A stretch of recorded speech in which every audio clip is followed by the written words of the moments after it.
This young man is our protagonist, Shin Sang-hyun. He is an awakened, possessing a unique ability that allows him to devour artifacts to grow stronger. The story begins when Sang-hyun is 55 years old, his face weary as he slumps to the ground. What am I even doing at this age? Other people are thinking about retirement. My life is nothing but a failure, he mutters, his voice laced with self-mockery. At that moment, outside the cave, 3 wyverns prowl closer, their ferocious eyes lock onto him, fangs bared and claws ready. As they charge forward, Sang-hyun lets out a weary sigh, forcing himself to his feet while gripping his sword tightly. A wry smile tugs at his lips. Damn it, can't you even give me a moment to breathe? Before he can react, the wyverns dive straight into the cave. Their massive jaws tear through the narrow space, reducing it to rubble in an instant. But Sang-hyun isn't afraid of them. He isn't afraid of anything. Gathering strength in his legs, he surges forward like an arrow, heading straight for the monsters. And even as he prepares to face these deadly creatures, his mind drifts to his past. Why did I fail? The players of my generation became legends, sword saints, sword gods. Meanwhile, I became nothing more than an old man swinging a sword, a forgetful swordsman at best. That's all the recognition I ever got. Isn't that reason enough? I had no family. I grew up in an orphanage. But even the caretaker and the other kids, people I considered family, were wiped out when Skyfall happened. The sky itself split open, and monsters rained down like a storm, taking everything from me. Yet, Sang-hyun did not despair. At the brink of death, a miracle occurred. A silver-armored warrior streaked through the air, sword flashing as he cleaved the wyvern, restraining Sang-hyun into countless pieces. Then, as if it were nothing, the warrior turned slightly, his voice warm and steady. Hey, kid, you okay? That childhood memory remained etched in Sang-hyun's mind even to this day. He had been saved by that symbol of power. And because of that, he wanted to become just like them. I really gave it my all. So why? No matter how many monsters I cut down, I never got any stronger. I could never avenge anything. The helplessness of watching his comrades fall, one by one, had been burned into his soul. Back to the present, Sang-hyun had just finished taking down the 3 wyverns that had planned to turn him into their next meal. But as he had admitted earlier, his body had long reached the age of retirement. After dealing with a few lousy monsters, he was already gasping for air, using his sword as a crutch just to keep himself from collapsing. Damn it, my body's really giving out on me. This is bad. His voice trembled with exhaustion, and so did his body. But this was far from over. Those 3 wyverns? They were just the appetizer. Suddenly, the ground quaked, a deep, thunderous tremor signaling the arrival of something far worse. Sang-hyun's eyes narrowed as he slowly turned his gaze forward. Standing before him was a massive dragon, its entire body clad in gleaming crimson scales that shimmered like molten metal. The moment the dragon locked eyes with Sang-hyun, it wasted no time. It let out a deafening roar, then opened its jaws wide, gathering a blistering inferno within its maw. The heat waves radiated outward, distorting the very air around them. Sang-hyun could only respond with a strained, bitter smile. I have no family. My life has been one endless failure, filled with nothing but regrets. Damn it, I'm screwed. To hell with this. I want a regression. He cursed internally, but time did not wait for him. The battle raged on. By the end of it, the entire landscape had been reduced to a desolate ruin, ravaged beyond recognition. The corpses of countless dragons littered the battlefield. And yet, miraculously, our protagonist, Sang-hyun, was still alive. His sword was lodged deep into the skull of some unfamiliar dragon, marking his final victory. At that moment, a system notification appeared. Congratulations, you have conquered the ancient dragon nest dungeon. But Sang-hyun ignored it completely. Instead, he threw his head back and let out a loud, frustrated yell toward the sky. For God's sake, why the hell am I pushing myself this hard when I'm almost 60? Shin Sang-hyun, the nameless swordsman.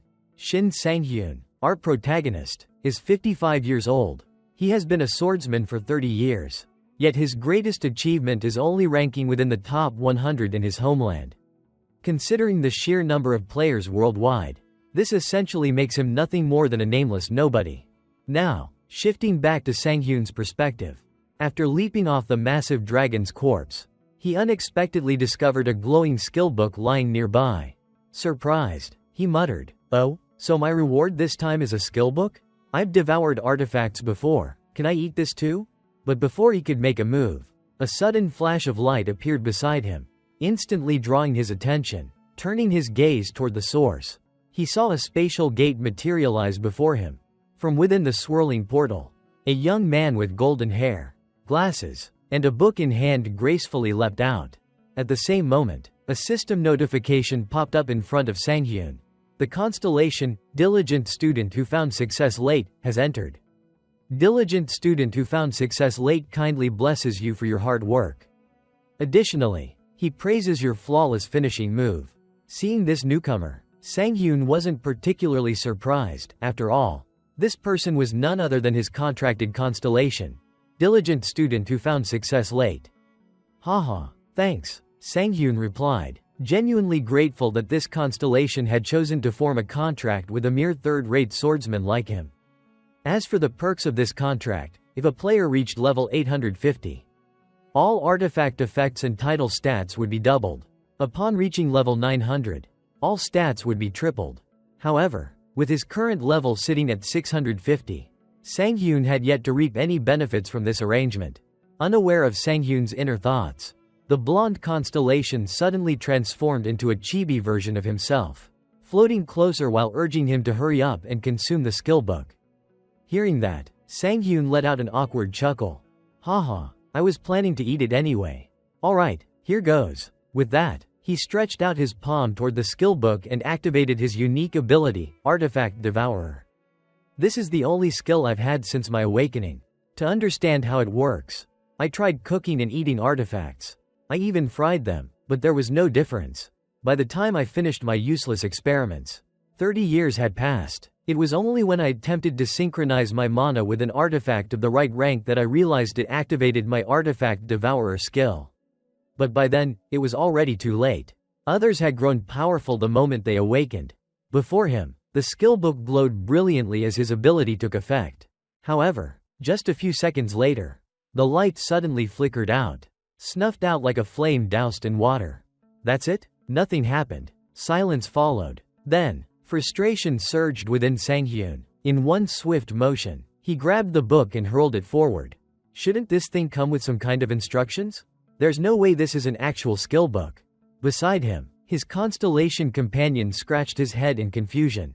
There's not much information available about pre-existing skills.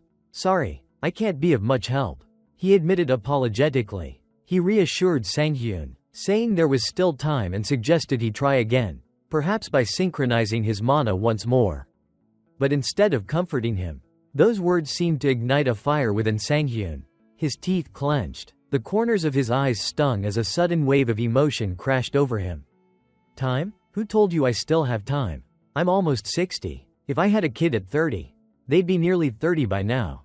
And if I had them even earlier, I'd probably have grandkids already. You might not understand this because you're a constellation, but humans don't live that long. Across from him, the blonde constellation paled, cold sweat beading on his forehead. I'm sorry if I said something wrong, he stammered. Back to Sanghyun's perspective, seeing himself lash out at his closest companion over nothing, it wasn't right. His face softened, and he let out a weary sigh, shaking his head. No, you didn't say anything wrong. It's just, my life is full of regrets. I can't forget that person's silhouette. I tried so hard to become like him. But now, I'm exhausted. I'm too old. His voice trailed off, his words left hanging in the air. Hearing Sanghyun's lament, the young constellation fell silent, deep in thought. Then, as if reaching a decision, he broke into a smile. Sanghyun, oblivious to this, scratched his head. Anyway, I was planning to retire. Take note. I'm canceling our contract. You should find someone else to play with. Before he could finish his sentence, Sanghyun suddenly noticed the space around him distorting. The world itself seemed to bend and melt away. At that moment, a system notification flashed before his eyes. Constellation, diligent student who succeeded late, is maximizing the essence you have been exposed to. Regression initiated. Scene transition. An outdoor interview. Under the bright sun, a handsome reporter with brown hair turned to the person beside him. Dungeons and gates. They're the basic environments for awakened individuals. Or in other words, where players work, right? The person he was speaking to was a striking woman with red hair neatly tied back, Han Hyunjong, CEO of Hyunjong Group. That's right, she confirmed. You can think of dungeons as stepping stones for players. As for gates, they lead to different dimensions, unknown territories that players must pioneer and explore. Hearing this, the reporter let out an intrigued hum. Oh, then what are your thoughts on this year's dungeons? Hyunjong nodded and replied, my theory is blah blah. Back to the main character's perspective. Watching the interview on TV, Sang-hyun finally confirmed his current situation. As he wiped down the short sword in his hands, he flashed a grin. I really did regress. It's been ages since I last saw this broadcast. Now I get it, but 4 days have already passed. That means I've returned to 30 years ago. The moment his constellation activated his ability, Sang-hyun had lost consciousness. When he woke up, he found himself in the apartment he had lived in 30 years ago, no longer in his 55-year-old body. Now, he was 25, armed with all the memories of his past life. No matter how I think about it, my regression was definitely caused by the constellation's magic. There's no other explanation, but still, I can't help but feel a little overwhelmed. He exhaled. Oh well, no big deal. I should head out and get to work, right? With that, Sang-hyun tightened his grip around the short sword in his hand. As expected, information about the weapon immediately appeared before Sang-hyun. Vanamoth's dagger. Artifact rank: Bronze. Weapon type: one-handed dagger. Attack power: plus 17. Speed bonus: plus 10. Description: a self-defense dagger that does not dull easily. Looking at the dagger, a nostalgic glint appeared in Sang-hyun's eyes. This is the bronze-ranked dagger I was lucky enough to get at this point in time. Its rank may be low, but I know its hidden skill. Without hesitation, Sang-hyun activated Devour Artifact, causing the dagger to emit a brilliant flash of light. A system window appeared before him. Absorption rate calculated. Base absorption rate for bronze artifacts, 10%. Past usage evaluation applied. Absorption rate increased to 20%. Since I didn't use it for long, the absorption rate is low, but what really matters is its hidden skill. Mana synchronization with Vanamoth's dagger initiated. Entering the unconscious realm. As the notification rang out, Sang-hyun's consciousness was pulled into a pitch-black space, void of any light. The unconscious realm? This is the place I need to pass through in order to devour an artifact. I always get nervous coming here. I never know what kind of food will appear. Despite his words, he smiled in anticipation. And sure enough, before he could wait any longer, something suddenly emerged in front of him, a roast chicken, glowing with a gentle light. This is barbecue roast chicken with olive oil. Seeing the dish's appetizing appearance, Sang-hyun let out a sigh of relief. I'm glad it's something normal. I was worried it'd be something disgusting, like a swamp centipede, but if it's a meal like this, I can eat it easily. Smirking, he reached out, tore off a drumstick, and took a bite. As each mouthful was swallowed, the system notifications continued. Vanamoth's dagger is being absorbed. Speed plus 2 acquired. New skill obtained. Phantom Step, Vanamoth's dagger. The absorbed artifact has been permanently erased. Just like that, after finishing the roast chicken, Sang-hyun's consciousness was forcefully ejected from the unconscious realm. He rubbed his stomach, let out a deep sigh, and nodded as he reviewed the system confirmation screen. It's a shame the dagger got destroyed. Well, I wasn't using it anyway. At least I absorbed a useful skill as planned. Now then, time to move on. Time passed quickly. The scene shifted to a bustling city street, where a massive blue portal stood tall in the center. Surrounding it were numerous awakened individuals, all preparing for the upcoming dungeon expedition. This was dungeon number 85. The awakened individuals gathered here belonged to Yoon Dekyung's team.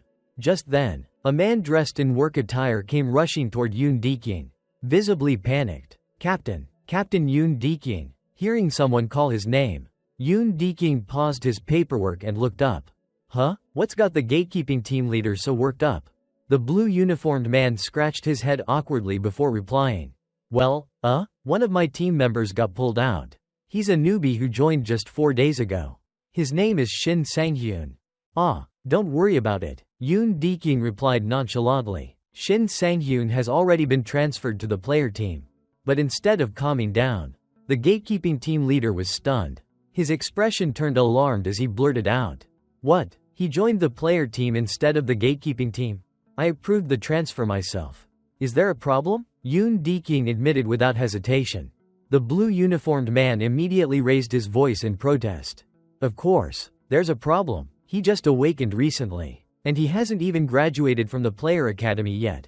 You can't throw a kid like him into your team. If you do that, the whole squad will be unbalanced. How am I supposed to?" Before he could finish his rant, Yoon Deking let out a sigh and took a step forward.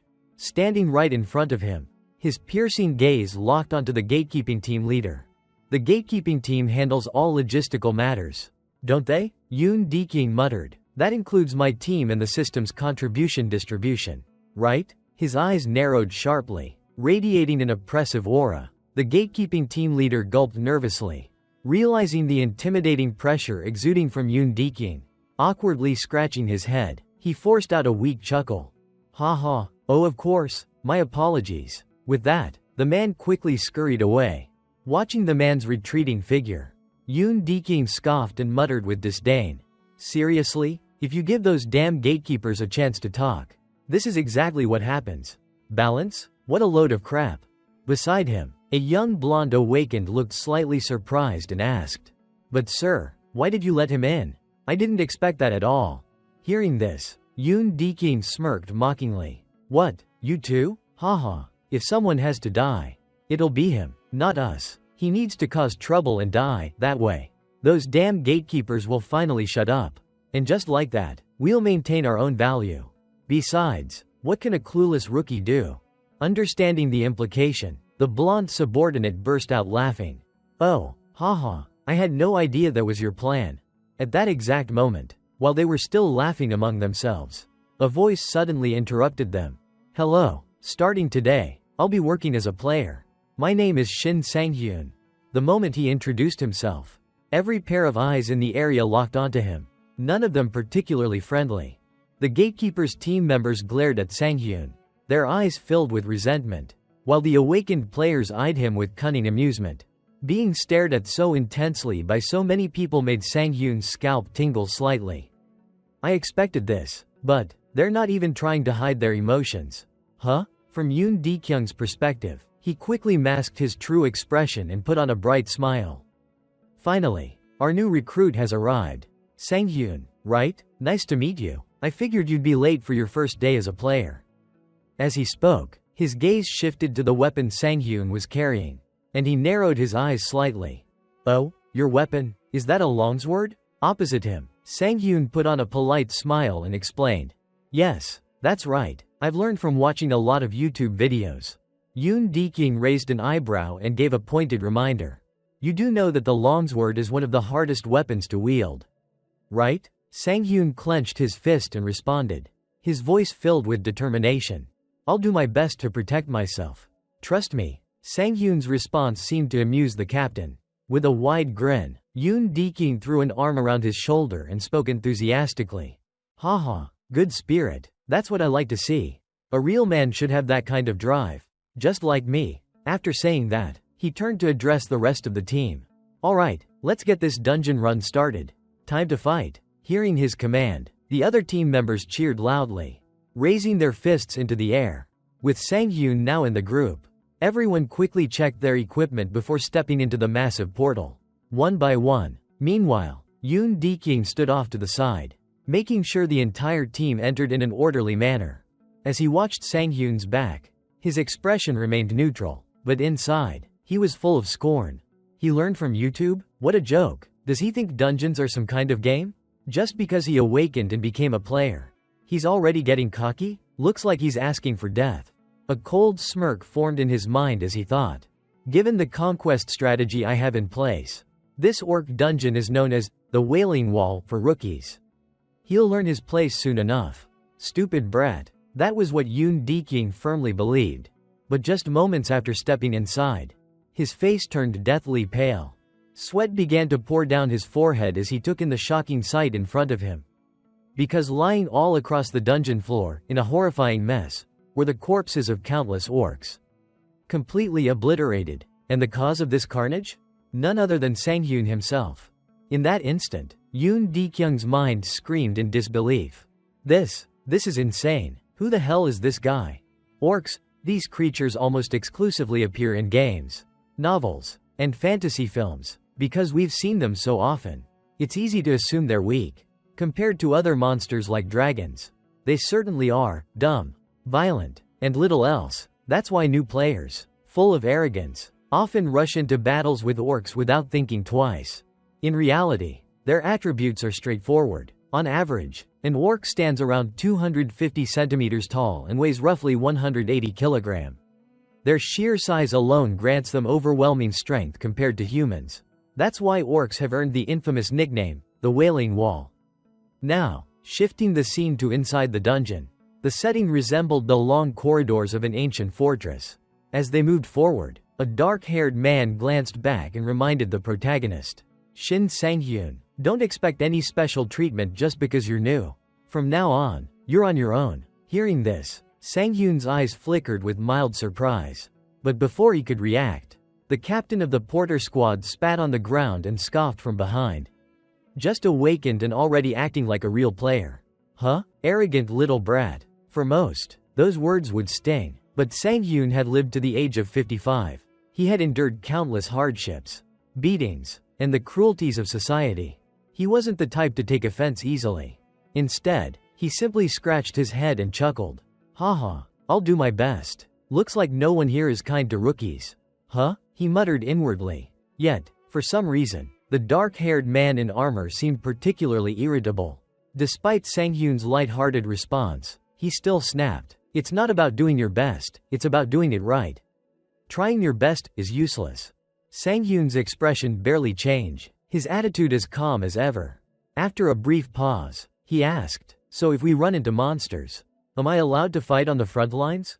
The armored man scowled. Are you out of your mind?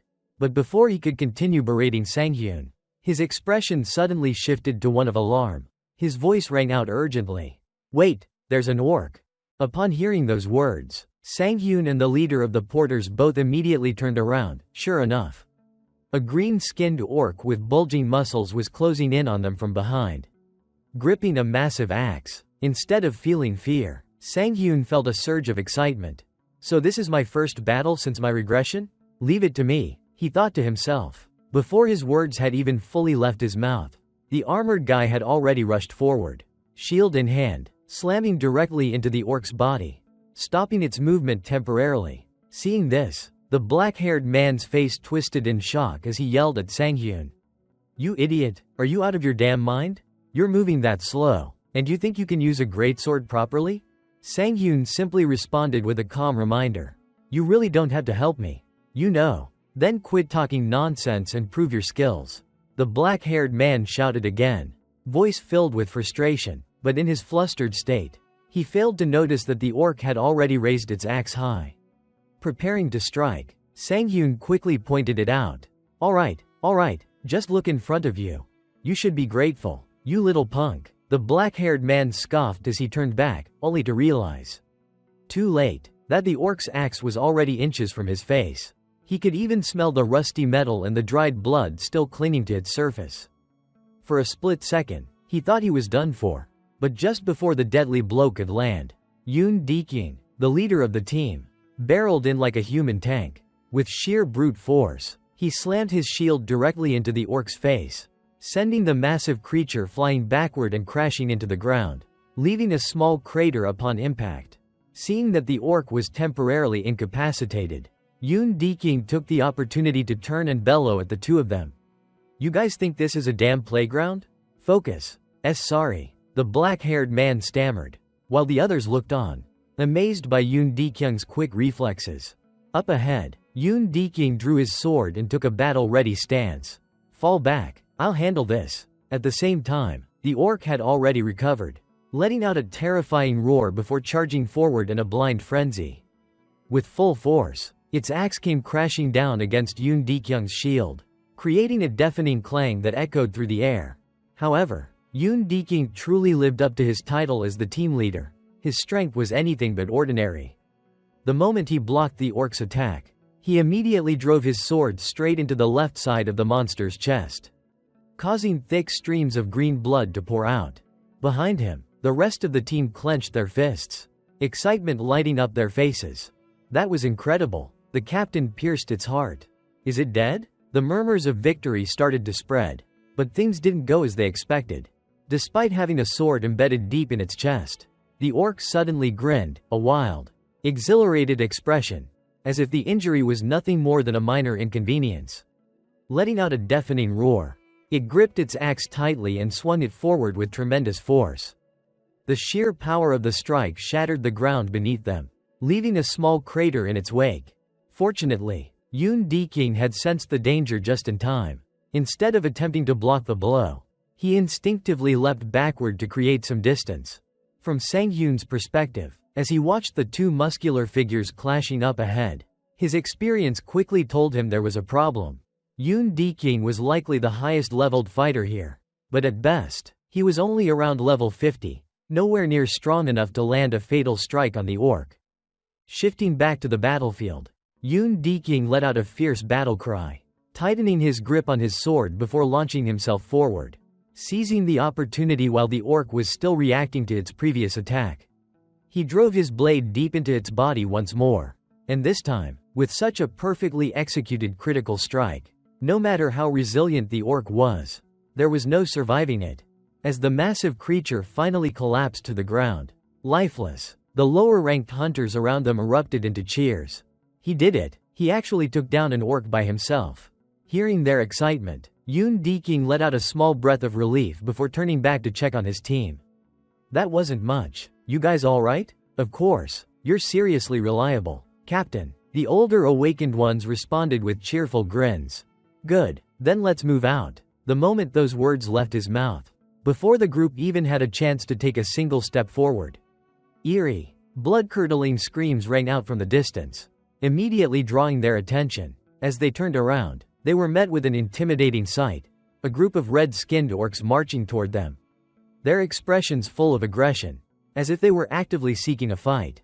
Seeing the sharp weapons glinting in the orcs' hands, cold sweat began to trickle down the faces of the older awakened ones. Those are armored orcs? Captain, what do we do now? Taking in the enemy's numbers and their well-equipped state, Yoon King immediately started reconsidering his options. Ahem, I think it'd be best for us to retreat and ensure the team's safety, he said, though deep down, he felt a pang of regret. TCH, we finally took one down, and now an entire squad shows up. Unlike the others, who were paralyzed by fear, Sang-Yoon's eyes lit up at the sight of the approaching monsters. Without hesitation, he made a bold suggestion. Can I give it a shot? His words instantly earned him a series of outraged glares from the weaker hunters around him. What the hell is this guy saying? Hey, Shin Sang-Yoon, have you lost your damn mind? Apologies, Captain. I should have trained him properly before bringing him here. On the side, Yoon King let out a deep sigh and attempted to reason with him. Sang-Yoon, I get that you're excited about awakening, but, before he could finish his sentence, Sang-Yoon had already gripped his greatsword and launched himself forward like a gust of wind. The entire group stood frozen in shock. Hey, you're gonna get yourself killed, Yoon King called after him. But contrary to everyone's expectations, the moment Sang-Yoon closed the distance, he swung his greatsword with a single, devastating strike, effortlessly slicing the young red-skinned orc clean in half. For a brief moment, an eerie silence blanketed the battlefield. Only Sang-Yoon's voice broke through. Great swords, man, these things are amazing. Behind him, after several seconds of stunned silence, the so-called weaker hunters started sweating profusely. Their eyes were filled with disbelief, as if they had just witnessed a prehistoric beast come back to life. Shin Sang-Yoon, what the hell just happened? An elite orc was cut in half? Even if he's using a greatsword, that's still way too absurd. Ignoring their murmurs, Sang-Yoon casually rested his greatsword on his shoulder and chuckled. Am I still level 1 or something? That swing wasn't as smooth as I wanted. Player information. Name: Shin Sang-Yoon. Level: 1. Title: None. Constellation: None. Unique skill: Artifact absorption. Artifacts consumed: 1. Health: 25. Energy: 20. Experience. 40. On the other side, the remaining orcs clenched their teeth, veins bulging across their furious faces as they watched their comrade get effortlessly cut down. Then, as if some unspoken command had passed between them, they all roared in unison and charged at Sanghyun, like rabid dogs lunging for a bite. Seeing this, Sanghyun tightened his grip around his sword, his voice cold and unwavering. My level may be low, but I've got experience to spare. And just like that, both sides dashed past each other in a blur. With a single, almost effortless swing of his greatsword, Sanghyun sliced through the orcs with ease, their bodies cleaving apart like fragile dolls. However, at that very moment, an orc wearing a bone mask lunged at him, its sharp axe arcing through the air, aiming straight for the protagonist. Without breaking a sweat, Sanghyun twisted his body slightly, sidestepping the strike with minimal movement. Then, in one swift motion, he swung his sword upward, severing the orc's arm and splitting its face in two. Do you have any idea how many monsters like you I've killed in my younger days? He scoffed, his voice dripping with amusement.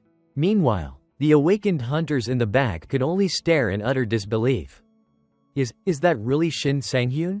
He might just wipe out all of them at this rate. This is insane. Someone muttered in shock. Back on the battlefield, Sang-hyun now stood face to face with the leader of the orc squad. That just leaves you, Orc Warlord. His eyes locked onto his final opponent. Unlike the others, this orc was a towering figure, dwarfing even the already massive members of its species. But it wasn't just its size that made it dangerous, it was clad in full armor. Heavily equipped for battle, the warlord scanned the battlefield, its bloodshot eyes taking in the remains of its fallen kin. Rage swelled within its chest, and with a deafening roar, it lifted its massive spiked club and swung it downward with overwhelming force, aiming to crush Sang-hyun in a single blow. Seeing this, the protagonist wasted no time and leapt to the side, dodging the attack in a blink. The unfortunate wall behind him, however, wasn't so lucky. It exploded into rubble under the sheer force of the orc's strike. But Sang-hyun didn't even glance at the destruction. Mid-air, he twisted his body and swung his greatsword in a clean, decisive arc, slicing straight through the warlord's thick neck. However, the wound Sang-hyun had just inflicted was too shallow, not nearly enough to take down the monstrous orc. Seeing this, the squad leader, clearly worried, shouted, "Its skin is too thick. Our attacks are useless. We're screwed." Before his words even fully settled in the air, the orc leader took advantage of the moment Sang-hyun landed. With a fierce roar, it swung its massive arm backward, bringing its colossal war club down towards Sang-hyun's much smaller frame. Yet, Sang-hyun showed no sign of concern whatsoever. "Calm down, will you?" he said casually, his voice steady. At the same time, he activated his skill, Demon Breaker. System notification. Hidden skill activated. Status abnormality blocked. Cooldown, 15 seconds. Skill level, 1. Effect. When attacking a target, be it human or monster, the target will be immobilized for 2 seconds. The success rate and duration depend on the target's resistance level. The moment the skill took effect, the orc leader's entire body froze in place. Its weapon, which had been mid-swing, halted abruptly, and its massive frame trembled violently as it struggled against the invisible force restraining it. Seeing this, Sang-hyun grinned, his eyes narrowing in amusement. "Yeah, just stay put like that," he chuckled. Across from him, the orc leader let out a panicked howl. But before it could even comprehend what was happening, Sang-hyun's razor-sharp blade had already sliced clean through its thick neck, sending its head flying. The orc's massive body collapsed to the ground with a heavy thud, while its severed head rolled to a stop at the feet of Yoon Deking, who stood watching from a short distance away. The sheer brutality of the scene left everyone in stunned silence. "What the hell did I just witness?" someone muttered. "Didn't he just awaken 3 days ago?" another stammered. "And that disruption skill he used, isn't that supposed to be an advanced ability? I thought even high-ranked players could only stun an enemy for, like, 1.5 seconds at most? And he's wielding a greatsword like he's been doing it his whole life. Should we ask him what kind of YouTube videos he's been watching?" A chorus of whispers and murmurs of admiration spread through the group. Meanwhile, Yoon Deking stood frozen, his mind racing with thoughts. Watching Sang-hyun display such overwhelming strength was nothing short of baffling. He muttered under his breath. Did he really just use a high-level skill? And against an armored orc? No less. He's only been awakened for a few days. Hasn't he? Where the hell did he even get a skill like that? The more he thought about it, the more intrigued he became. System notification. Congratulations. You have leveled up. You have met the requirements to receive a title. You have obtained the title, Brave Little Pup. Title rank, F. Effect, +5 evasion. Seeing the unexpected reward from the system, Sang-hyun felt both surprised and excited. I wasn't really paying much attention to leveling up, but I didn't expect to get a title and a bonus effect on top of that. This is amazing. The system then continued with another notification. You have unallocated stat points. Please choose a stat to enhance. Available points, 1. At the same time, the system interface shifted to his attribute screen. Seeing this, Sang-hyun reached his hand forward to allocate his points. I already know which stat I want to increase. In my past life, I learned this lesson far too late. Luck directly affects skill accuracy and item drop rates. And right now, I need it more than anything. Without hesitation, he immediately allocated his newly earned free stat point into luck. However, before he could take a moment to analyze things further, Yoon Deking suddenly stepped forward from behind and started questioning him. Are you really Shin Sang-hyun? That skill you just used, Disruption, where did you get it from? Sang-hyun found himself slightly caught off guard by the question. I just regressed, and I've only been using my skills for good. But even so, I can't exactly tell him the truth. With that in mind, he quickly made something up. I had it the moment I awakened. He replied casually. Of course, Yoon Deking wasn't going to accept such a vague answer. He immediately pointed a finger at Sang-hyun and pressed further. Do you even hear yourself? That doesn't make any sense. Stop trying to dodge the question. Are you absolutely sure? Did you just get lucky and stumble upon a diamond tier artifact or something even higher? His gaze then shifted toward the greatsword in Sang-hyun's hands, clearly assuming that all of Sang-hyun's strength came from the weapon. Noticing the suspicion in Yoon Dekyung's eyes, Sang-hyun simply extended his sword toward him and smirked. Would you like to check it out for yourself? On this side, Captain Yoon Dekyung was slightly taken aback by how casually Sang-hyun handed over his weapon. However, he still accepted the greatsword to inspect it. Yeah, alright, if you're offering. Then, with that, he focused on examining the weapon, and in an instant, all of its details were displayed clearly before his eyes. Slaughter greatsword. Type: two-handed weapon. Weapon class: greatsword. Attack power: 50. Effect: none. Description: a standard greatsword with a simple design, offering no special abilities. As soon as he saw the information provided by the system, Yoon Deking practically screamed like his house was on fire. What the hell? This is seriously just a normal greatsword? That means, that skill was really yours? His jaw clenched, and veins started to pop on his forehead as he silently cursed in his head. Son of a, I've been raiding dungeons for 2 damn years, grinding my way up to level 50, and my skills still aren't as good as his? If this keeps up, then the reward distribution today.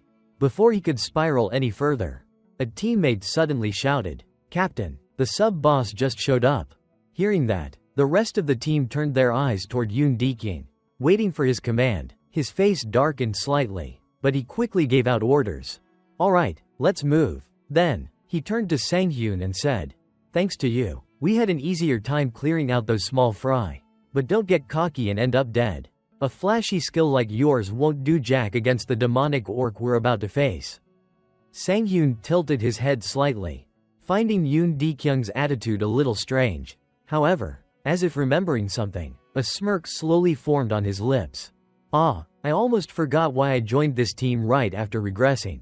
This team distributes rewards based on contribution. With that, he suddenly called out, Hey, Captain. Yoon Deking turned back with a frown.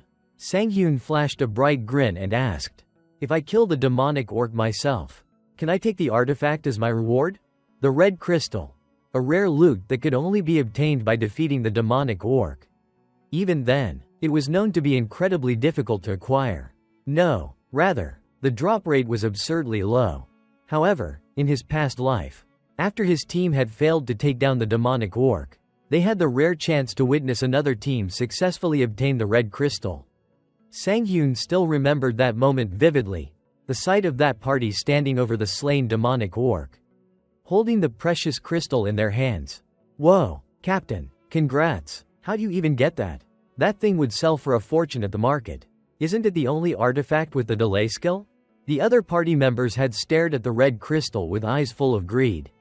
Seeing this, their captain had waved them off, looking slightly uncomfortable. Hey, enough, you're spitting all over me. Delay. That was the skill Sang-hyun desperately needed right now. Brushing aside his memories, he turned back to the present and repeated his request. His words left the entire team momentarily stunned. Seeing their reaction, Sang-hyun quickly continued his explanation. If I remember correctly, this team distributes rewards based on contribution, right? So if I kill the boss myself, there shouldn't be any problem. Yeah? At this, Yoon Deking fell silent. That silence made a drop of sweat trickle down Sang-hyun's face. I need to get the delay skill as soon as possible. It's crucial for the events that are coming. But to these guys, I must look like some arrogant rookie trying to bite off more than he can chew. There's no way they'd take me seriously. As expected, two of the weaker team members, oblivious to their own lack of strength, glared at him like a couple of debt collectors. Are you out of your damn mind? Who the hell do you think you are? You think killing a few orcs makes you hot shit?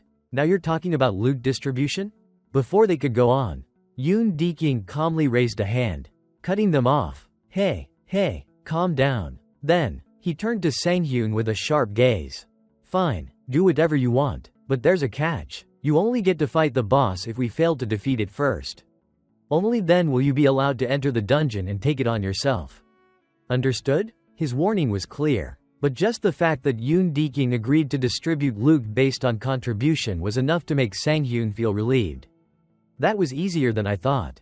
To confirm, Sang-hyun asked again, so that means I'll be sitting out of this fight, right? Do whatever you want. Yoon Deking snapped before turning away and marching ahead. Deep down, he despised Sang-hyun's attitude. Who the hell does this punk think he is? Acting all high and mighty just because he has one overpowered skill. I'll clear this dungeon myself and shut him up. I'll show him that experience is what really matters on the battlefield. With that determination fueling him, Yoon Deking raised his hand and pushed open the massive door in front of them. Inside the dimly lit chamber, a massive orc wielding an enormous battle axe had already been waiting for them. At the same time, a system notification popped up for the party. You have entered the mid-boss's chamber. The demonic orc berserker was nothing like the orcs they had fought before. Standing towering and muscular, its purple skin rippled with sheer brute strength.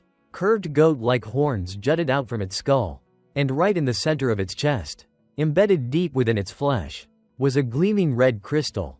Heavy iron chains wrapped around its body, clinking ominously as it moved. This was the mid-boss, the bloodthirsty demonic orc. Seeing the beast's menacing form, Yoon Dekyung's expression turned serious.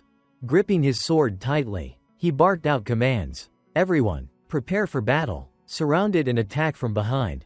Even though the monster looked intimidating, Yoon Dekyung wasn't particularly worried. He had heard rumors about this boss. Looks tough, but I heard it's actually easy to bring down. As for fighting it solo? Too bad, Shin Sang-hyun, you won't even get the chance. Just picturing Sang-hyun's shocked and helpless face as they took down the boss made Yoon Deking smirk. But fantasies were just that, fantasies. Reality hit hard and fast. Yoon Deking snapped back to his senses and shouted, I'll take the lead. With that command, the entire team charged forward, using him as the spearhead against the bloodthirsty demonic orc. Moments later, all of Yoon Dekyung's hopes of victory had completely crumbled. As he slowly regained consciousness from his dazed state, he mumbled in disbelief. What just happened? Nearby, Sang-hyun stood casually, leaning against the dungeon wall. Seeing Yoon Deking wake up, he simply clicked his tongue and shook his head. I was a little worried when they rushed in like that, but who would have thought they'd just charge straight at it like idiots? This is exactly why we failed in my past life too. Meanwhile, the other surviving party members scrambled over to their downed leader, hurriedly helping him up. Panic filled their voices. What do we do now? Captain? If this keeps up, we're all dead. Yoon Deking didn't respond immediately. His eyes remained fixed on the demonic orc ahead, brows furrowed in confusion. Not just this boss, but even the previous orcs. Why were they all so damn strong? Shit, I never should have trusted that market intel. Gritting his teeth at the overwhelming strength of their opponent, Yoon Deking was forced to make a bitter decision. Forget beating this thing today. We're retreating for now. But then, out of the corner of his eye, he noticed something strange. Sang-hyun was still standing there calmly, arms crossed, a relaxed smile on his face. Yoon Dekyung's stomach churned. That look, that attitude, he still wanted to fight the boss? Unlike Sang-hyun's unshaken demeanor, a blonde-haired party member was visibly fuming, grinding his teeth like Sang-hyun owed him money.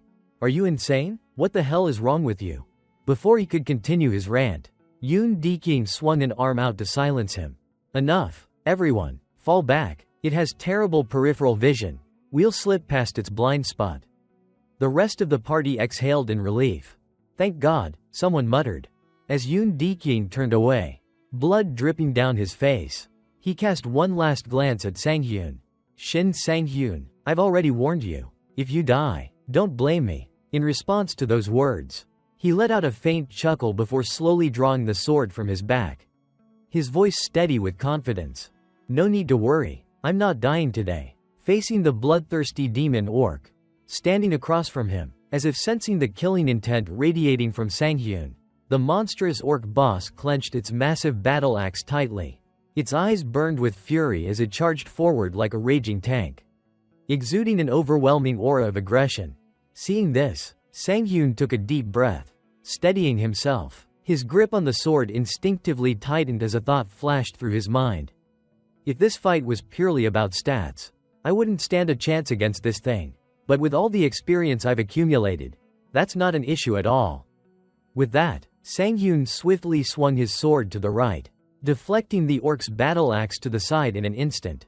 Clang! A piercing metallic crash rang through the air as steel collided with steel. The demon orc let out a low, guttural growl, clearly startled. Meanwhile, the awakened fighters who had been preparing to retreat suddenly stopped in their tracks. Hearing that loud metallic clash, they turned back, exchanging puzzled looks. Did I just hear a loud clang? Wait, did he just knock the orc's axe away? Back on the battlefield, Sang-hyun flexed his now numb wrist and let out a casual complaint. Damn, my hand's gone numb, so I can only knock away its strikes. Huh? Then, as if spotting something fascinating, his gaze locked onto the glowing red gemstone embedded in the demon orc's chest. A smirk spread across his face. It's been a long time, that red gemstone. The ultimate combo. Sang-hyun's obsession with the red gemstone wasn't without reason. It held a special effect that, when combined with his delay skill and the title skill Demon Crusher, could create something truly terrifying. Currently, Demon Crusher's stun effect only lasted 2 seconds, which was already useful, but improving it? That was tough. However, with his core skill, Artifact Devourer, he could merge the effects of different abilities. And that gave him an idea. What if I could stack the stun effect from Demon Crusher? This could be the perfect skill combination, an infinite stun lock. If I can obtain delay, this becomes totally possible. The mere thought of paralyzing enemies endlessly while they remained completely helpless sent waves of excitement surging through him. His smirk widened as he confidently raised his sword. Well, what are you waiting for?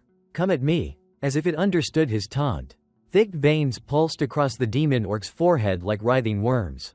With an ear-splitting roar, it launched itself straight at Sang-hyun, its monstrous energy surging as it prepared to strike with devastating force. The perfect opportunity. But this was exactly what Sang-hyun had been hoping for. Perfect. Just what I wanted. If the monster came at him recklessly like this, he'd have the perfect chance to uncover its weaknesses. With that thought, Sang-hyun charged forward without hesitation. His sword sliced cleanly across the orc's side, leaving behind a deep wound.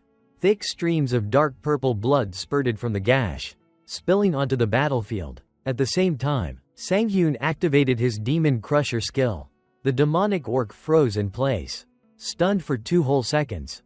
Its trembling hands couldn't even grip its battle axe anymore, and the massive weapon slipped from its grasp, crashing into the ground and forming a small crater upon impact. Disbelief from the spectators. The other awakeners, still watching from behind, stared in shock, their eyes practically popping out of their heads. This feels like watching some kind of fantasy movie. This makes no sense. The Demon Crusher's stun actually worked on a mid-tier boss? That's just overpowered. Yoon Deking muttered under his breath, unable to process what he was witnessing. A swift counterattack. Meanwhile, Sanghyun let out a smug chuckle. I know orcs are simple-minded, but you're a demon orc. Aren't you? But before he could finish his sentence, his voice suddenly cut off. Somehow, against all odds, the demon orc had already shaken off the stun effect and launched a vicious kick straight at him. Reacting on instinct, Sanghyun raised his greatsword just in time, using it as a shield to absorb the blow. Even so, the sheer force of the impact sent his body flying backward, his sword dragging across the ground and carving a deep groove into the battlefield. As he steadied himself, his brows furrowed in frustration. Damn it, I forgot about that. Its regeneration ability. His gaze locked onto the orc's wound, except now, it wasn't there anymore. A faint green glow pulsed across its body. And within seconds, the deep wound he had inflicted had completely healed. The worst part? That very same regeneration ability had allowed the demon orc to break free from the stun effect far earlier than expected. This is going to be way tougher than I thought. I need 15 seconds before I can stun it again. That's why I needed delay. But if I can't keep it stunned, I'll just have to take it down the old-fashioned way. The battle rages on. Across from him, the demonic orc tightened its grip on its battle axe once more, its bloodlust burning hotter than ever. The wounds Sanghyun had inflicted only served to enrage it further. Now, the monster had only one thought on its mind: crush him. A swift and decisive victory. Yet again, the demon orc's mighty axe strike was effortlessly deflected. Sanghyun barely twitched a muscle as he guided the attack downward, burying the axe into the ground with a casual flick of his sword. Man, this is easier than I thought, he said with a grin. And so, their clash continued, sword against axe. Attack after attack, each collision sent shockwaves rippling through the air, shaking the battlefield. The spectators doubt. Meanwhile, a blonde awakener stood off to the side, completely uninterested in the fight. Instead, he turned toward his commander, urging, "Commander, we really need to leave. Even that bastard skill is useless." Yoon Deking, however, seemed stunned, his voice laced with confusion. What? His stun skill isn't working? But the level gap is barely noticeable. Then why the hell? Why does he look so damn confident? Is this guy really just a newbie? The thought gnawed at him. Something wasn't adding up. The finishing move. Back on the battlefield, Sanghyun was getting bored. Alright, let's wrap this up. He had been in situations like this before. If he wasn't strong enough, then he just had to put everything into one single, decisive strike. Forget trying to slash the enemy apart. Instead, use their own power against them. Gripping his sword tightly, Sanghyun waited, his eyes sharpened, watching every little movement the demon orc made. Then, the perfect opening. With a flash of movement, he lunged forward. The orc charged at full speed, unaware that it was running straight into its own demise. Sanghyun's blade pierced cleanly through its chest, straight through the heart. The orc let out a final, gurgling gasp, coughing up a mouthful of blood before collapsing lifelessly. A system announcement. At the same time, a system notification appeared before his eyes. Congratulations, you have defeated the mid-boss, Demon Orc. You have leveled up. You have earned the title, Demon Hunter, Rank E. Demon Hunter, Rank E, title effect. When facing mid-bosses or higher, your healing ability increases by 5x. Reading through the effect, Sanghyun couldn't stop himself from grinning. 2 titles already? Is this what it feels like to play solo? Just as he was about to revel in his victory, his eyes caught movement. Commander Yoon Deking was slowly approaching, his wide eyes still filled with disbelief. Even now, he struggled to accept the reality before him. The very same mid-boss that had wiped out his entire team had just been crushed effortlessly by this so-called newbie. A tactical performance. Seeing the stunned expressions of everyone around him, Sanghyun forced out a crooked smile. There's only one way to avoid unnecessary trouble like this. And so, he activated his amateur acting skills, raising his voice in a dramatic wail. Oh no, I almost died. What would I have done without the commander dealing damage? The perfect bluff. The blonde awakener, who had no clue what was going on, immediately turned to his commander with an admiring gaze. "I knew it, Commander. When did you even land a hit on that thing?" Yoon Dekyung, on the other hand, wasn't an idiot. He knew damn well that he hadn't even scratched the mid-boss. His gaze shifted toward Sanghyun, filled with confusion. Meanwhile, Sanghyun smirked internally. "Come on, you're not that dumb, right? I'm throwing you a bone here, take it." The silent agreement. His gaze drifted to the red crystal on the ground, and he instantly understood Sanghyun's intention. "Keep your promise, is that what he's saying?" Letting out a defeated sigh, Yoon Dekyung mumbled to himself. "I lost. Completely." But the moment of hesitation vanished as he straightened his posture. With renewed confidence, he turned toward the team and barked out orders. "Attention, everyone, the mid-boss is down. Now, we need to prepare for the final boss." "Yes, sir," the squad responded in unison. Moving forward. With that, the group marched up the stairs, preparing for the next floor. As they ascended, a few of them couldn't resist sneering at Sanghyun. "Ha, I knew it. There's no way that kid took it down alone. Right? Man, I wish I had that stun skill." "Forget it, it didn't even work on the mid-boss." Sanghyun ignored the chatter, his focus entirely elsewhere. The true prize. His gaze locked onto the red crystal, the very thing he had been waiting for. "Alright, the audience is gone, time to eat this thing." Red crystal. Rarity. Silver. Type. Special equipment, accessory. Special effect. Delay. Attributes. +10 vitality. +10 strength. Description. A rare item obtainable only by defeating the demon orc. It contains condensed resilience and endurance. A smirk formed on his lips. Let's see what this thing can really do. A strange feast. The moment Sanghyun absorbed the red crystal, his consciousness was pulled into a subconscious void. Before him sat a steaming dish, spicy cold noodles with jellied meat, prepared by the super chef. Just looking at the dish, an uncontrollable hunger surged through him. Without hesitation, Sanghyun grabbed the bowl, lifted his chopsticks, and began eating. As he devoured each strand of noodles, a series of system notifications appeared. "You are now ready to absorb the red crystal. Absorbing red crystal. Based on the base absorption rate of 20% for silver tier items. Your strength and vitality have increased by +2. You have obtained the special effect, Delay. You can now embed this effect into one of your skills." A bead of sweat rolled down Sanghyun's temple. "Why do I feel so uneasy about this? Which skill would you like to combine with Delay? Add it to Demon Smash." Immediately, the system confirmed the combination. The Delay effect has been added to Demon Smash. If you use Demon Smash before the first stun expires, the effect duration will extend as follows. Second and third hit, 90% success rate. Fourth hit, 60% success rate. Fifth hit, 30% success rate. The moment the message ended, Sanghyun was thrown out of the subconscious space. He stared at the system screen in disbelief, eyes wide in shock. A guaranteed 4-second stun? I only thought it was theoretically possible. But it actually works? To confirm, he rubbed his eyes and double-checked the system logs.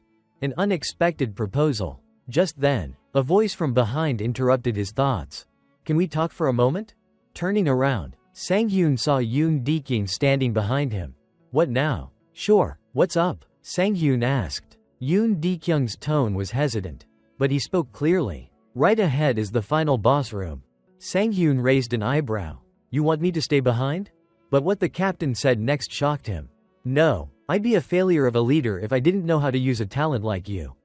Let's work together." Shin Sanghyun. As he spoke, he extended his hand. It seemed that after Sanghyun helped him save face, he had fully regained his composure and was now leading like a proper commander. Sanghyun had no reason to refuse.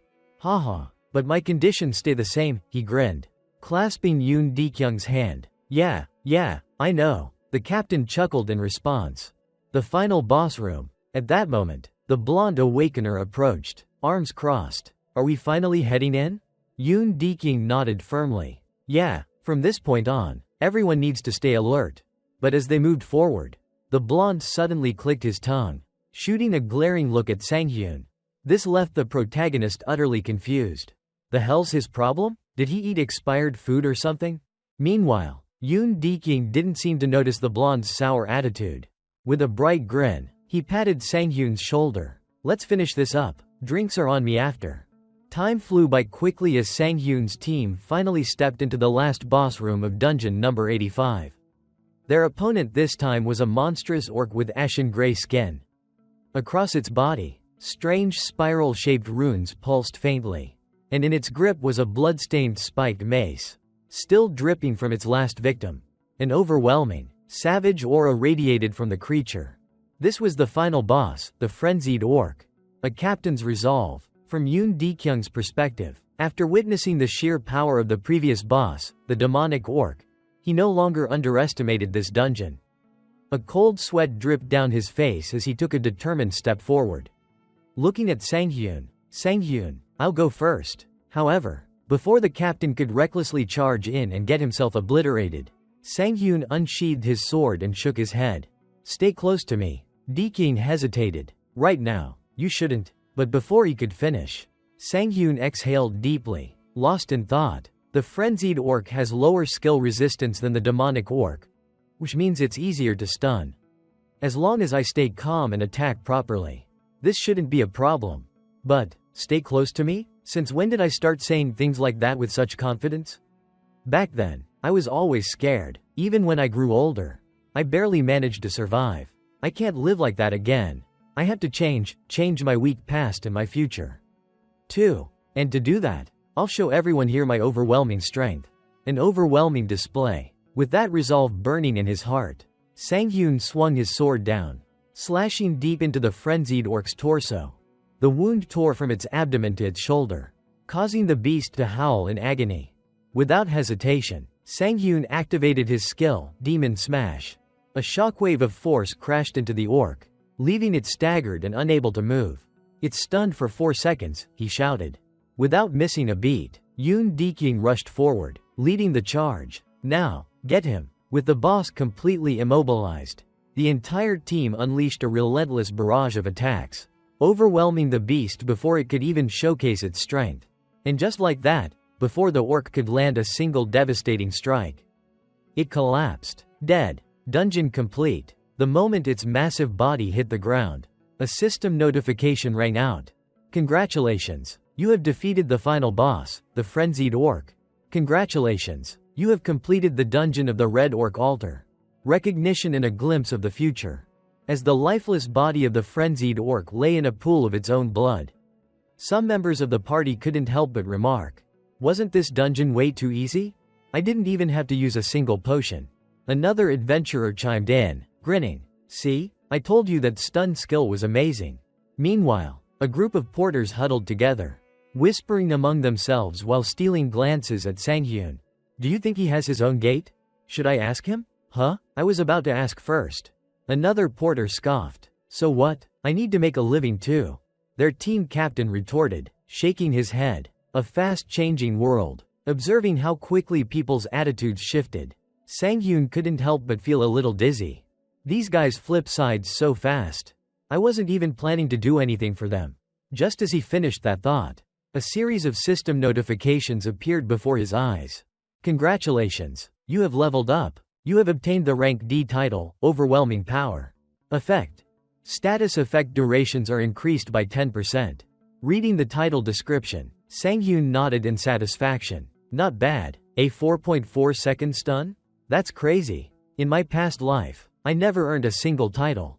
But as he thought about that, his expression darkened slightly. Even so, this is nothing compared to him.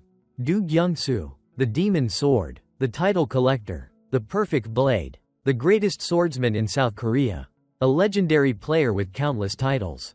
Only 2 years after the player era began, he had already surpassed level 500, long before Sanghyun's regression. Sanghyun had always looked up to him, a warrior he deeply respected. But now, maybe I won't fall behind this time. If I start pushing myself now, maybe, just maybe, I'll have a chance. As his determination blazed within him, Sanghyun's nostrils flared slightly, releasing a faint puff of white steam. The sudden sight startled the porters behind him. Even Yoon Deking couldn't help but raise an eyebrow and ask, "What are you doing?" Snapping out of it, Sanghyun coughed awkwardly. "Ah, Nothing, just stretching. Deking didn't press further. Instead, he reached into his inventory and pulled out a small ring, tossing it to Sanghyun. Here, you did great. Take it. Catching the ring, Sanghyun was genuinely surprised. Whoa, did someone possess you? Yoon Deking gave a sheepish smile. Hey, give me some credit. You really carried the team this time. Still, isn't this a bit much? Deking shrugged nonchalantly. It's just a bronze tier item. I can afford to be generous. Sanghyun smirked. You're a little too honest for your own good. You know? Deking waved him off with a laugh. Hey, if it were expensive, I wouldn't have given it to you. But even as he spoke, a silent thought lingered in his mind. I gave this to you, because from now on, we'll probably never cross paths again. Like it or not, even I have to admit it. You live in a completely different world from the rest of us now. As Sanghyun and Yoon Deking continued to laugh and chat, neither of them noticed the blonde-haired man standing behind them, biting his lip in silent fury. His eyes burned with resentment as he glared at them. He cares more about that bastard just because he showed off his skills a few times? I've served him for so long, and yet this is how he repays me. This is unfair. Completely unfair. A cold, murderous thought crept into his mind. Screw this. They should both just die. Without hesitation, he pulled out his phone and dialed a number. Time quickly passed. The scene transitioned to Sanghyun's apartment in Jamsil-dong, Songpa district. Sitting in front of his desk, Sanghyun grinned from ear to ear as he checked his bank account. This is insane. Now this is why I became a player. A notification flashed on the screen. Transaction complete. 200 coins received. The main exchange gate alone gives me 200 coins per day. Sanghyun chuckled, rubbing his chin. Looks like he gave me twice the amount compared to the others, plus an extra bonus. Damn, I hit the jackpot. He put his phone down and turned his gaze toward the ring resting on the table. Frenzied ring. Rank. Bronze. Type. Accessory. Special effect. Lightweight. Attributes. Strength plus 10. Description. A ring that can only be obtained from the frenzied orc. It causes the wearer to enter a state of rage. Special effect. Lightweight. Consumes 1 mana per second to reduce the perceived weight of all equipped artifacts to 1 gram. Reading through its stats and effects, Sanghyun couldn't help but admire its potential. Even though it's just a bronze tier item, I can't believe I got a free artifact with lightweight. His eyes glinted with understanding. Now I see why it's normally classified as silver. Most players exhausted their mana after just a few swings of their sword. But using 1 mana per second just to lighten their equipment? That's ridiculous. Who the hell would waste their mana on something like that? The thought made him chuckle to himself. But then, his expression shifted, his grin turning sharper. Then again, none of that matters to me. Sanghyun leaned back in his chair, deep in thought. In my past life, I only discovered my ability when I was already over 50 years old. But that's exactly why I trained so damn hard to master it. He recalled a crucial memory, a time when he consumed an artifact that required mana to function. And the result? The penalty effect disappeared. Artifacts that drained mana always had a drawback, a side effect that made them difficult to use. But for Sanghyun, when I absorb them, the penalties vanish completely. Who cares about the drawbacks? The more abilities I collect, the better. With that thought in mind, he reached forward and placed his hand on the ring. A faint blue light began to swirl around his fingertips. Then, without hesitation, he started the absorption process. At the H-Seoul nightclub in Gangnam, the atmosphere was thick with smoke, alcohol, and the heavy beat of music. Amidst the neon glow, the blonde-haired man from Yoon Dekyung's party was lounging in a private booth. His arm draped around a beautiful woman. But he wasn't enjoying the moment. He was ranting. I'm telling you, it's true. That bastard has a stun skill that lasts for 4 whole seconds. His voice was loud, too loud. Across from him, a thuggish-looking man narrowed his eyes in irritation. Oi, who the hell do you think you're raising your voice at? The blonde man immediately shrank back, bowing his head. No, I'm sorry. The thug scoffed, his expression full of disdain. Then he leaned forward, eyes glinting dangerously. So what, you want me to take revenge for you? The blonde man shook his head violently. No, but I swear he's cheating. He even used multiple stun items. Before he could continue, the thug suddenly slammed the table. Then what the hell do you want from me? You idiot? His voice boomed through the room, making the surrounding clubgoers flinch. I'm in the middle of business here, and you're wasting my time with your whining. The blonde man gulped, but then he added, voice trembling, but Yoon Deking seems to like him a lot. That got the thug's attention. His lips curled into a smirk. Oh, so you do want revenge, after all? Meanwhile, not far from the booth, a blonde-haired woman leaned in close to a man with an eye patch, whispering seductively into his ear. You're not close to that guy, are you? He looks like a total loser. Ha ha ha tilde. The one-eyed man chuckled, then straightened up. He wanted to impress the woman, so without hesitation, he called out, hey. The blonde man turned toward him, but before he could even react, schlick, a cold flash of steel. Then, pain. His left ear hit the table with a wet thud. Ah arg. Blood spurted from the side of his head as he screamed and clutched his wound, his entire body convulsing in agony. But the one-eyed man simply smiled. Who do you think we are? Huh? He leaned down, lightly slapping the blonde man's tear-streaked face. Then, in a voice as cold as ice, you thought we were your personal errand boys? The blonde man trembled, his eyes wide with fear. The one-eyed man sneered. Then you better pay the price. He grabbed a glass of alcohol from the table and poured it over the fresh, bleeding wound. Blonde man howled in pure agony, writhing as the liquor burned through his exposed flesh. But the one-eyed man just laughed, thoroughly enjoying the sight. Then, with a casual tilt of his head, he asked, now, tell me, where the hell is this bastard you're talking about? Time passed quickly. Back to Sang-hyun's current situation. He was still completely unaware that the blonde-haired guy and a group of thugs had set their sights on him. So, for now, he remained relaxed, strolling leisurely without a care in the world. Taking a seat near the staircase, Sang-hyun let out a weary sigh.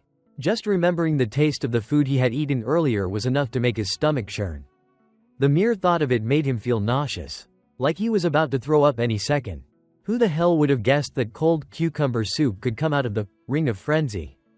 Cold Eastern cucumber soup, the ultimate killer of anyone who dares to eat it. My stomach is turning inside out right now. But as they say, there's always light at the end of the tunnel. At that thought, he casually twirled the massive greatsword in his hand, effortlessly spinning it like a windmill, despite its insane weight. All of this was thanks to the lightweight effect he had obtained from the Ring of Frenzy. Lightweight, a special passive effect with no cooldown. And due to his artifact devourer skill, the original mana consumption penalty of the ability had been completely removed. As a side effect, however, the lightweight effect had been nerfed. Now, instead of completely negating weight, it simply set the weight of all artifacts to a fixed 100 grams. Well, I guess I'll be using this greatsword for now. But what if I accidentally drop it? That would be a disaster. Alright, next up. As he spoke, Sang-hyun quickly pulled up his status window. Current player information. Name: Shin Sang-hyun. Level: 7. Titles: Overwhelming Strength, plus 2 others. Constellation: None. Exclusive skill: Artifact Devourer. Artifacts devoured: 3. HP: 324. Energy: 32. Experience: 307. Strength: 13. Stamina: 12. Agility: 12. Magic power: 10. Luck: 16. Evasion: 15. Defense: 10. Unallocated stat points: 0. Gazing at his current stats, Sang-hyun reminded himself of his next step. I need to start drawing the attention of the constellations. A player could only have one constellation, so he had to choose carefully. If possible, I want a constellation that matches my strongest stat. That means luck. But then he let out a small sigh. Well, at the moment, I don't have any outstanding stats that would attract them. I guess all I can do for now is train. With that thought, Sang-hyun slowly stood up, his eyes locking onto the countless training dummies lined up ahead. Time to get to work. 3 days later. At this moment, Sang-hyun had just arrived at an unfamiliar location, having driven there himself. The moment he stepped out of the car, his face was completely pale, as if he was about to drop dead at any second. I seriously thought I was gonna die back there. I guess 3 days of non-stop training plus a long road trip was way too much. Well, at least I got a new skill out of it. so I guess it was worth it. As he spoke, Sang-hyun twisted his torso left and right, stretching his body a little to shake off the fatigue. The new skill he had acquired was ambidextrous sword mastery, a basic passive ability for swordsmen. Skill level 1. Description: increases adaptability with all types of swords, excluding short swords and one-handed long swords. Now, as for the place Sang-hyun had come to, this was none other than dungeon number 101. A solo player exclusive dungeon. Looking at the glowing blue portal before him, a faint smile appeared on his lips. Today, I get to go all out by myself. No more worrying about people staring at me like I'm some kind of freak. Not only that, but getting access to a solo dungeon like this usually meant waiting in line for months. I should be glad I managed to slip in through the cracks. Just as he was about to step forward, he suddenly paused. His gaze shifted toward the distance behind him, and his expression darkened. A black car sat idly in the distance, parked in complete silence. It had been following him for quite some time now. And at this point, Sang-hyun was sure of it. I can't believe they actually followed me all the way into the damn forest. I don't know what they want, but whatever it is, I'll settle it inside the dungeon. His voice turned cold, and his eyes gleamed with a dangerous edge. Inside the dungeon entrance, the entrance to dungeon number 101 resembled a massive cave. Its dark, ominous passage stretching deep inside. Emerging from the blue portal, a group of thugs stepped forward calmly, their expressions unreadable. It seemed that the blonde-haired traitor had somehow convinced them to take the job. But before they could take another step, Sang-hyun's voice rang out, cutting through the air. This is a solo-player dungeon, isn't it? You guys couldn't have gotten lost. That means you're trespassing in my place. Hearing that voice, the leader of the rat gang raised an eyebrow in slight surprise. His eyes swept over Sang-hyun. Taking in his posture, the guy looked like he had been waiting for them this whole time. But that moment of curiosity quickly turned into mocking laughter. Are you stupid or something? Turning back to Sang-hyun, the whole gang erupted into laughter, their expressions full of amusement at his supposed foolishness. Sang-hyun, however, remained calm. The moment he got a good look at them, he immediately realized something was off. These guys weren't a normal dungeon raid team. Thinking it over, he decided to give them one last chance to avoid unnecessary bloodshed. I won't report this, so get lost. His eyes narrowed slightly as he spoke. At the same time, he silently analyzed the entire group, scanning them carefully before coming to a quick conclusion. No healers, no mages. They gave up stability, the one thing every dungeon party needs, to form an all-swordsman and archer team. These guys aren't dungeon hunters. They're awakened hunters, a pack of hyenas. Just as he suspected, this was a group that specialized in hunting other awakened players. And judging by their attitudes, they weren't even trying to hide it anymore. Ha ha ha, this dumbass actually thinks he's something special. The huge thug let out a loud laugh. Meanwhile, the small blonde-haired guy next to him sneered. That's your fate, dumbass. If you die here, not even your corpse will be found. For some reason, Sang-hyun felt a strange sense of familiarity with this group.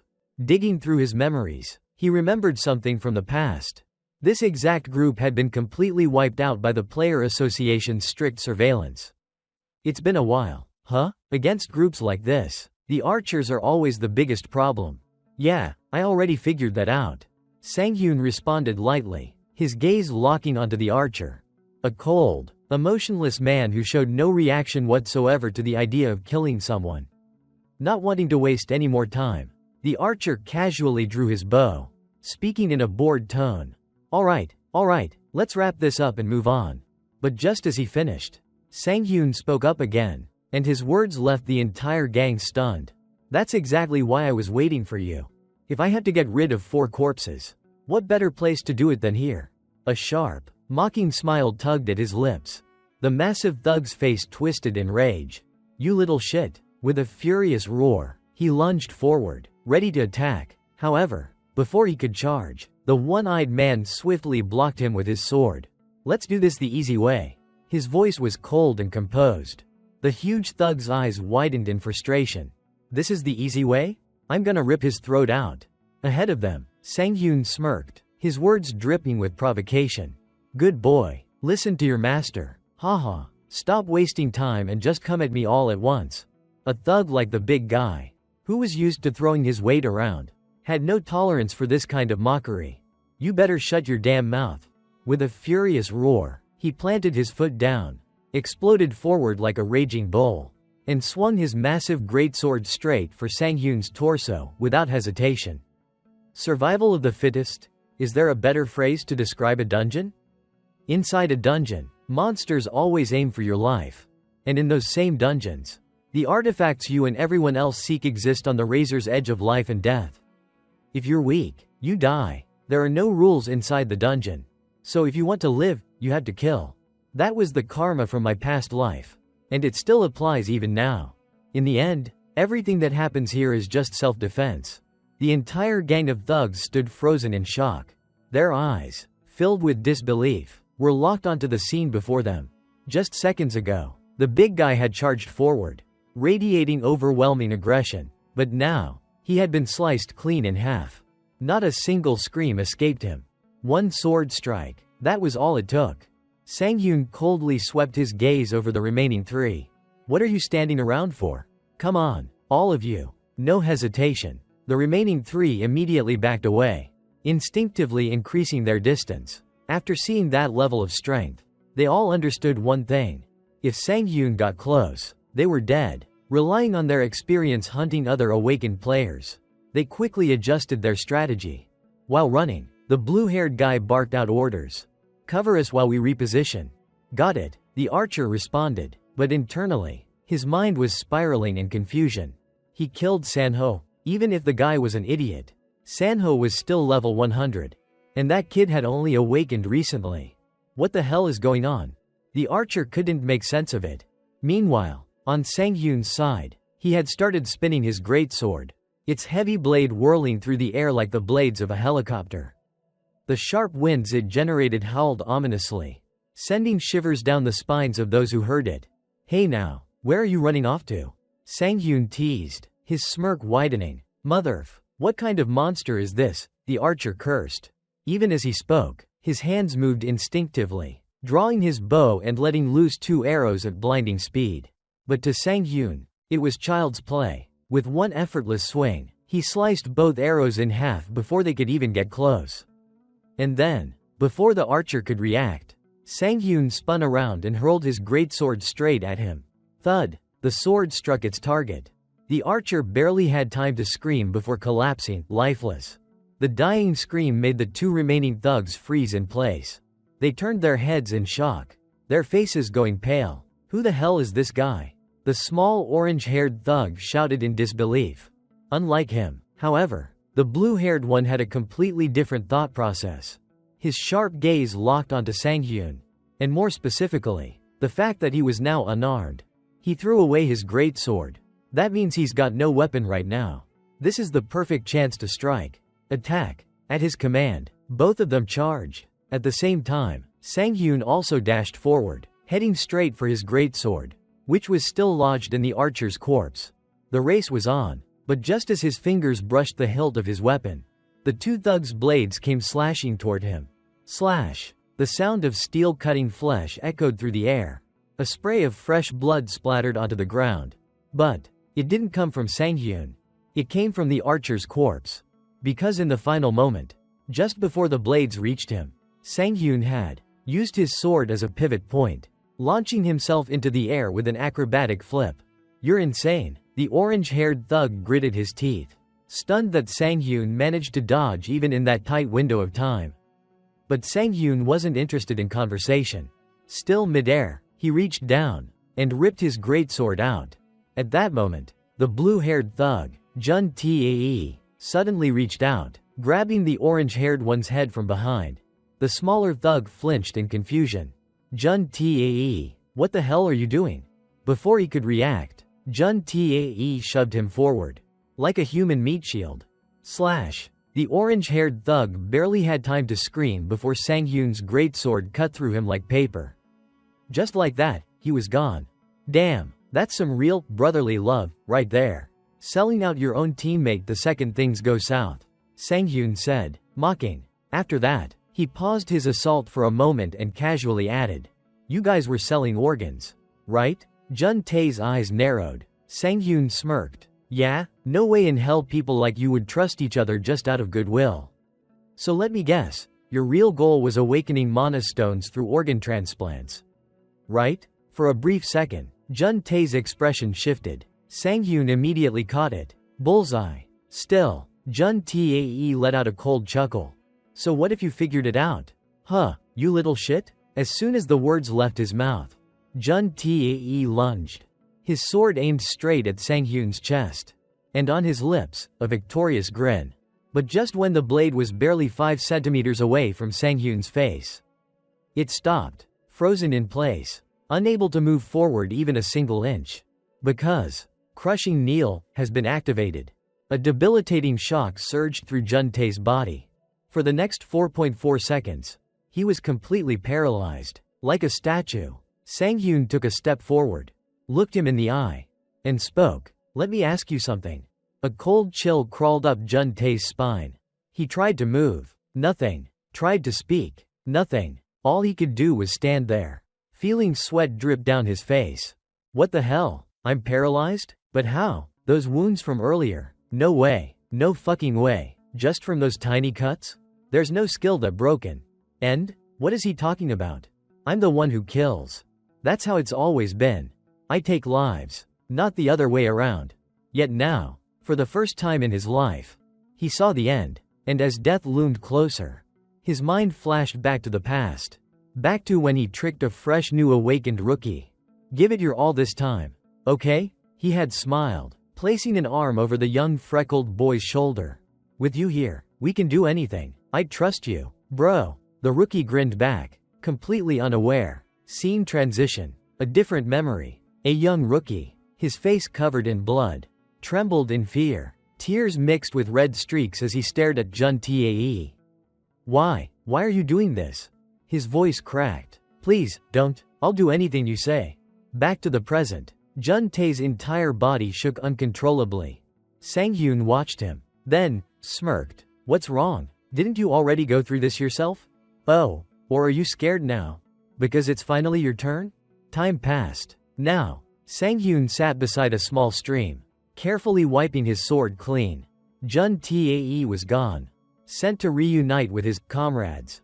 And even though this wasn't the first time, even though he had witnessed this kind of thing countless times before, a part of him still felt off. I shouldn't get used to this. I haven't even been regressed for that long. At this rate, there's no way I'll ever form a contract with a constellation. Sang-hyun exhaled. His gaze drifted towards the pile of discarded weapons nearby. Dang, you have obtained 8 artifacts from this dungeon.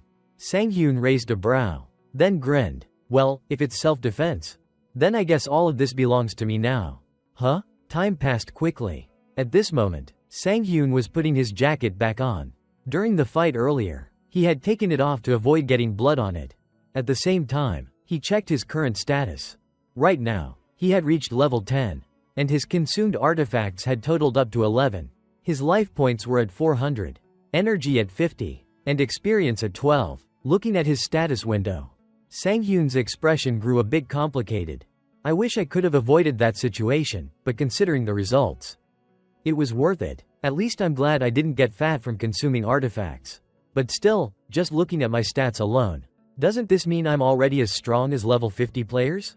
How long has it even been since I came back? My growth rate is actually insane. And on top of that, as he muttered to himself, Sang-hyun reached into his coat pocket and pulled out a ring. It was the Recovery Ring, a silver tier artifact classified as support equipment. Equipment type: Ring. Special effect: Recovery. Usage effect: Consumes 10 mana to instantly remove any abnormal status. If used again within the next minute, the mana consumption doubles. Seeing this item, Sang-hyun couldn't help but be a little surprised. That guy who charged at me right from the start. Who would have thought he actually had an artifact that nullifies debuffs? Wait, so if I had blindly relied on my stun skill, I would have been screwed. Looks like I need to be more careful next time. With that thought, he began synchronizing his mana with the recovery ring. Scene transition: deep inside dungeon number 101. Internal access path. Deeper inside the dungeon, there appeared to be a mining site where a group of goblins was working. Some of them carried small sacks on their backs, seemingly used for collecting minerals. However, after just a few steps, one of the creatures suddenly stopped in its tracks and turned around. Sensing something, following its gaze, the goblin spotted Sanghyun gasping for breath. He gripped his sword tightly in one hand, but the strangest part, Washi's eyes were covered with a black cloth. Even Sanghyun himself felt that what he was doing was absolutely insane. But he had no choice. The requirement to obtain the Lucky Day title is as follows. This is crazy. It wants the player to kill 500 monsters while keeping their eyes closed. On the other side, the goblins hesitated for a brief moment upon witnessing Sanghyun's strange behavior. They didn't immediately charge in to attack. Come on, when are these monsters going to make a move? The protagonist muttered in frustration. Once they confirmed that Sanghyun was truly unable to see, the goblins let out amused chuckles. Drool dripped from their mouths as their excitement grew. Back to Sanghyun's perspective, he suddenly lifted his head slightly, sensing something in the air. I can feel them. I have to sense the airflow and listen carefully to everything around me. Focus. I need to maintain this heightened state of awareness. Inside his mental world, it was as if he were standing on the surface of a still body of water. Then, from behind him, countless sounds and ripples began spreading rapidly toward him. The sounds and ripples became increasingly clear and intense, surrounding Sanghyun from all directions, appearing and disappearing unpredictably instead of following a linear path. I can do this, he reminded himself. At that very moment, one of the goblins let out a roar. Gripping its axe tightly, it swung it straight at Sanghyun. However, what it didn't know was that Sanghyun's heightened perception had already detected its movement well in advance. Without a moment of hesitation, he swung his sword in a sweeping arc, slicing through the air with breakneck speed, and in an instant, 4 goblins were cleaved in half simultaneously. A rain of blood erupted. The area was instantly suffused with the thick stench of fresh blood. And yet, rather than feeling repulsed, Sanghyun seemed almost exhilarated. This feels damn good. He let out a low chuckle. Just then, a blinding streak of light shot toward him at breakneck speed, aiming straight for his head. For an ordinary person, there would be no time to react. But our protagonist? Not a chance. The moment it entered his range of perception, Sanghyun's hand snapped up effortlessly, catching the arrow mid-flight before crushing it into pieces in a single motion. The goblin archer in the distance broke into a cold sweat, letting out an unintelligible noise. Back to Sanghyun's perspective, his perception was expanding in all directions, allowing him to sense countless pairs of eyes watching him from within the darkness. And yet, he felt no fear whatsoever. Just moments ago, I was in a terrible situation. But because of it, I got to relive my past. Maybe that's why my senses have been sharpened. Well, either way, come at me, you bastards. He taunted them outright. And how could these green-skinned creatures possibly hold back after hearing that? With their overwhelming numbers, the goblins charged forward like moths to a flame. But the only thing awaiting them was death. Sanghyun's sword whipped through the air at lightning speed, slashing and cutting down the goblins before they could even get close. His attacks were so relentless and precise that the goblins collapsed into pieces mid-charge, never even realizing how they had died. Rather than slowing down, Sanghyun grinned in exhilaration. He lunged forward aggressively, cutting down everything in his path without the slightest hesitation. Only one goblin, lagging behind, had the misfortune of witnessing everything. It stood frozen, watching its comrades get obliterated in an instant. Terror was etched all over its face before it could even think about running. It soon joined its fallen brethren in the afterlife. Having temporarily wiped out the group of monsters ahead, Sanghyun finally stopped for a moment. The tip of his sword still smoldered with heat, drenched in the blood of the fallen goblins. The scene around him was even more gruesome than a slaughterhouse. Every single monster's sacrifice had become fuel for Sanghyun's growth. Suddenly, a notification popped up before his eyes. Congratulations! You have leveled up. You have obtained the title, Lucky Day, Rank D. Hearing the announcement, Sanghyun ripped off his blindfold in one swift motion. There was no need for it anymore. Doesn't even feel like I did much. He shrugged, taking a moment to check out his newly acquired title. Lucky Day, Rank D. Primary effect: Luck plus 20. Secondary effect: each time you defeat a monster of the same type, Your luck stat increases by 0.1. Maximum increase. +10. Reading the description of his new title, our protagonist couldn't hold back a chuckle. Haha, I'm finally gathering all the titles I need. Meanwhile, a new group of goblins had been drawn to the area by all the commotion. But the moment they arrived, their eyes landed on the horrifying sight before them. Limbs and body parts of their fallen kin scattered all over the place. Every hair on their bodies stood on end. But before they could even think about retreating, Sang-hyun was already standing right in front of them, flashing a deranged smile. Haha, can't let this opportunity go to waste. More stats for me. And they even walked right into my lap. Drenched in blood, his face twisted into that of a bloodthirsty executioner. Even goblins, who lived for slaughter, couldn't suppress their terror. They screamed at the top of their lungs as if their village had just caught fire. Time passed quickly. The unfortunate goblins that had arrived late had now joined their fallen comrades in the afterlife. And as for Sang-hyun, was so thrilled that his whole body was trembling, as if he were having a seizure. My luck stat went up by 30. Just from this one title. This is even better than most platinum rank titles. This has to be worth 500 million. No, maybe even $1 billion. In this lifetime, I can finally afford a house. He shouted in pure exhilaration. But then, at that exact moment, a crimson spatial crack suddenly appeared behind him, crackling with violent lightning. At the same time, a notification popped up before his eyes. The space around you begins to fade. Sang-hyun didn't even need the warning. He could already feel the disturbance in the space behind him. His expression instantly stiffened as he whipped around to see what was happening. Cold sweat dripped down his face. And that grin he had just moments ago? It vanished completely. A series of notifications began to appear in front of Sang-hyun. 3 constellations have taken an interest in you.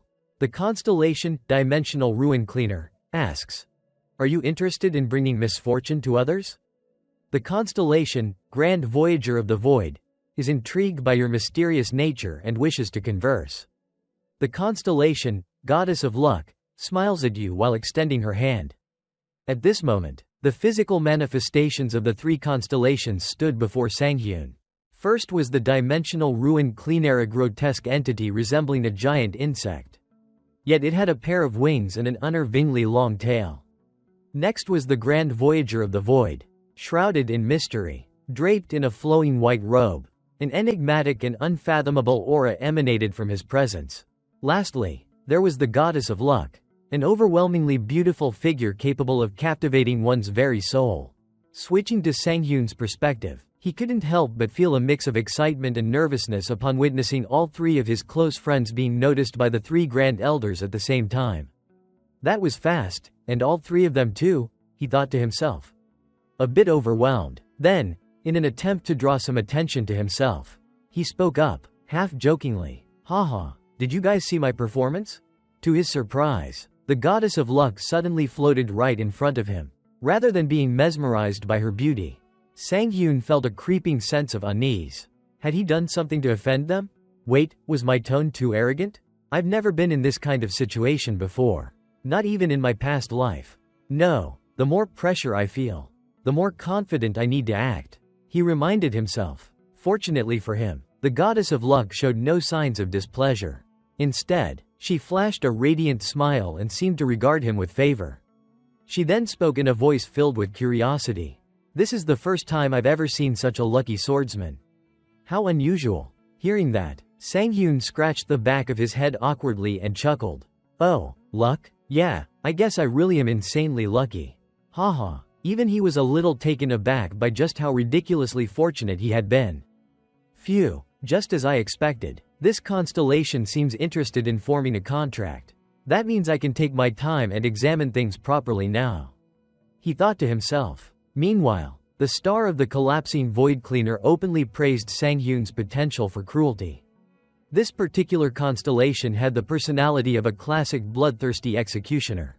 And Sang-hyun couldn't help but wonder, did I catch his attention just because I massacred a bunch of goblins in such a short time? On the other hand, the Grand Wanderer of Space seemed more intrigued by the hidden depths of Sang-hyun's psyche. This left him puzzled. Why was this constellation here? I've heard that the Grand Wanderer of Space only appears before players who possess the aura of a saint. So does that mean they're actually here because of her? He murmured, his gaze shifting forward with a hint of doubt. At that moment, the goddess of luck was happily chatting with the other two constellations. She even reached out and ruffled the Grand Wanderer's hair, causing his face to flush a deep red.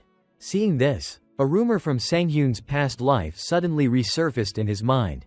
The goddess of luck, even in the world of constellations, there were rumors that she had incredibly vast connections. Across from him, the beautiful goddess caught his skeptical gaze, noticing how he was staring at her intently. In response, she turned to face him and casually reassured him. I'm not possessive. Even if you choose me, you're still free to form contracts with other constellations, she said. Reading this system message, Sanghyun was momentarily stunned. This offer was almost too good to be true. Wait, seriously? He blurted out before thinking to himself. This is a massive advantage. A sharpshooter can hit their mark even when firing into the air. Under the blessings of the world, they never run out of arrows. The miracle archer. Among all archers, Hashimoto Yuki was the one who had defeated countless top swordsmen. Not only did he have an absurdly high luck stat, but his destructive power was overwhelming. People suspected he was cheating or exploiting a loophole. But in reality, it was simply because he had contracts with two constellations. And it was the goddess of luck who made that impossible feat a reality. With that thought in mind, Sanghyun knew better than to offend these three constellations. So he could only force a smile and chuckle awkwardly. Ha ha, having three constellations appear at once sure makes it hard to choose. Across from him, the emotional state of the three constellations shifted instantly. They urged him to cast aside the petty concerns of a mere mortal and make a decision of fate. One of them even began to question whether they had chosen the wrong person. From Sanghyun's perspective, however, it wasn't that he was playing mind games to raise the value of his contract. He was genuinely struggling to make the right choice. The goddess of luck is definitely a good constellation. But, if choosing her means no other constellations will appear in the future, then this decision is practically locking in my entire fate as a player. Over the 10 years I spent as a player, only one constellation ever approached me, the model student who succeeded late in life. When he appeared, it was like a beacon of salvation. I was overwhelmed with joy. No matter how much I struggled, I believed that the future would be bright. But, nothing ever changed. Not until I turned 55. That's right, I never got any real benefit from my constellation. The activation condition was absurd. The ability required me to reach level 850 before it would double all stat effects from artifacts and titles. For my entire life, I couldn't use the constellation's most important power. No, more than that, I didn't even dare to dream of using it. But, in the end, maybe that constellation was the reason I got to turn back time. So for that, I'm grateful. Which is why, this time, I had to be more careful than ever. From now on, I had to accept that there won't be another chance to rewind time. As he thought, he carefully studied the three constellations before him. Should I choose divine power, destructive power, or luck? And just like that, after a brief moment of contemplation, our protagonist made his decision. Without hesitation, he pressed the confirmation button on the system screen. Immediately, a notification popped up. You have signed a contract with the constellation goddess of luck. Once the contract is established, even if the player dies, it will remain in effect for 30 years without disappearing. In another realm, an entity was closely monitoring the contract between the reincarnated player and the goddess of luck. 15 friendly constellations sincerely congratulate your contract and wish for your victory. 3 hostile constellations have decided to use their players to hinder your growth. A series of notifications flooded the screen, causing Sanghyun to glance nervously at the bright red warning messages before him. Haha, what the hell is this? Why am I suddenly attracting so much attention? Well, whatever happens, I'll be counting on you from now on. Goddess of luck. As he spoke, he reached out his hand. Seeing this, the goddess of luck gently extended her hand, placing it against his. The goddess of luck blesses your wise choice. Just as Sanghyun was about to say something, the system suddenly issued another set of notifications. Goddess of luck, contract effects and blessings. Trait 1. All offensive actions guarantee critical damage against enemies. Trait 2. When obtaining a unique grade artifact or higher, you will automatically unlock and inherit its hidden effect. Trait 3.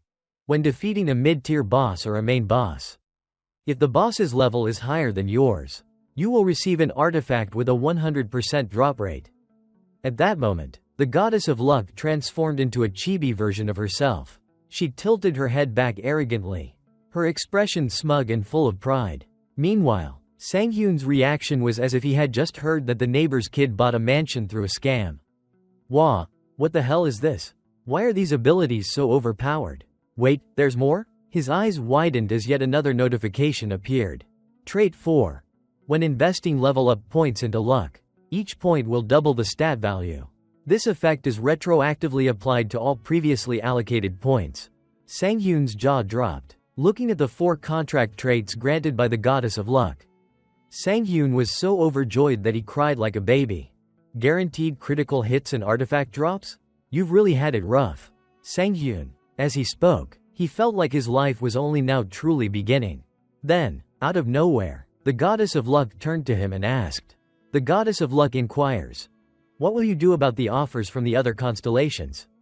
To Sang-hyun, after witnessing firsthand what he had gained from the goddess of luck, why would he even care about the other 2 constellations? He turned around and dismissively waved his hand. "Ah, it's fine, you 2 can leave now. I need to focus on the goddess." Hearing this, the other 2 constellations immediately bristled with irritation. The Grand Voyager of Space, take a number. See you next time. The Spatial Collapse Janitor. Warning, one day, I will take something from you. Be prepared. Meanwhile, the goddess of luck clapped her hands in delight, amused by his unwavering determination. With this effect, you don't need to be greedy for now, she thought. Sang-hyun nodded in agreement, reminding himself, no need to rush.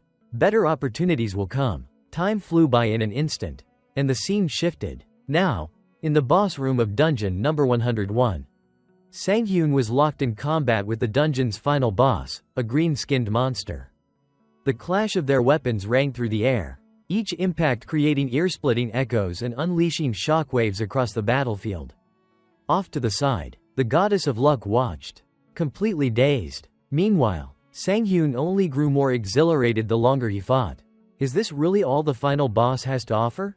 Come on, give me more, you weakling. With a mighty swing, he slashed his sword forward, forcing the green-skinned monster to raise its twin battle axes in a desperate attempt to block the attack.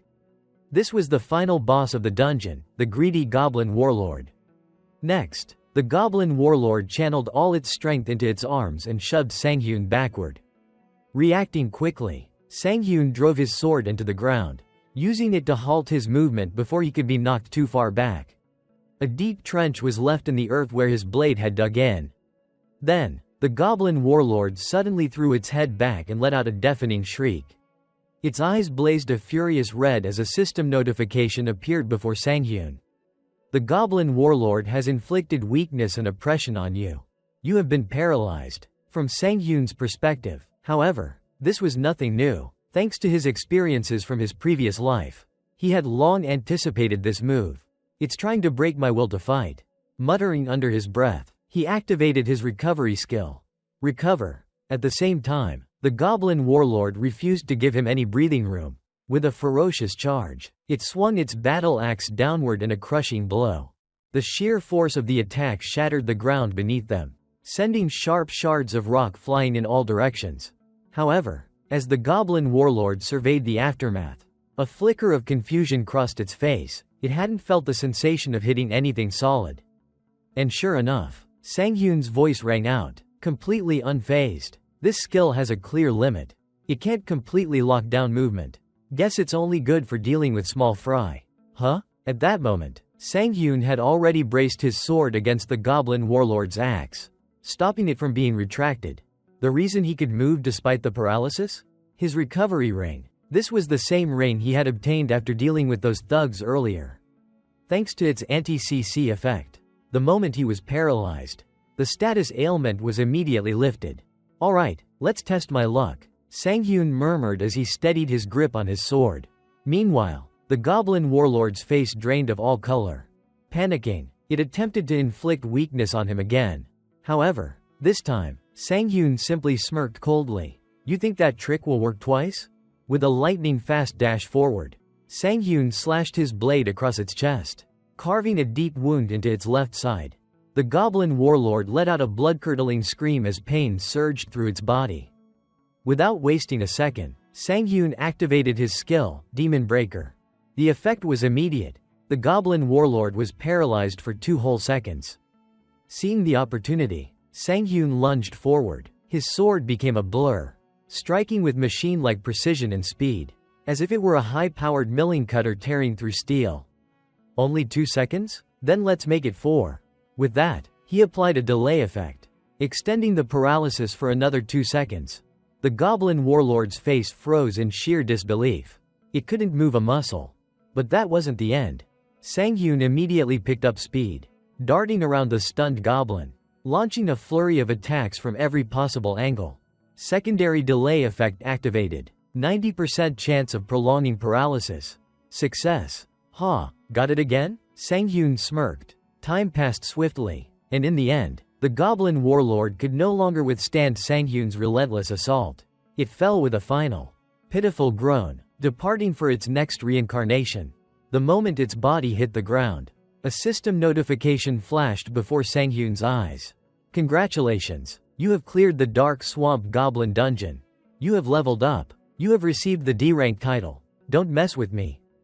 Title description. Luck plus 30. Evasion plus 10. Additional effect. You may enhance one chosen skill once. The enhancement level is based on the system's designated scaling for players.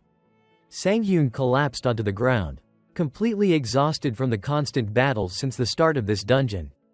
They say youth should be spent working hard, but at this rate, I'm pushing my body to the limit. He let out a tired groan, complaining to himself. Standing beside him, the lucky goddess clapped her hands and cheerfully encouraged him.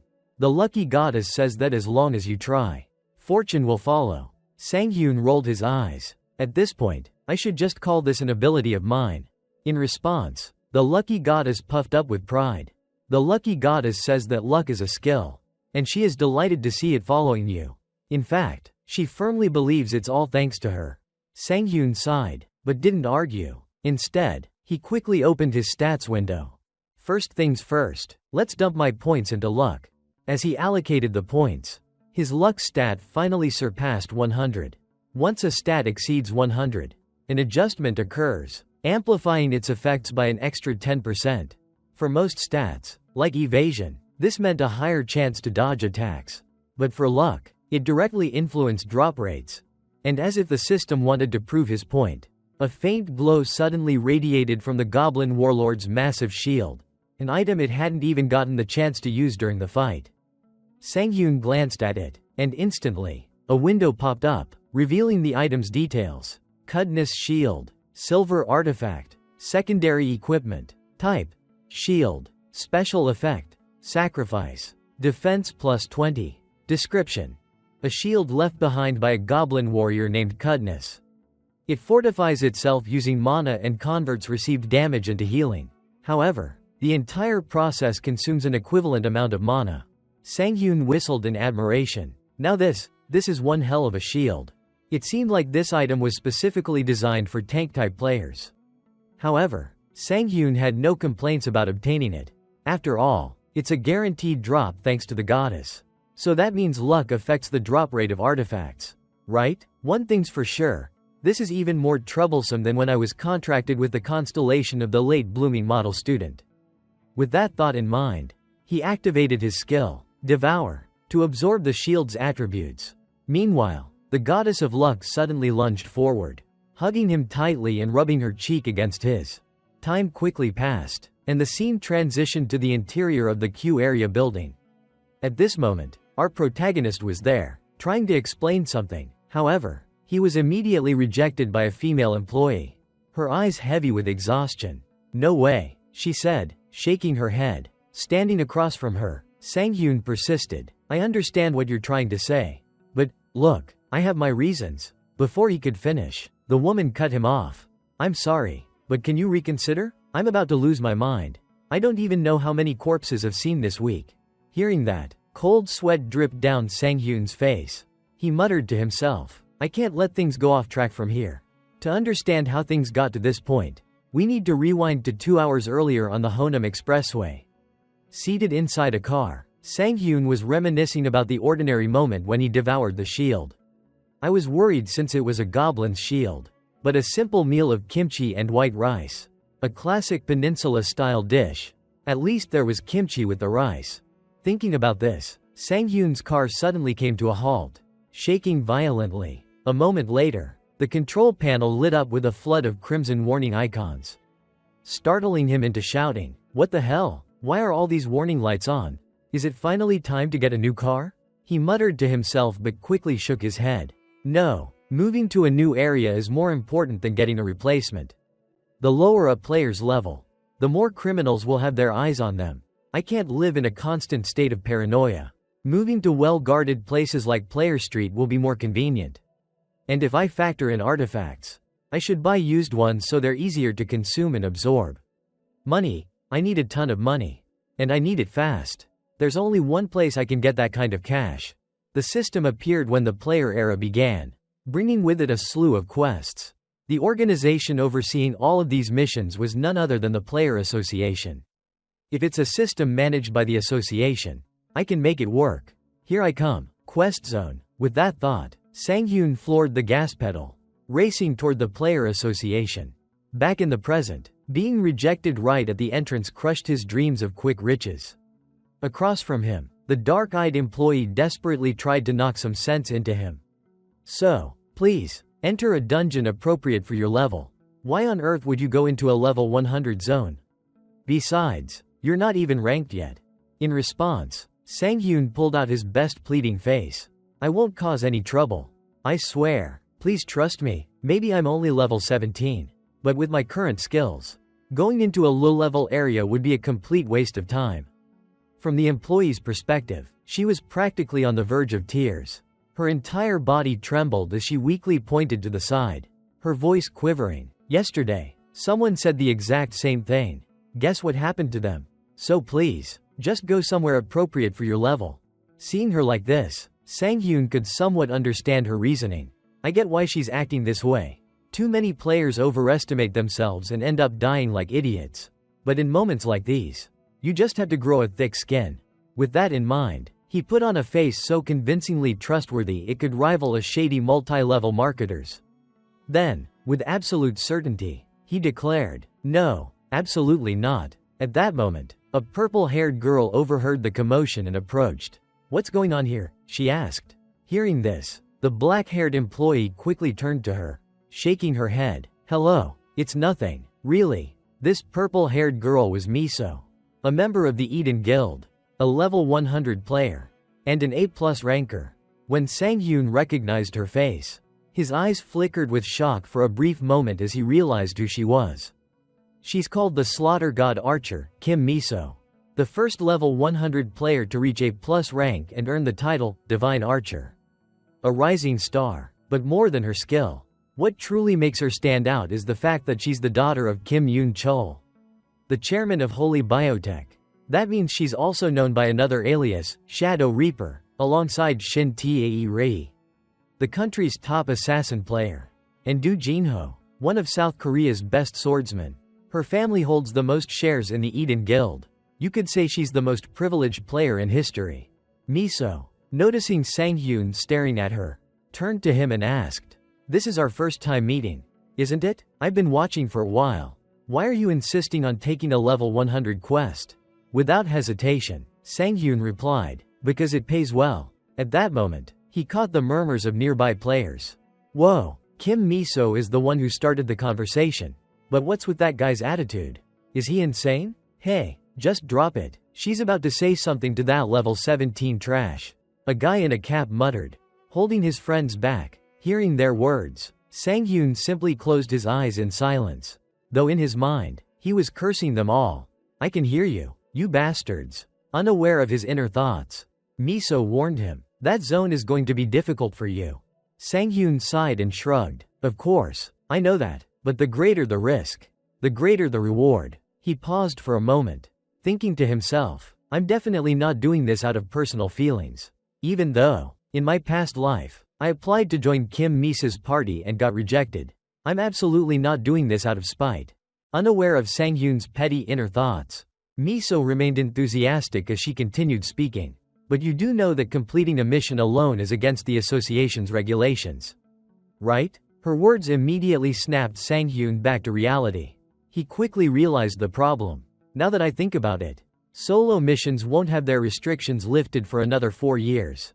Knowing that he wouldn't be able to go at it alone here, he scratched his head awkwardly and said, "Haha, I guess I didn't read the details carefully. Well then, I'll be on my way." With that, he quickened his pace. However, he failed to notice that his odd behavior had caught Misa's attention. Out of nowhere, she suddenly made an unexpected offer. "Then, do you want to form a party with me?" Around them, the nearby players who overheard her words widened their eyes in disbelief, as if they couldn't trust what they had just heard. Whoa, is she crazy? Why the hell would she pick that bastard? I could go too. Damn it, this is so unfair. I'm so jealous.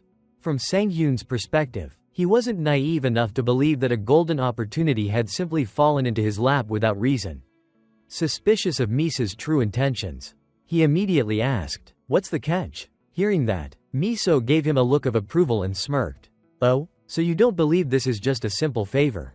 Huh? Haha, I tend to trust circumstances more than people," Sang-hyun replied with a grin. Meanwhile, Miso revealed her true motive. "Hey, interesting, but there's no catch. If anything, let's call it a promise instead. If your skills don't match your confidence, you'll have to pay the price. Of course, if it turns out the other way around, I'll give you a sincere apology." Her voice was ice cold. Hearing that, Sang-hyun smirked. He had already figured out Misa's angle. So this is a test. Huh? Kim Misa's influence extends far beyond just being a famous player. The brand value of any outfit she wears skyrockets instantly. With just a few words, she can flood the news. The moment she labels someone as an arrogant player, their career is as good as over. This is going to be interesting. With his usual, "if I like it, I fight" attitude, Sang-hyun accepted without hesitation. "Then let's head out right now." From Misa's perspective, just a few minutes earlier, as she stepped out of her car, the driver had reminded her, "I'll be waiting here, miss." In response, Miso waved her hand dismissively. "Do whatever you want, this might take a while." After that, she couldn't help but feel a little frustrated about having to go alone. All the guild members are busy, how annoying. Guess I'll have to find a party member for myself. Just as this thought crossed her mind, she overheard Sang-hyun's conversation with the association staff. Coincidentally, Kim Miso had a reason to team up with Shin Sang-hyun. The minimum party requirement for missions was just as much of a hassle for her as it was for him. Among all these circumstances, she suddenly came across a player exuding confidence, someone whose true abilities were unknown to everyone. That, in itself, was quite an intriguing situation for her. And so, their unexpected partnership was formed. Meanwhile, the staff member caught between the two was sweating profusely. Then, out of curiosity, Miso casually asked, "By the way, what mission was Shin Sang-hyun planning to take?" Hearing a famous player ask about him, the staff member fumbled for a moment before responding. "Ah, yes, please wait a moment." She quickly checked the system screen in front of her and then tilted it toward Miso for her to see. The mission details read, "Defense mission. Eliminate all monsters approaching the Guardian Tower. If the Guardian Tower's core is destroyed, the mission will fail. Monster type: Wolf-type creatures. Number of monsters: 300. Recommended level: 100. Mission reward: 500 million won." After reading the mission description and its requirements, Misa's gaze shifted slightly. Even for a level 100 player like her, this was not a mission to be taken lightly. What the hell is this? This isn't a simple collection quest or a standard hunting mission, it's a defense mission. That means they have to wipe out every last monster to succeed. One of the most crucial principles of a 4-player team is having at least one ranged damage dealer. And he planned to do this alone? If I weren't here, he'd be dead for sure. The more she thought about it, the more convinced she became that Shin Sang-hyun was out of his mind for even considering this mission solo. Seeing the slight hesitation in Misa's gaze, Sang-hyun smirked and provocatively asked, "What's wrong? Are you scared?" Miso blinked in disbelief. For a moment, she wasn't sure if she had misheard him. "What, did I hear that right?"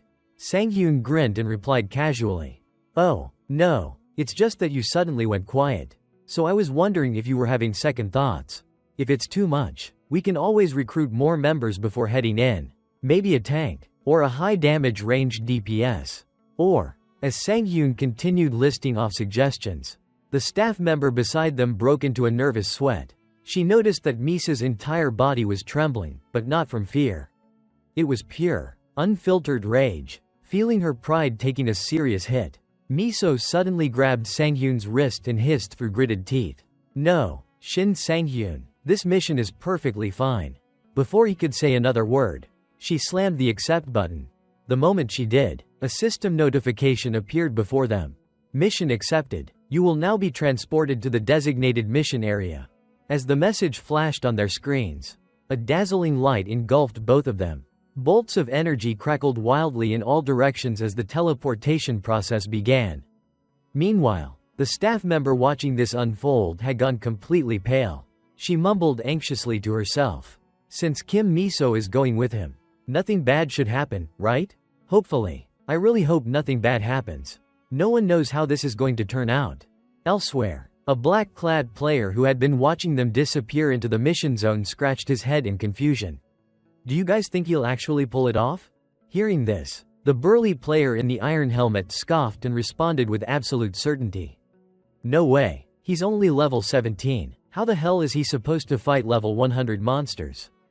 Unlike the others who dismissed Sang-hyun outright, the blue-clad player had a different perspective. "Hey, do you really think Kim Miso would just randomly bring him along for no reason? She's currently being praised as the youngest A+ ranked player. Do you think her ability to judge people is that poor?" He crossed his arms and continued. "You guys know about the ranking system that the Player Association recently restructured, right? It was created because evaluating a player's strength purely based on level was inaccurate. There are two criteria for ranking. First, the number of dungeons cleared. Second, an overall assessment of the player's combat sense. And that means Kim Miso reached A+ rank purely based on her combat sense." The two other players listening to him already knew this information, but they still had some lingering doubts. One of them asked, "I get that, but why A+? Why not just A?" At this, the blue-clad player smirked knowingly. That's because there are even bigger monsters ranked above her, right? But forget that for now, it doesn't matter. What does matter is that he just went in together with Kim Miso." With that realization sinking in, the single guys among them let out dramatic sighs of envy. Damn it, so jealous? Some even wiped away imaginary tears, feeling utterly miserable. As the scene shifts to Sang-hyun's group, they find themselves in a modern cityscape. The setting for their current mission, towering high into the sky. The structure they must defend pulses with arcs of lightning, crackling with an ominous energy. Atop the tower, Kim Miso stands with her bow in hand, her sharp gaze following Sang-hyun as he silently strides across the bridge. Words carry responsibility. If things get too dangerous, of course, I'll step in, but I hope this experience will make him realize the reality of the situation. She muses, flashing back to 30 minutes earlier. Just after their arrival, Sang-hyun had made a proposal that left Miso momentarily stunned. "What did you just say?" she asked, narrowing her eyes at him. Still checking his weapons, Sang-hyun responded casually, "I meant exactly what I said. Unless I ask for help, don't interfere. If you focus on support, I'll give you 5%. Miso blinked in disbelief. "So I didn't mishear?" "Nope," Sang-hyun replied nonchalantly. "You just sit back and support, and you'll still pocket 5%. Sounds like a great deal, doesn't it?" Miso glanced him over from head to toe before shaking her head. "You think I'm hesitating because of that? There's no way you can handle this alone. We're talking about 300 of them, not just one or two. Even someone at level 100 like me would struggle dealing with them solo." She trailed off, her words fading as she caught the unwavering confidence in Sang-hyun's expression. His smirk held an air of mystery as he simply said, "Just watch and see." Somehow, something about that look made Miso reconsider. Letting out a sigh, she finally relented. "Fine, but for every monster you miss, you lose 1% of your share. If you let 95 of them slip through, you walk away with nothing. Got it?" Returning to the present, Sang-hyun now stands face to face with several deep blue-furred wolves. Their glowing purple eyes gleam with malice, their presence exuding a dangerous aura. Snarling, they fix their bloodthirsty gaze on him. gripping his sword tightly. Sang-hyun slams it against the ground with a confident smirk. "Too bad for you," he says, his voice brimming with excitement. "Because I don't plan on missing a single one." Without any warning, both sides lunged at each other, exchanging what could only be described as affectionate blows.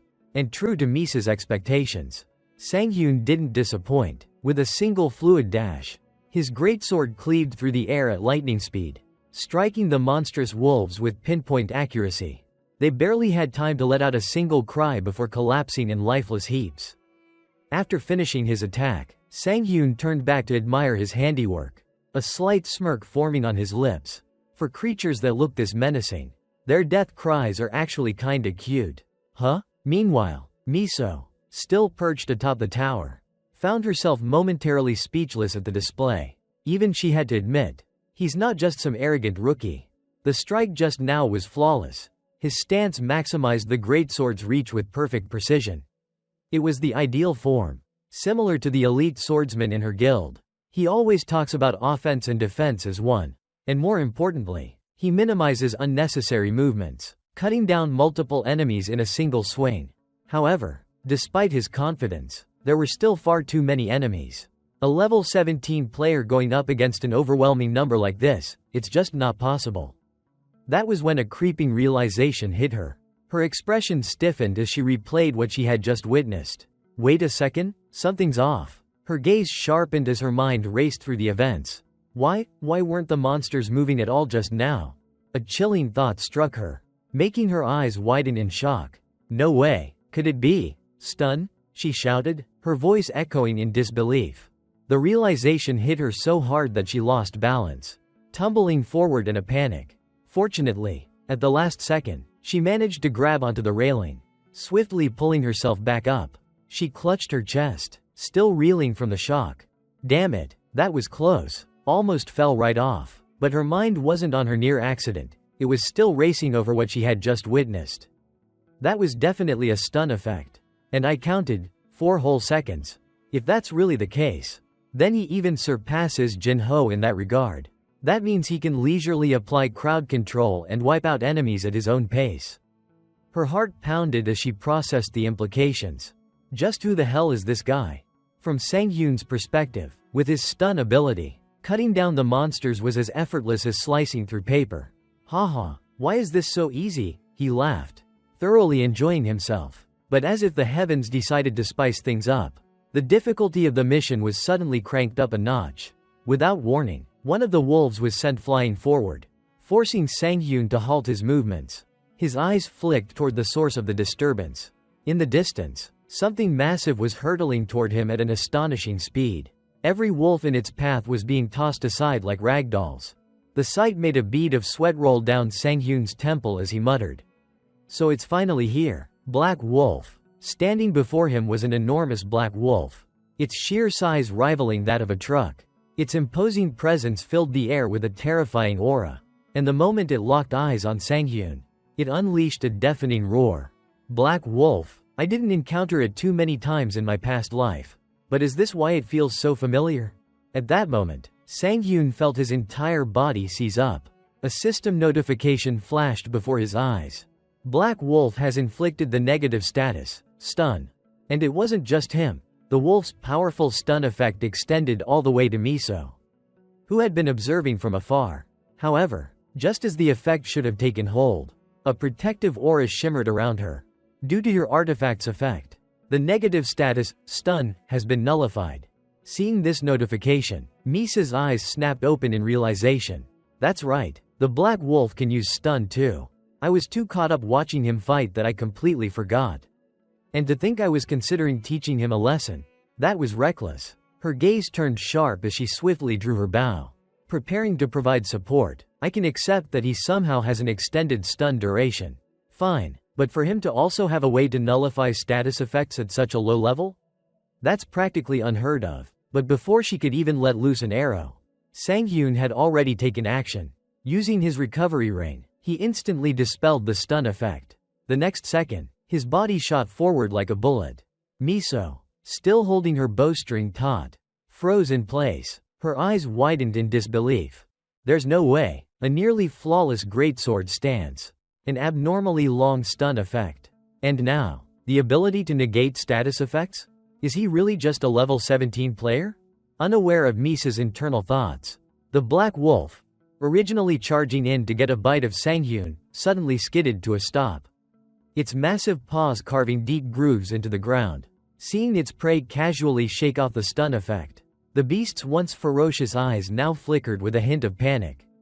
Sanghyun, amused by the wolf's dumbfounded expression, let out a chuckle, surprised. Huh? You thought your prey would be paralyzed, completely defenseless, but here I am, moving freely. That moment of hesitation has already decided the outcome of this battle.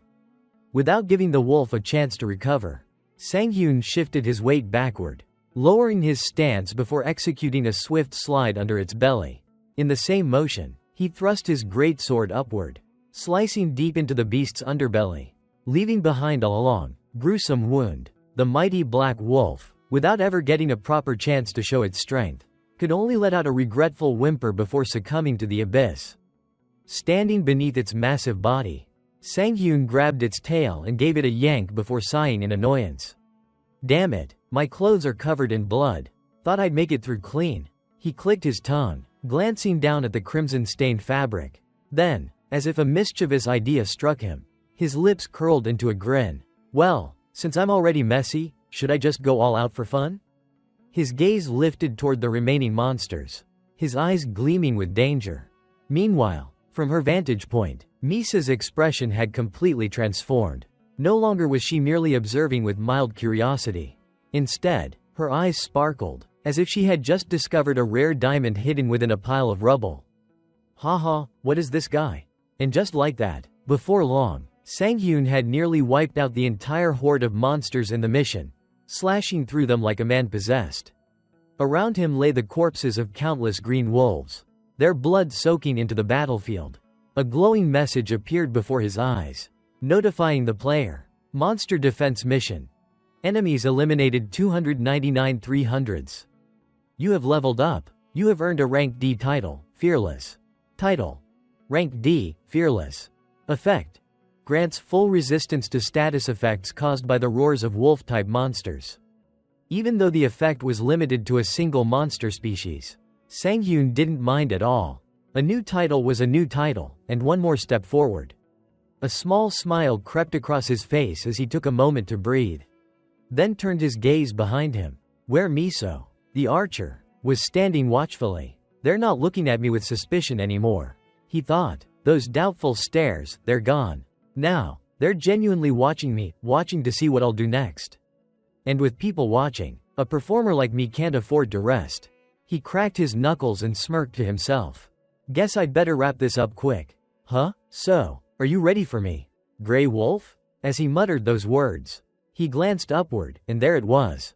The final boss had arrived. The Lord of Werewolves. Half human, half wolf, it towered over the battlefield, its entire frame rippling with thick muscle. The moment it laid eyes on him, it let out a thunderous roar, slamming its clawed hand straight toward him. The impact was so powerful that the ground beneath them exploded into fragments. But Sanghyun didn't flinch. Drawing on his combat experience, he instinctively dodged to the side with ease. Not only that, he even had the nerve to taunt the beast. Your attacks are known for being unpredictable, right? But that was 30 years ago. These days, every move of yours has been analyzed to death. At this point, shouldn't we be calling them predictable instead? He narrowed his eyes, his tone growing sharper. Sorry, but I've already got every one of your moves and skills figured out. The words had barely left his lips before he launched himself forward. Legs coiled with power, blasting toward the werewolf lord like a bullet cutting through the wind. At that very moment, Sanghyun swung his greatsword with force, slashing it straight into the werewolf's body. The beast barely had time to let out a pained howl before a massive wound split open across its chest. And yet, looking at the result, Sanghyun didn't seem particularly impressed. Just as I thought, he muttered. Even with all its movements predicted, a level 100 plus boss like this still packs a punch. It's no pushover. Meanwhile, off in the distance, Miso stood watching, as she witnessed Sanghyun handling the quest's final boss with apparent ease. Beads of sweat started forming on her forehead. Her voice was almost dazed as she whispered. This is completely insane. There's more than one weird thing going on here. He's not just in a berserker state. He's somehow immune to the fear effects from that wolf too. And he's carrying that massive sword. Moving like it's nothing. It's like he's playing a joke on the entire system. She kept going, struggling to believe what she was seeing. And on top of that, he's predicting the Wolf Lord's moves in advance. He's going toe-to-toe with it and not losing an inch. The longer she watched, the more surreal it felt. Her eyes stayed locked on the battle. By now, the Werewolf Lord had completely lost it. With a feral snarl, it opened its jaws wide and lunged at Sang-hyun, aiming to crush him in a single bite. But Sang-hyun was already one step ahead. He twisted his body, dodging to the side just in time. However, the beast wasn't done. Letting out a furious roar, it slashed out with one of its razor-sharp claws, aiming straight for Sang-hyun's exposed flank. Forced onto the defensive, Sang-hyun raised his greatsword like a shield and blocked the blow. Even the Wolf Lord seemed stunned. Its eyes widened slightly, not expecting its attack to be stopped. But what it saw next wasn't fear or hesitation, it was the cold, focused gaze of its opponent. I told you, didn't I? Sang-hyun growled through clenched teeth. I know everything about you. I spent my whole damn life in my past world learning how to beat you. Then, for a brief moment, his eyes flicked toward Miso, who was still standing at a distance. And somehow, in that fleeting glance, she understood exactly what he was trying to do. The most ridiculous part, the part that made her want to laugh despite the intensity of it all, was the way he was fighting, not for survival. Not even to win, but like he was trying to prove something to her. Watching this, Miso let out an awkward, half-frustrated sigh. Ha ha, what kind of guy is he? Seriously? Back in the heat of battle, the sound of clashing steel echoed relentlessly through the air. As the fight dragged on, Sang-hyun started to feel the toll it was taking on his body. His stamina was dropping fast. This fight's dragging out way longer than I thought it would, he muttered under his breath. Frustration building. I've been showing off, trying to look cool in front of Kim Miso, and now it's eating into my time with this boss. If things had gone according to plan, this thing should have been out of gas by now. So why the hell is it still going strong? Behind him, the Werewolf Lord continued its relentless pursuit. It was like the beast wouldn't be satisfied until it had landed a few solid blows on him. Sang-hyun could hear the piercing whoosh of claws slicing through the air at his back. The sound alone was enough to make the hair on his neck stand on end. This isn't good, he thought, beads of sweat forming on his brow. If I let my guard down even once, I'm done for. My stamina's already taking a serious hit. At the same time, the boss monster seemed to be losing patience. No longer content with simply chasing him down, it suddenly gathered strength and lunged forward with explosive speed. Sang-hyun, sensing the shift, snapped his head around just in time. But then, something clicked. That movement, I know this, his thoughts raced. It's one of the boss's high-tier attacks, designed to bait its opponent into dropping their guard. A powerful fake-out that opens the door for a devastating follow-up. This move has killed so many players before, though he'd never tested it in live combat. Sang-hyun knew what he had to do. Now wasn't the time for hesitation. No turning back, he told himself. Sometimes, bold moves are the only way forward. With resolve hardening in his eyes, Sang-hyun spun on his heel. Gripping his sword tighter, he made the split-second decision to meet the boss head-on. In an instant, both combatants hurled themselves at each other. Sang-hyun swung his sword in a sweeping arc, slashing clean across the monster's right arm, severing it entirely in a single fluid motion. But the Werewolf Lord didn't even flinch. Taking advantage of Sang-hyun's unguarded moment just after his attack, the beast swung its remaining arm with brutal force. Its claw tore straight across Sang-hyun's chest, raking deep into his flesh. A sharp spray of blood burst into the air, painting the battlefield in red. The metallic tang of it filled the space around them. Off in the distance, Miso fell to her knees in a daze as she witnessed the brutal scene unfold before her eyes. Her vision blurred with tears. For someone I've barely even known, she whispered shakily. Shin Sang-hyun, this is so stupid. I should have jumped in to help him right away. Even if he showed unbelievable skill. Just standing here doing nothing, it's no different from killing him with my own hands. I'm sorry. I'm so sorry, Shin Sang-hyun. The archer could barely contain the guilt in her voice as she berated herself. But of course, there's no way our protagonist would go down that easily. Right then, at the center of the battlefield, a soft, green glow began to emanate from Sang-hyun's body. The light was gentle, almost calming. Misa's sobs faded as she lifted her head to watch in stunned silence.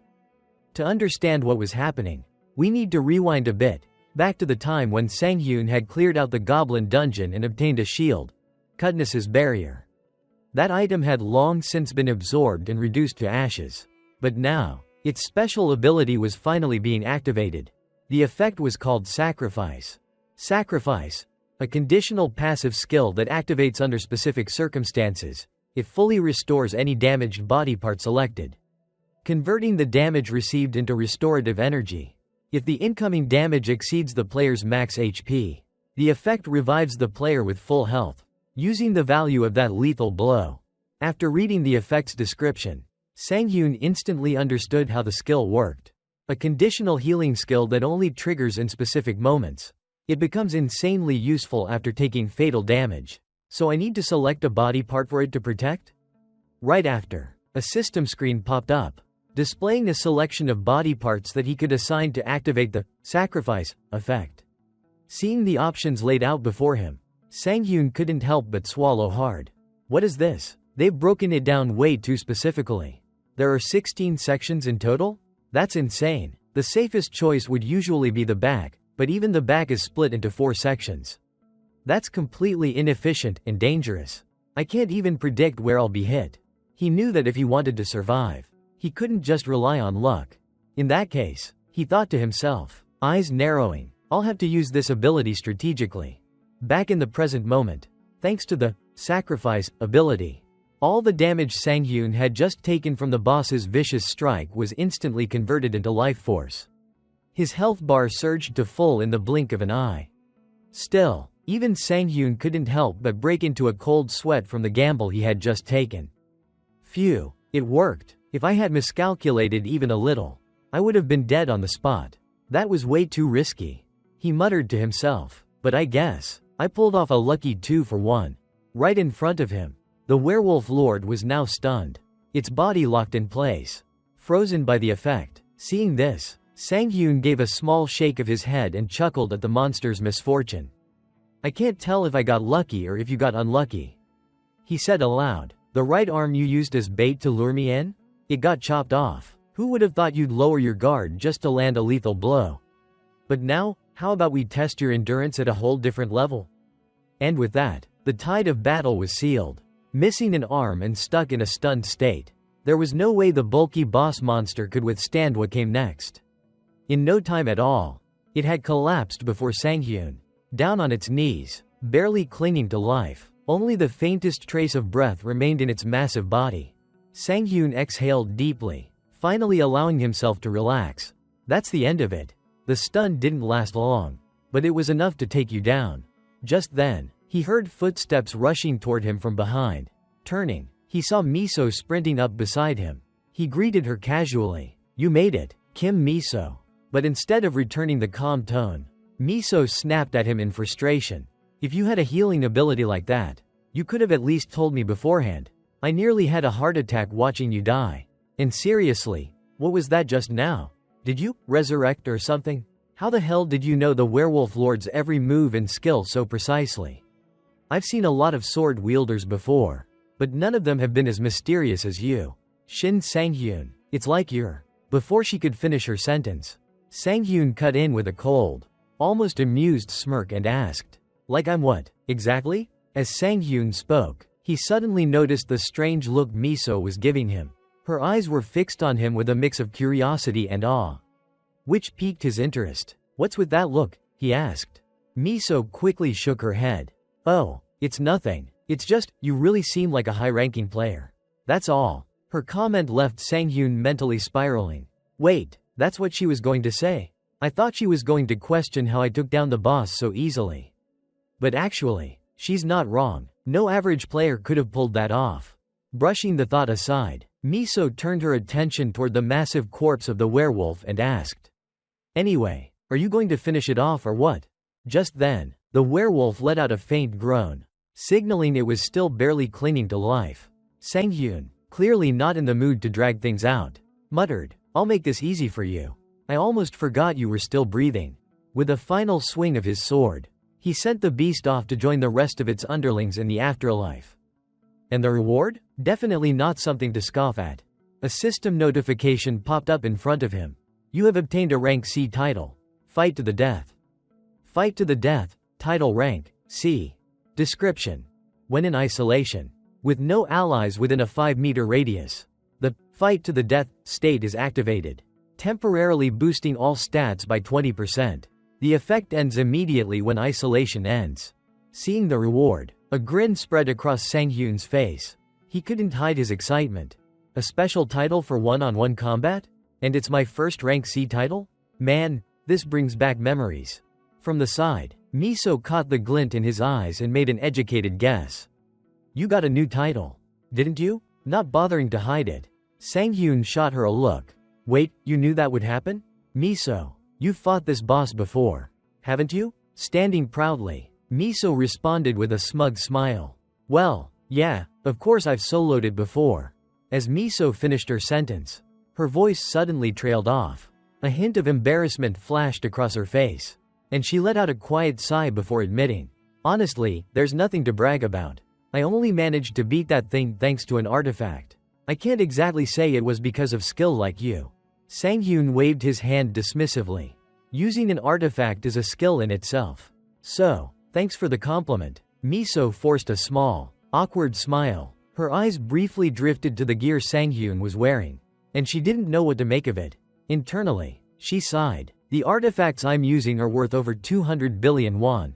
And here he is, using a mass-produced greatsword you could probably find in every corner shop. Honestly, it's kind of embarrassing. Of course, she kept that thought to herself. Instead, she quickly changed the subject and offered a suggestion. Anyway, don't you want to test out that new titles effect? Before Sang-hyun could even register what she meant, a symbol suddenly appeared above his head, 2 swords crossing each other, accompanied by a system notification. Title: Fight to the Death has been activated. Isolation detected. Player Kim Miso, no allies within a 5-meter radius.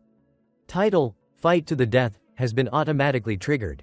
Seeing it, Sang-hyun raised his hand to swat the notification away from above his head with a chuckle.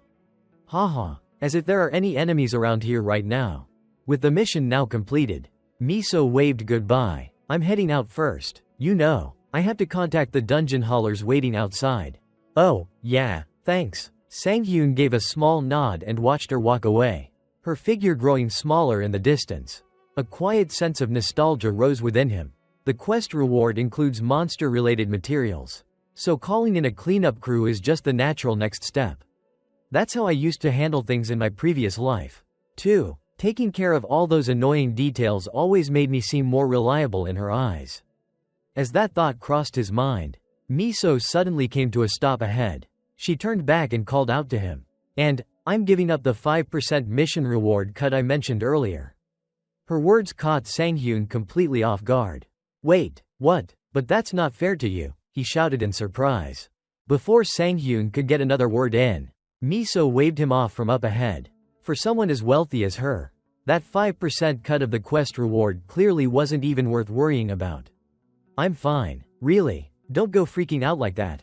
We'll be seeing each other again plenty of times, I'm sure. Just think of it as an investment in you. Sang-hyun, got it? Anyway, I'm heading out now. With that final remark, she vanished from the dungeon in an instant, leaving Sang-hyun no chance to argue even if he wanted to. All he could do was let out an awkward chuckle.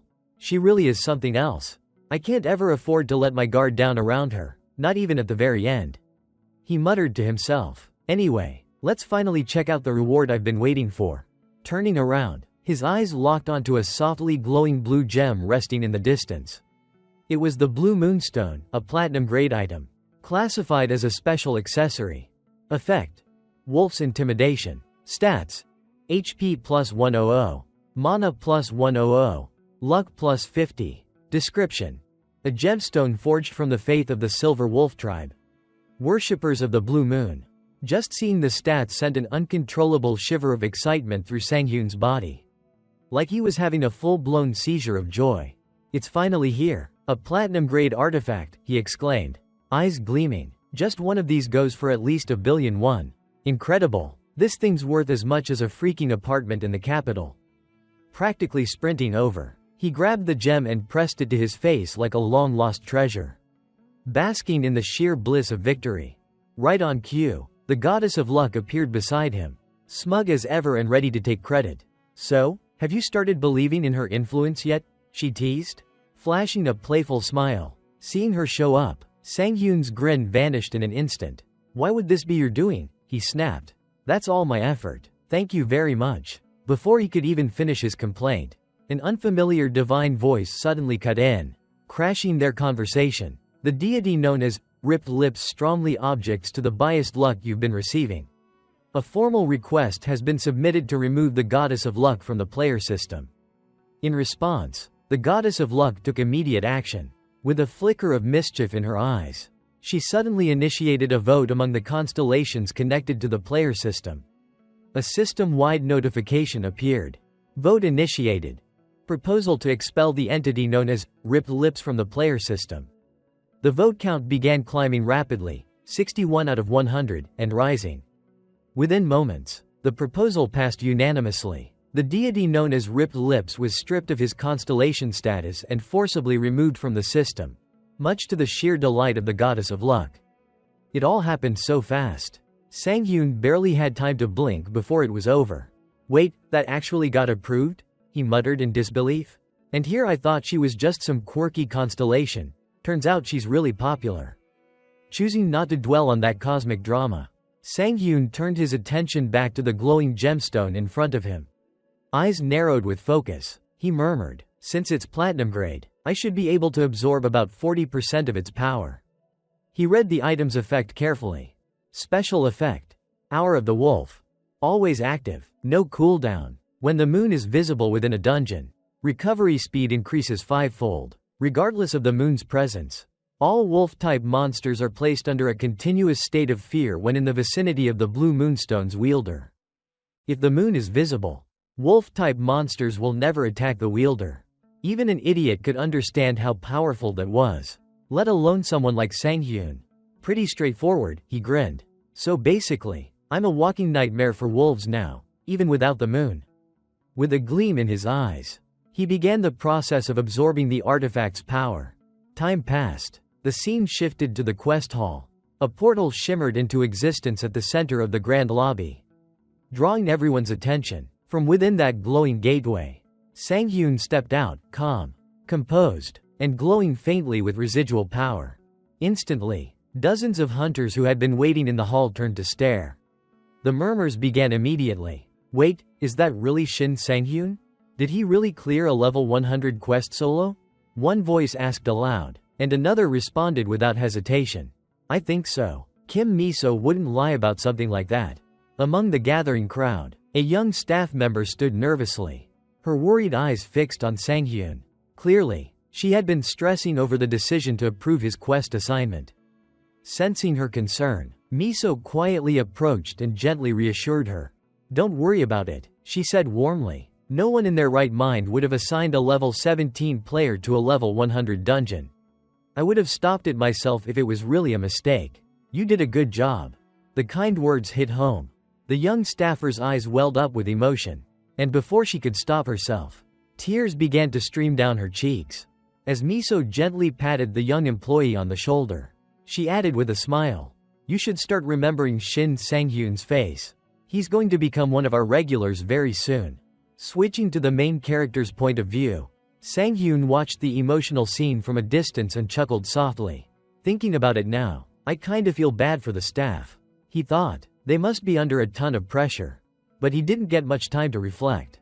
Before he knew it, a crowd of guild members swarmed him, all trying to recruit him on the spot. Shin Sang-hyun, I'm Yoon Juin, scout team leader of the Guardian Guild. You seem like an amazing player. How about joining us?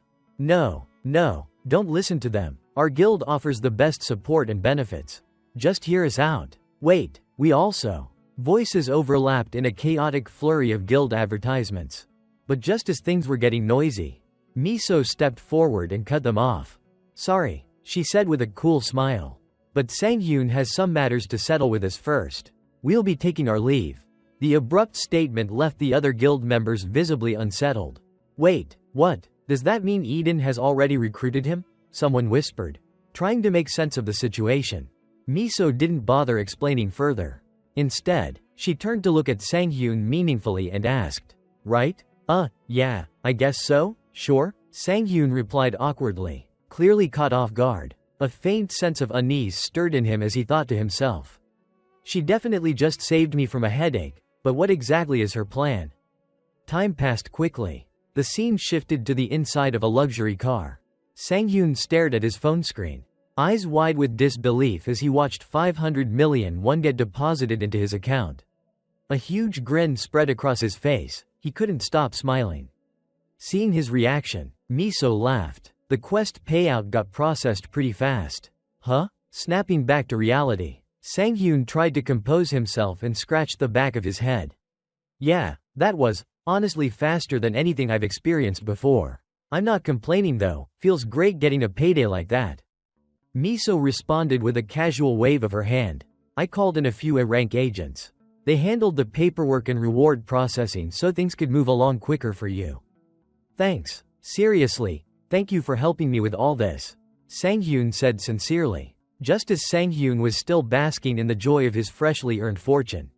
Miso suddenly spoke in a calm, almost casual tone. "Driver, up front." The chauffeur seemed to immediately grasp what his lady intended. Without needing further instruction, he responded promptly, "Understood, Miss Miso. Activating private mode now." The moment those words left his mouth, a partition slid up from behind Sang-hyun's seat, sealing off the front of the car.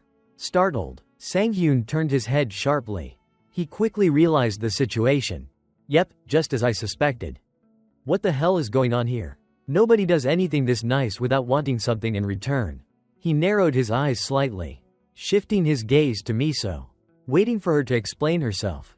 Miso didn't bother dancing around the topic or sugarcoating anything. She leaned in slightly with a grin and went straight to the point. "Haha, I'm not good at sweet talk," she said. "Shin Sang-hyun, join my guild, Eden." Even though Sang-hyun had already seen it coming, hearing Miso lay it out so directly still threw him off a bit. "You're surprisingly straightforward. I expected more small talk and dancing around the subject," he said, clearly flustered. Miso just smiled, her eyes narrowing with amusement. "Well, there's a reason we're called Eden. It's supposed to be a paradise for players. I don't think you'd regret joining us." Sang-hyun fell silent, her offer making him pause. "I'd be lying if I said I didn't see this coming. Back in my previous life, I joined an average guild after I was reborn. At the time, being part of something gave me a sense of security. It was a small guild full of nobodies with nowhere else to go, but it was fun and comfortable, at least until that accident happened. Now, I'm growing so fast that fancy facilities don't matter much. And sure, having a big opportunity like this could give me an edge, but it'd also come with restrictions. Right now, fighting solo is helping me grow faster." After sorting through his thoughts, Sang-hyun finally made up his mind and opened his mouth to respond. "I'm sorry, but before he could finish, Miso cut in, as if she had read his mind.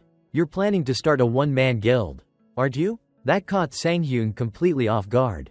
He blinked, stunned. Apparently, the idea of a one-man guild had never even occurred to him. Still, he played it off like it was old news and nodded like a pro. "Wow, you really do catch on fast." Not knowing his true thoughts, Miso simply shrugged. "Well, I am the daughter of a major conglomerate's chairman. Considering your potential, Sang-hyun, it wasn't hard to figure out. And the thing is, I'm the only one who knows that right now."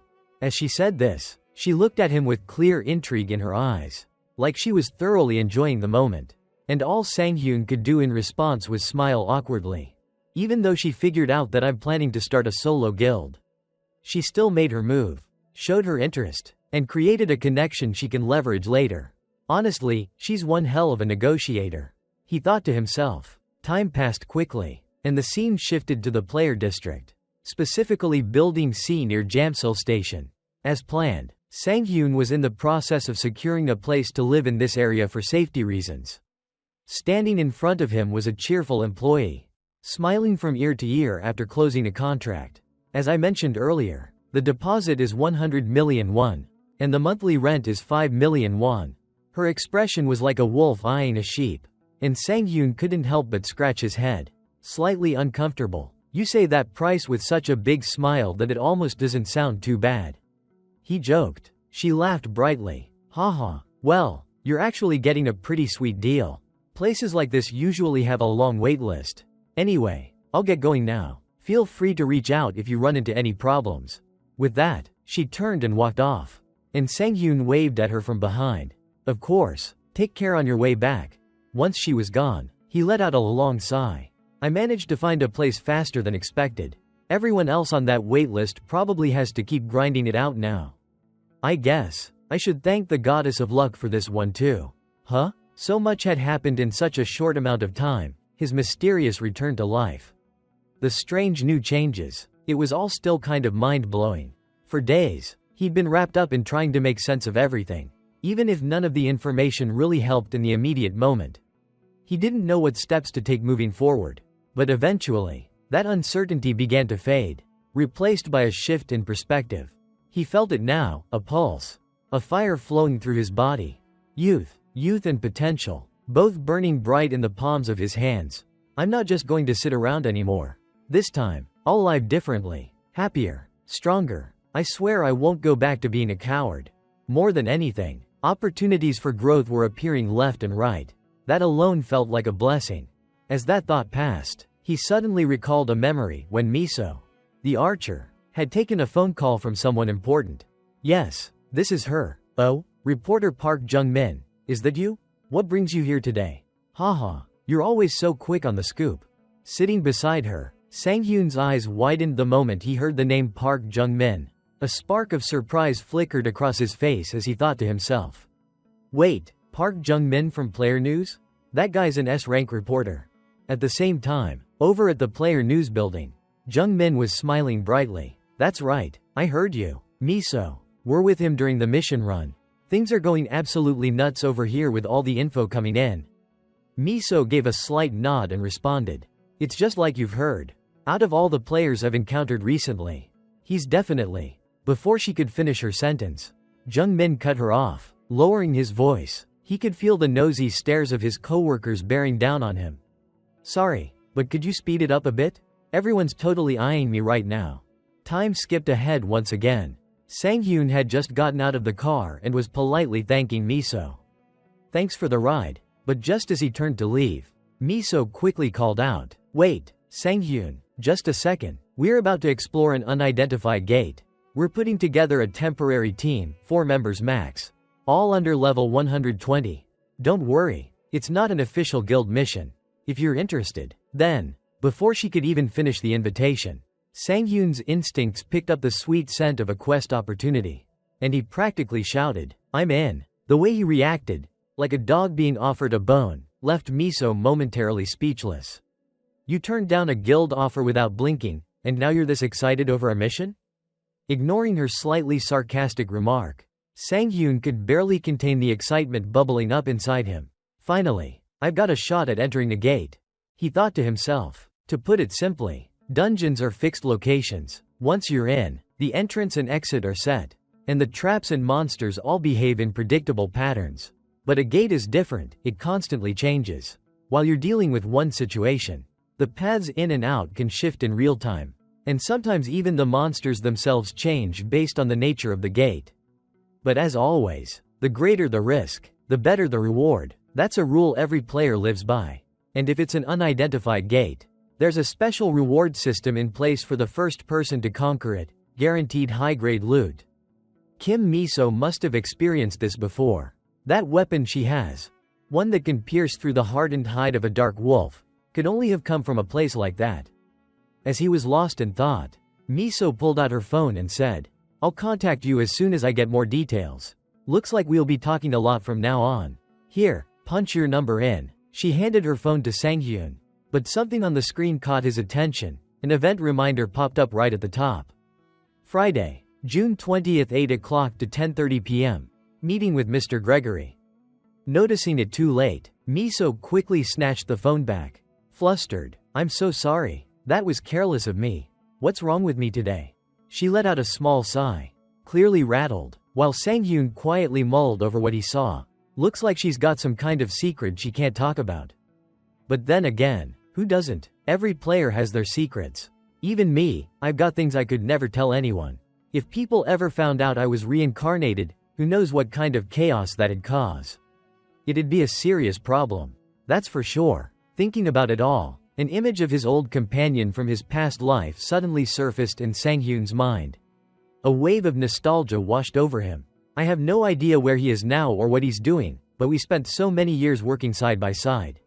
He sighed internally. It's not easy trying to track him down now. Meanwhile, over at Eden Guild's VIP lounge, Miso was sitting across from a tall man dressed in a striking orange outfit. But instead of engaging in conversation, she was completely focused on her phone screen, her eyes fixed on it. Noticing this, the man tilted his head. Curiosity piqued. "It's been a while since we grabbed coffee together, hasn't it?" he said casually. "But, are you waiting for someone to call? You've been staring at that phone like it owes you money." Miso looked up and replied with a faint smile. "It's Shin Sang-hyun. We're preparing to explore a gate together." "Oh wow," the man said with a teasing grin. "You two are already that close?" Flustered, Miso quickly waved it off. "No, it's not like that." With that, the conversation naturally shifted to Sang-hyun. The man leaned back and asked, "Isn't he the one who can maintain combat focus longer than even I can?" And he straight up rejected a recruitment offer from Kim Miso herself. "I mean, if it were me, I'd probably like the guy too." Across the table, Miso didn't deny it. In fact, she added a subtle warning. "You should probably start getting a little worried." "Oppa, huh? Me? Why would I be worried?" he asked. Genuinely puzzled, Miso explained with a steady voice. "His swordsmanship is sharp, really sharp. Almost on par with yours. Maybe even better." Hearing her unusually high praise for Sang-hyun, the man couldn't help but burst out laughing. "Haha, you're only saying that because I teased you, right? I'm sure the guy's talented. But comparing him to me? That's a stretch." That man, with his rugged, masculine features and confident demeanor, was none other than Jo Jinho, an S-rank player from Eden Guild. Currently at level 700. Time passed quickly, and before long, it was already the next morning. At that moment, Sang-hyun suddenly received a phone call from Miso. "The archer." He immediately answered, "Yes, this is Kim Miso, right? I'm listening." On the other end, Miso got straight to the point. "You're picking up, right? I'm calling to talk about the gate situation." "So soon? I can talk now," Sang-hyun replied, clearly surprised. Not wanting to waste time, Miso dove right in. An unidentified gate has just appeared about 500 meters northwest of the mountain shelter on Route 7. "We've already done a preliminary scout of the middle zone, and I'm just now sending the info over to you." Hearing that, Sang-hyun's eyes lit up. He quickly pulled up the data Miso had just sent. "Ah, okay, give me a sec while I check it." As he read through the information on his phone, his eyes narrowed slightly. The screen displayed, "Mid-zone boss, second gate, Hellhound. Cerberus, considered a wolf-type monster. Estimated level, 100. Known traits, biting and multiple heads." Gate 3 details, followed by a stream of additional data. Thanks to his experience, Sang-hyun already had a good sense of what kind of opponent he'd be facing. "What the hell? I just got this new skill. And now a monster like this shows up already? Cerberus. Looks like it fits the conditions for that skill perfectly," he thought. Sang-hyun possessed the skill, threshold between day and night, which had a unique effect. It was always active and had no cooldown period whenever the moon appeared inside a dungeon. While the moon was present, health and wound recovery speed increased fivefold. Additionally, regardless of whether the moon was visible, any dog or wolf-type monster would fall into a fear state if the player possessed a blue moonstone. Even more, if the moon did appear, these types of monsters would never attack the player holding the blue moonstone. Back to the conversation, Sang-hyun smiled and nodded as he replied to Miso. "Yeah, I just finished checking the info. Thanks for sending it over." His polite tone made Miso chuckle on the other end. "Sharing info like this is the least we can do, right? I'll reach out again later. Okay?" Nearby, a tall man overheard their cheerful exchange and cut in. Clearly curious, what's with all the loud chatting? Something going on? Sang-hyun quickly turned toward him. A little flustered. Sorry about that, Captain. Before he could finish, the tall man waved it off with a laugh. Hey, I'm just messing with you. You're a celebrity now, I totally get it. And hey, I'm not your captain anymore. Just call me Hung from now on. This guy was none other than Captain Yoon Deking, the same man who had once led Sang-hyun into the Orc Dungeon, a place rookies often referred to as the Wailing Wall. Back to Sang-hyun, the compliment from Yoon Deking made him a little flustered. He scratched his head awkwardly and said, Come on, Hung, I'm not that famous. I've still got a long way to go. Hearing that, Yoon Deking let out a chuckle and raised an eyebrow. The way you're talking, I'm guessing you haven't gotten that call yet? Huh? What call? Sang-hyun asked, clearly puzzled. Without dragging it out, Yoon Deking shoved his phone in Sang-hyun's face. See for yourself, you made the front page of Player Weekly. If that's not fame, I don't know what is. On the phone screen was a crystal clear photo of Sang-hyun, right under a bold headline. Player Weekly, the legendary rookie has arrived. Shin Sang-hyun blazes onto the scene. Reporter Park Jung-min, a new player makes a surprise appearance in the zone. And a bunch of other details followed. Reading it, Sang-hyun realized he hadn't seen this article anywhere before. His eyes widened in shock.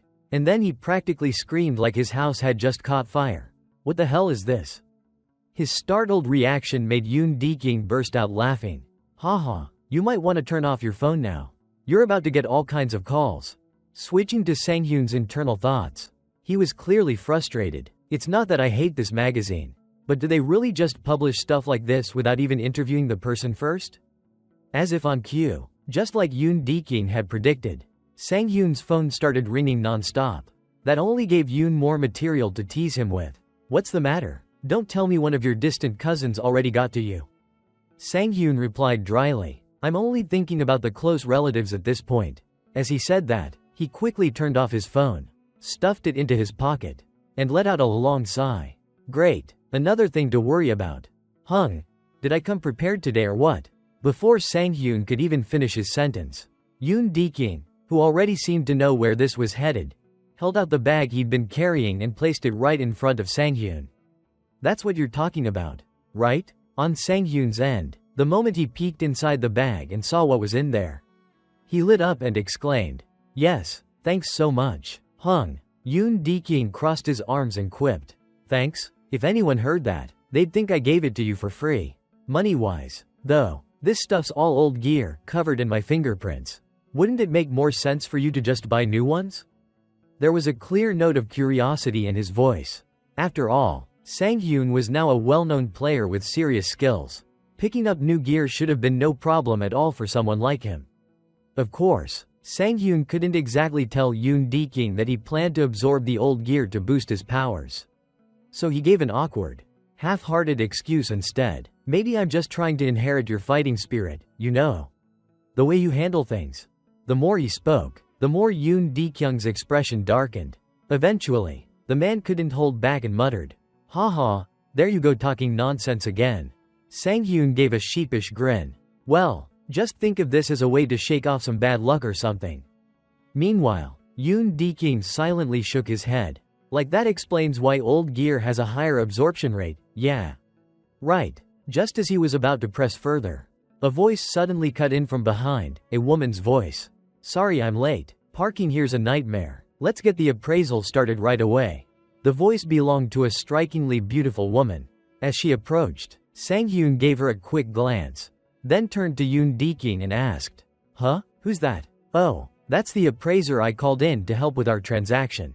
Deking replied casually. Brought her along so you don't get ripped off. Gotta look out for my people. You know? Ha ha ha, he said, throwing an arm around Sang-hyun's shoulder.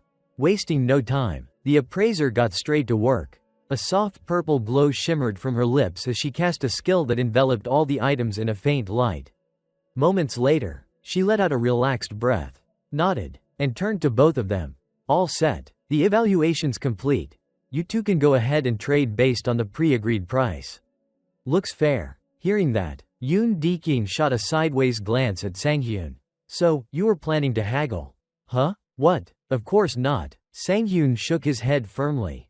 Then, maybe because his hands were starting to itch for action, Yoon Deking suddenly drew his sword and said with a grin, "Alright then, before we lock in the deal, how about you take a look at my swordsmanship first?" Sang-hyun quickly raised his hands in refusal. "No way, Hung, I'm not qualified to judge something like that." But before he could finish, Yoon Deking cut him off. "Blunt and honest. Quit pretending to be humble. I'm not dumb. I know full well you're way better than me. And I'm not stupid enough to let my pride get in the way of improving myself." "No, really, I mean it," Sang-hyun tried to explain, genuinely hating how awkward and complicated this was becoming. But when he saw the serious look on Dekyung's face, he sighed inwardly. Turning down someone who's that sincere would just be rude. So, in the end, he agreed. "Alright, just pretend I'm not even here. Just do what you usually do." At that, Dekyung's face instantly brightened. He got into his stance, ready to go. Sang-hyun, watching him, turned to the appraiser and gave a quick heads up. "You might want to stand behind me for this."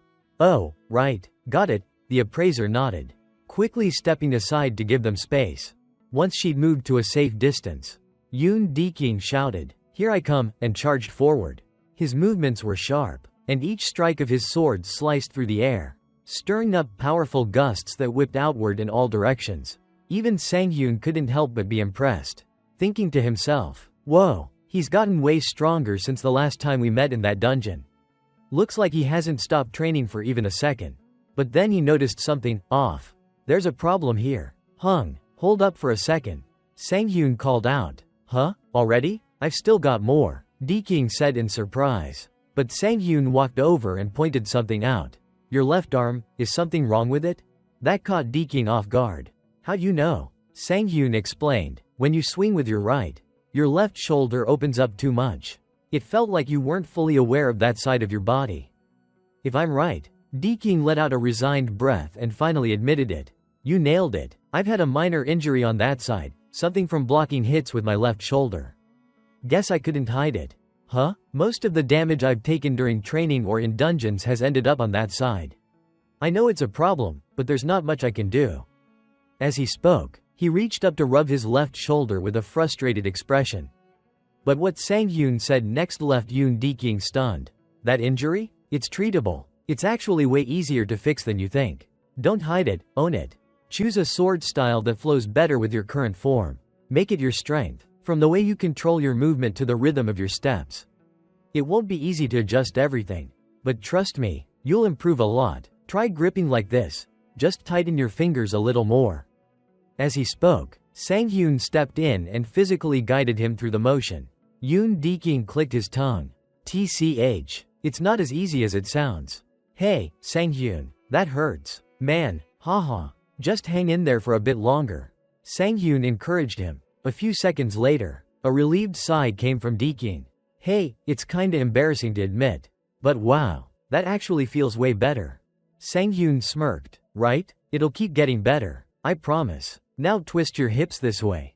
And just like that, the two of them got caught up in fixing each other's posture, totally focused on the task. Meanwhile, standing off to the side, the appraiser was watching with her face turning completely red. "What are these two idiots even doing?" she thought, flustered. "What exactly am I witnessing right now?" Time flew by, and after wrapping up the gear exchange with Captain Yoon Deking, Sang-hyun cheerfully drove his beat-up car back home. He was even in such a good mood that he started whistling to himself. "Sure, this deal cost me over 100 million won, but it was still worth it. What I'll gain from this far outweighs what I paid." Deking seemed satisfied after the little sword training session.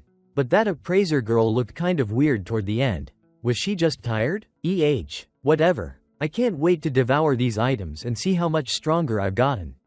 There's no way I can wait until the next gate opens. Maybe I should just call Kim Miso already. As he spoke, Sang-hyun gave a quick glance at the gear bag on the passenger seat. But that one moment of distraction nearly cost him. He almost hit two people walking in front of his car, slamming the brakes just in time. Sang-hyun stuck his head out the window, flustered. "I'm so sorry. Are you okay? You were right in my blind spot."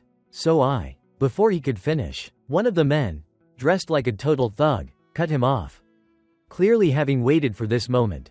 Took you long enough. I'm sick of standing around waiting for your sorry ass. What are you staring at? Get out of that piece of junk car. Now. His tone was more of a command than a request, leaving Sang-hyun confused and annoyed.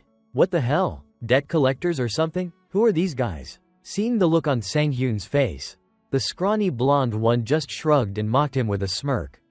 Haha, you clueless types always react the same way. Huh? What? Did I hear that right? Then, just to drive the point home, the heavy-set one suddenly activated a skill, summoning a searing fireball right in front of his chest. His voice turned cold and threatening. Cut the small talk. You want to burn up with that crappy car of yours? Or are you getting out right now? From Sang-hyun's perspective, he finally realized who these two idiots were. Faces from his past life. Oh, right, I remember now. These guys are Choi Young-chol and Choi Sung-ho from the Unopia Guild. Young-chol, in particular, always preyed on those weaker than him. Sung-ho was his lackey, the one who filmed all his YouTube videos. Thanks to his toxic, extreme content, he had a handful of loyal followers who always watched his stuff. But after crossing the line one too many times, he ended up with a life sentence and faded into obscurity. So yeah, in other words, both of them are absolute scum. Thinking about all that, Sang-hyun let out a deep sigh, not knowing what was going through his mind. Young-chol and Sung-ho looked at his face and started mocking him. Haha, look at that, Young-chol. This kid's frozen stiff. Yeah, why is he pissing me off so much already? But from one glance, Sang-hyun had already read their stats like an open book. Choi Young-chol, level 100. B rank player. His lackey, Sung-ho, level 75. C rank. Just realizing these two trash bags were targeting him to film some kind of video again made Sang-hyun feel tired. Seriously? I just wanted to test out my new artifacts and see how much stronger I've gotten. Why does annoying trash like this keep finding me? These guys aren't even worth using as test dummies. Still, not wanting his car to end up a flaming pile of scrap metal, Sang-hyun grabbed his gear, stepped out, and said, "Alright, so what's your deal?" Seeing that Sang-hyun didn't look like someone easy to push around, the fat one snapped his fingers, extinguishing the fireball he had conjured earlier. He scoffed and said mockingly, "You wanna know? Chill out, man. We're just the local peacekeepers around here, keeping this multiplayer city safe and sound. You know, we've been getting complaints about someone.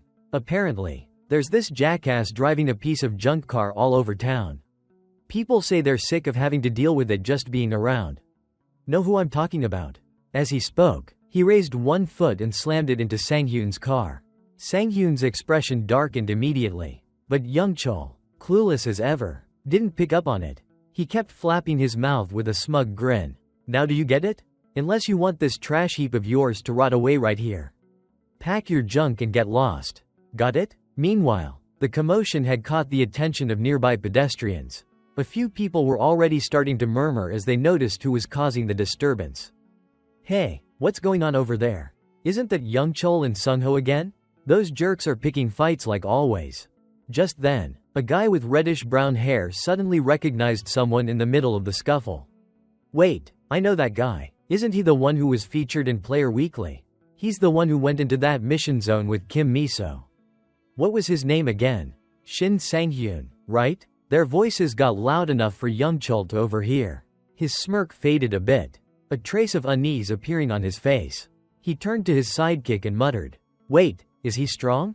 Sung-ho quickly pulled up something on his phone, squinted, then rubbed his chin. "Yeah, I remember now. This guy entered the mission zone with Kim Miso. There's a rumor he completed a level 100 mission solo." Young-chol clearly didn't buy any of it. He did it solo? No way. That guy looks weak as hell. Sung-ho just smirked and replied, "Haha, come on, Young-chol. Kim Miso was there too. Remember? You really think she'd let some rookie hog all the glory for himself? No chance. I already got the title for our next video." Hearing that, Young-chol instantly caught on to whatever twisted idea his buddy was cooking up, and laughed along. "Haha, can't believe you're this good at milking this stuff." Without wasting another second, Sung-ho whipped out his phone, turned on the camera, and gave a little cue. Time to teach the rookie that Kim Misa's been babysitting a real lesson. We're live. At that, the fat one stepped up and glared coldly at Sang-hyun. "Hey, Sang-hyun, I'm gonna be generous here. Let's switch to training mode and have ourselves a duel. If I win, you pack up and leave Player Town immediately, and of course, you'll star in our next video. But if you win, we'll back off and stay out of your way. Fair deal? Switching back to Sang-hyun's point of view. He was already livid after they messed with his car. So he didn't even hesitate before spitting out his reply. Fine by me. But you're adding 500 million won and your damn wrist into the bet. If you're too scared, get the hell out of my face. His voice was razor sharp, and his eyes burned with a wild, unhinged fire. Like a rabid dog ready to bite. That did it. Veins popped across Youngcheol's neck as his temper flared. Just as he was about to curse Sang-hyun out, his partner suddenly called out from behind. Hey, yo, wait a sec. Annoyed, Youngcheol snapped back. What now, dumbass? Can't you see I'm busy? But Sungho didn't flinch. His face had turned pale and sweat dripped down his temples. Look, check the chat channel, right now. On the public channel, messages were flooding in, all echoing the same thing, 500 mil. Everyone watching was already on board with Sang-hyun's raised stakes. Youngcheol couldn't hold back a string of curses. Sang-hyun, meanwhile, didn't take his eyes off him for a second and added, "What's it gonna be? You in? Or are you scared?" Back on Youngcheol's side, a realization finally hit him like a brick. Wait a minute, if we actually go through with this, the video won't even be monetized. Too much violence. Might even get flagged as adult content. Still, with his pride on the line and rage boiling under the surface, he muttered, "Screw it, maybe this is just the outlet I need to blow off some steam." Time passed quickly, and the scene shifted to the plaza in front of Building C deep in Player Town. By now, Sang-hyun had arrived with Youngcheol and Sungho, drawing the attention of a growing crowd of curious onlookers. A girl with jet black hair spoke up first. "What's going on here? Is that really Shin Sang-hyun?" Next to her, a guy in a blue jacket looked a bit worried for Sang-hyun. "Those guys are just punks. They're always pulling stunts and picking on new players. Hey, do you live around?" Before he could even finish his sentence, the girl cut him off flatly. "I have a boyfriend." Just then, a system announcement echoed across the square. Training mode has been activated. All participating players have received the protective shield buff. Training setup is complete. Players, please begin your combat training. At this point, Youngcheol still had no idea just how dangerous the person he was provoking really was. He kept running his mouth, laughing loudly. "Just like you said, 500 mil and our wrists on the line. And don't worry, I keep my promises, so don't chicken out now. If you're smart, you'd turn around and walk away while you still can." Up front, Sang-hyun didn't say a word. He just let out a long, slow breath, like he was trying to keep himself calm. Meanwhile, Youngcheol continued to flap his gums. "You hear me? Let's get this started. I don't mess around when it comes to fighting." But before he could even finish his sentence, Seongo's panicked voice rang out. "Youngcheol." Startled, Youngcheol looked up, and his eyes went wide. Sang-hyun was already airborne, leaping down at him from above, sword in hand. His gaze was icy cold. His voice even colder. "I'm not playing either. Even if you beg, I'm not going to spare you." And just like that, their fight exploded into action, streamed live on YouTube for everyone to see. By pure chance, someone else happened to be watching. Kim Miso. The moment she saw what was happening, her eyes went wide with shock. Completely frozen in place, Miso couldn't help but feel curious, wondering what the hell was going on with Sang-hyun. But once she got a better look at his opponent, her expression shifted as she recognized the man. "Wait a second.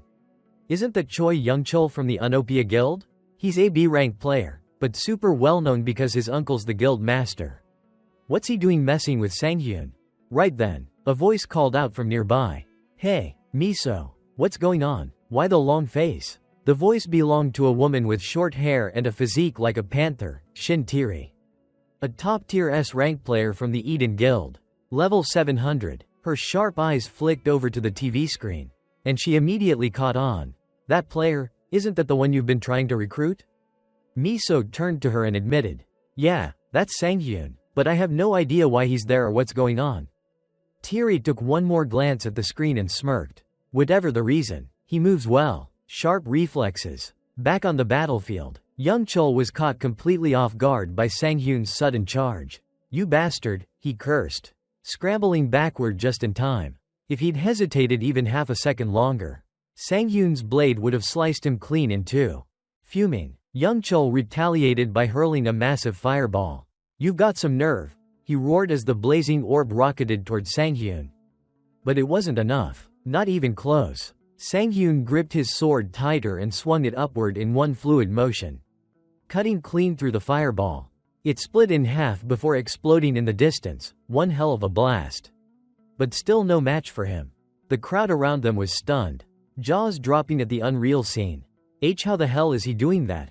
Sung-ho stammered, eyes wide with disbelief. As for Sang-hyun himself, a grin tugged at the corner of his lips. He could feel it, his body finally moving exactly how he wanted. "Finally," he thought, "ever since I returned, this is the first time I felt completely in sync again." Looking back about 3 hours ago, after finishing up the equipment transaction with Captain Yoon Dekying, Sang-hyun didn't forget to turn to the appraiser girl and express his gratitude. "Thanks to you, the deal got done so quickly. Today went really well." Hearing that, the girl in the white outfit quickly waved her hand in modesty. "Oh, it wasn't all me. You two were really hard workers, too. Plus, I benefited from it as well," she said, her cheeks slightly flushed, which left Sang-hyun completely confused. At that moment, Captain Yoon Dekying burst out laughing. "Haha, a day like this, we've got to go out for drinks. You should join us. Now that we've got money, we can eat whatever we want. Salmon or beef?" Despite being very tempted to go, Sang-hyun awkwardly declined. "Sorry, I have some errands to run. You two go ahead and enjoy yourselves." Immediately, the burly captain asked, taken aback, "Hey, what's going on, Sang-hyun? Is it because I asked too much of you?" Sang-hyun quickly explained, "No, I'm really sorry." Although Yoon Dekying wanted Sang-hyun to come along, he reluctantly accepted. "Oh, is that so? Well, I guess we can't force it. Looks like it's just the two of us." "Huh, my friend?" Upon hearing that, the girl in the white outfit covered her mouth in surprise and exclaimed, "Oh no, what am I doing? I totally forgot something important I need to do. I have to go." With that, she hurried off, leaving the burly captain standing there, completely stunned. Afterwards, Sang-hyun headed to an unfamiliar park to start sampling each item he had. He let out a deep sigh. And just as he did, the system notification rang out. Based on the absorption rate, the basic stat absorption rate is at 10%. The previous artifact usage has activated, increasing the absorption rate, finally reaching 90%. Upon hearing this, Sang-hyun's eyes widened in disbelief. 90%? He exclaimed. At that moment, the goddess of luck appeared beside him. The goddess of luck believes all this joy you're feeling comes from her good fortune, she said, her voice light and teasing. This time, Sang-hyun didn't claim the luck for himself. His face showed a hint of annoyance. And he said, "Normally, I only get around 10% due to the absorption limit." As expected, the items used by the appraisers are truly on another level. Then, as if suddenly remembering something, Sang-hyun turned to the goddess and asked, "Oh, right, there's something I wanted to ask you. Goddess, you're really famous in the constellations, right? Have you heard of the constellation called the Late Blooming Model Student Success?" In response, the goddess of luck looked irritated. She pointed a finger directly at Sang-hyun and questioned. "The goddess of luck is angry that you're paying attention to other constellations." Sang-hyun quickly raised his hand in a calming gesture. "I only asked out of curiosity. I didn't mean anything by it. It's just that the constellation has some personal meaning to me. But I didn't realize it would upset the goddess like that. I'm sorry. Please forget I even mentioned it." Seeing the sincerity on Sang-hyun's face, the goddess of luck's anger began to subside. The goddess of luck grants you her forgiveness due to her generosity. She will help you find that constellation. Hearing the goddess's consent, Sang-hyun was overjoyed. He shouted, "Really? Thank you, goddess. All right, now I can finally put my full focus into this." As he spoke, he began using his absorption ability to start feasting. His consciousness was sent into the mental world. A system notification rang out, syncing with 5 artifacts. The top 5 dishes of humanity. Before Sang-hyun was a feast of various delicacies, enough to make anyone's mouth water. Just looking at it made Sang-hyun do the same. It took him a few seconds to snap back to reality, wiping the drool from his mouth, muttering to himself, "No matter how surreal the artifacts are, I never thought a banquet of food could be this enticing. I really love this, with over a 90% absorption rate. When this ends, who knows how strong I'll be? I can't even begin to guess. Back in reality, a symbol of two crossed swords appeared above Sang-hyun's head, and a system reminder followed. The true rival title has been activated. Isolating player Choi Young-chol. No allies detected within a 5-meter radius. The true rival instincts have been triggered. The player information appeared. Name, Shin Sang-hyun. Titles, True Rival and 6 others. Constellation, Goddess of Luck. Unified Skill, Eats Artifacts. Artifacts consumed, 17. Health, 880. Energy, 124. Experience, 97. Stat window. Strength, 77, plus 40. Stamina, 90, plus 70. Agility, 28. Mana, 60, plus 40. Luck, 167, plus 65. Evasion, 30. Defense, 49, plus 29. Remaining stat points, 0. On the opposite side, Young Chol, the burly thug, trembled as his attack was effortlessly sliced in half by Sang-hyun. He looked like he was having a seizure. The audience, who had been watching, couldn't help but tease. Haha. He's flustered. Is Young Chol running out of juice? Then, like a volcano erupting, Young Chol screamed, "You bastard!" As he shouted, he swung his hands wildly forward, unleashing countless fireballs. This made Miso, who was watching, worry for Sang-hyun. Sang-hyun, watch out. In contrast to her younger sister, Teary remained calm and reassured. Don't worry, he'll dodge them. Her voice was full of confidence. And sure enough, Sang-hyun didn't disappoint her. He seemed to be dancing around the barrage of attacks, easily dodging every single one and even reminding the big guy across from him, "You haven't forgotten the deal, have you? For 500 million, I'll take that arm." With that, he dashed forward. However, this was exactly what Sung-ho had been waiting for. He muttered to himself, "That's right, charge in, gotcha now." Just like that, while no one was paying attention, Sung-ho secretly activated some kind of skill. And suddenly, Sang-hyun's steps were bound by a stream of white light. Seeing this, Young Chol grinned wickedly, flashing Sang-hyun the middle finger. "I win, you idiot." He laughed with a cunning, malicious look on his face. Back on Sang-hyun's side, his entire body was now locked in place by a frosty magic circle beneath his feet. A system notification flashed before him. Condition met. Player Shin Sang-hyun, skill, Forced Freeze, has been activated. Right after that, jagged pillars of ice erupted from the ground, encasing his body in a prison of frost. Elsewhere, Tae Ri watched the scene unfold on a monitor and gasped in surprise. Oh, so he can use magic other than burn? Not bad at all. At her words, Miso suddenly burst into a fit of amused giggles. Hee tilde sis, don't be too surprised. Sang-hyun can even use status effect nullification. You really underestimated my judgment. Just keep watching, you'll understand why I was so eager to test him. As she spoke, she casually glanced back at the screen, only for her expression to freeze. Because from her perspective, a large hole had just appeared in the block of ice that had been containing Sang-hyun, and he himself was nowhere to be seen. Back in the battlefield, Young Chol, the bulky one, blinked in disbelief at what he saw.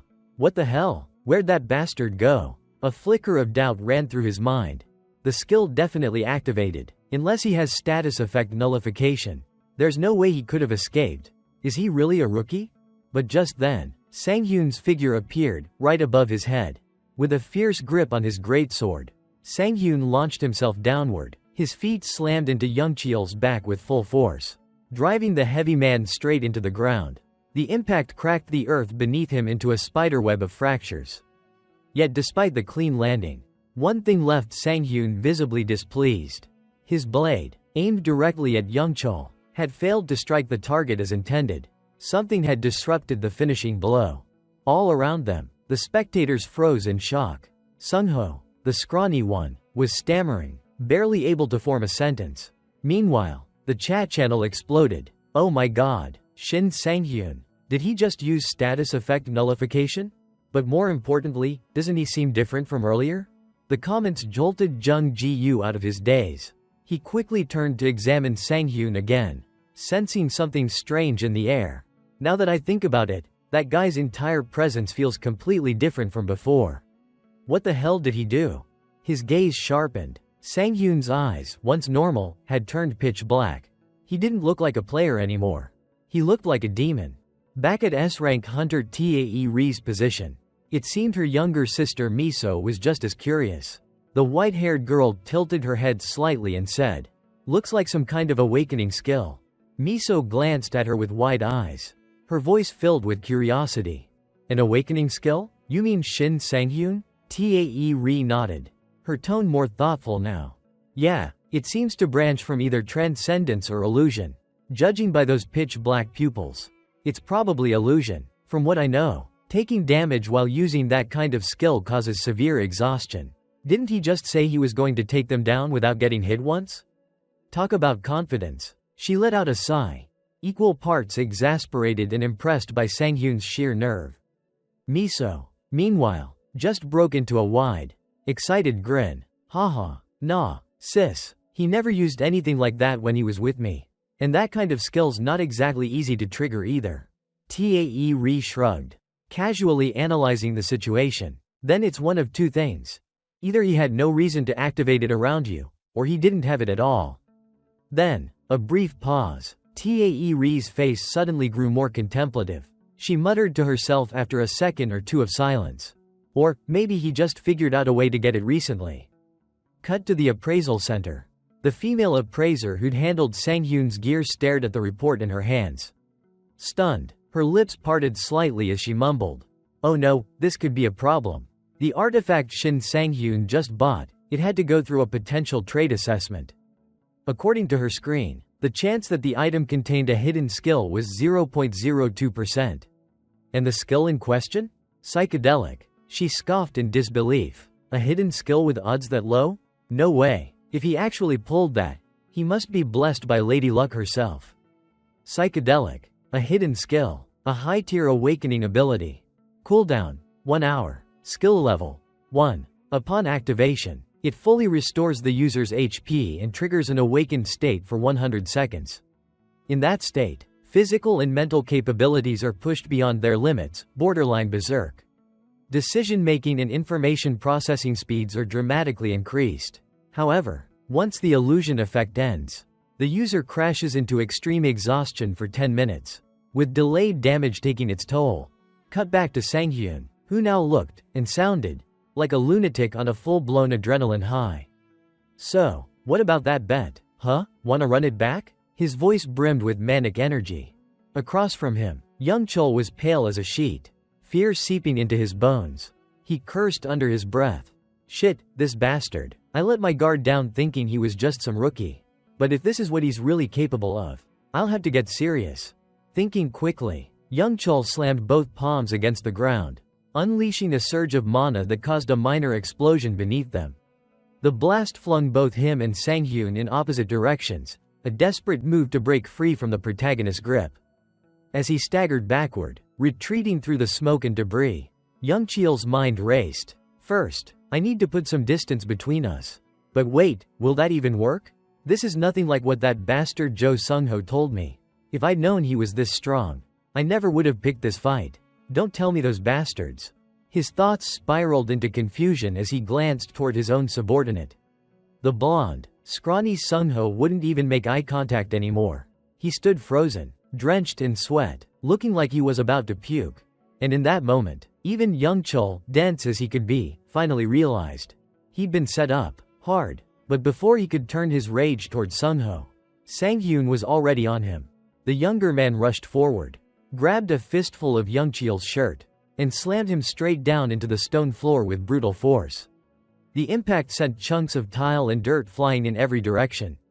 "You fat bastard," Sang-hyun growled, his voice low and dangerous. "Let's end this. Time for the final round."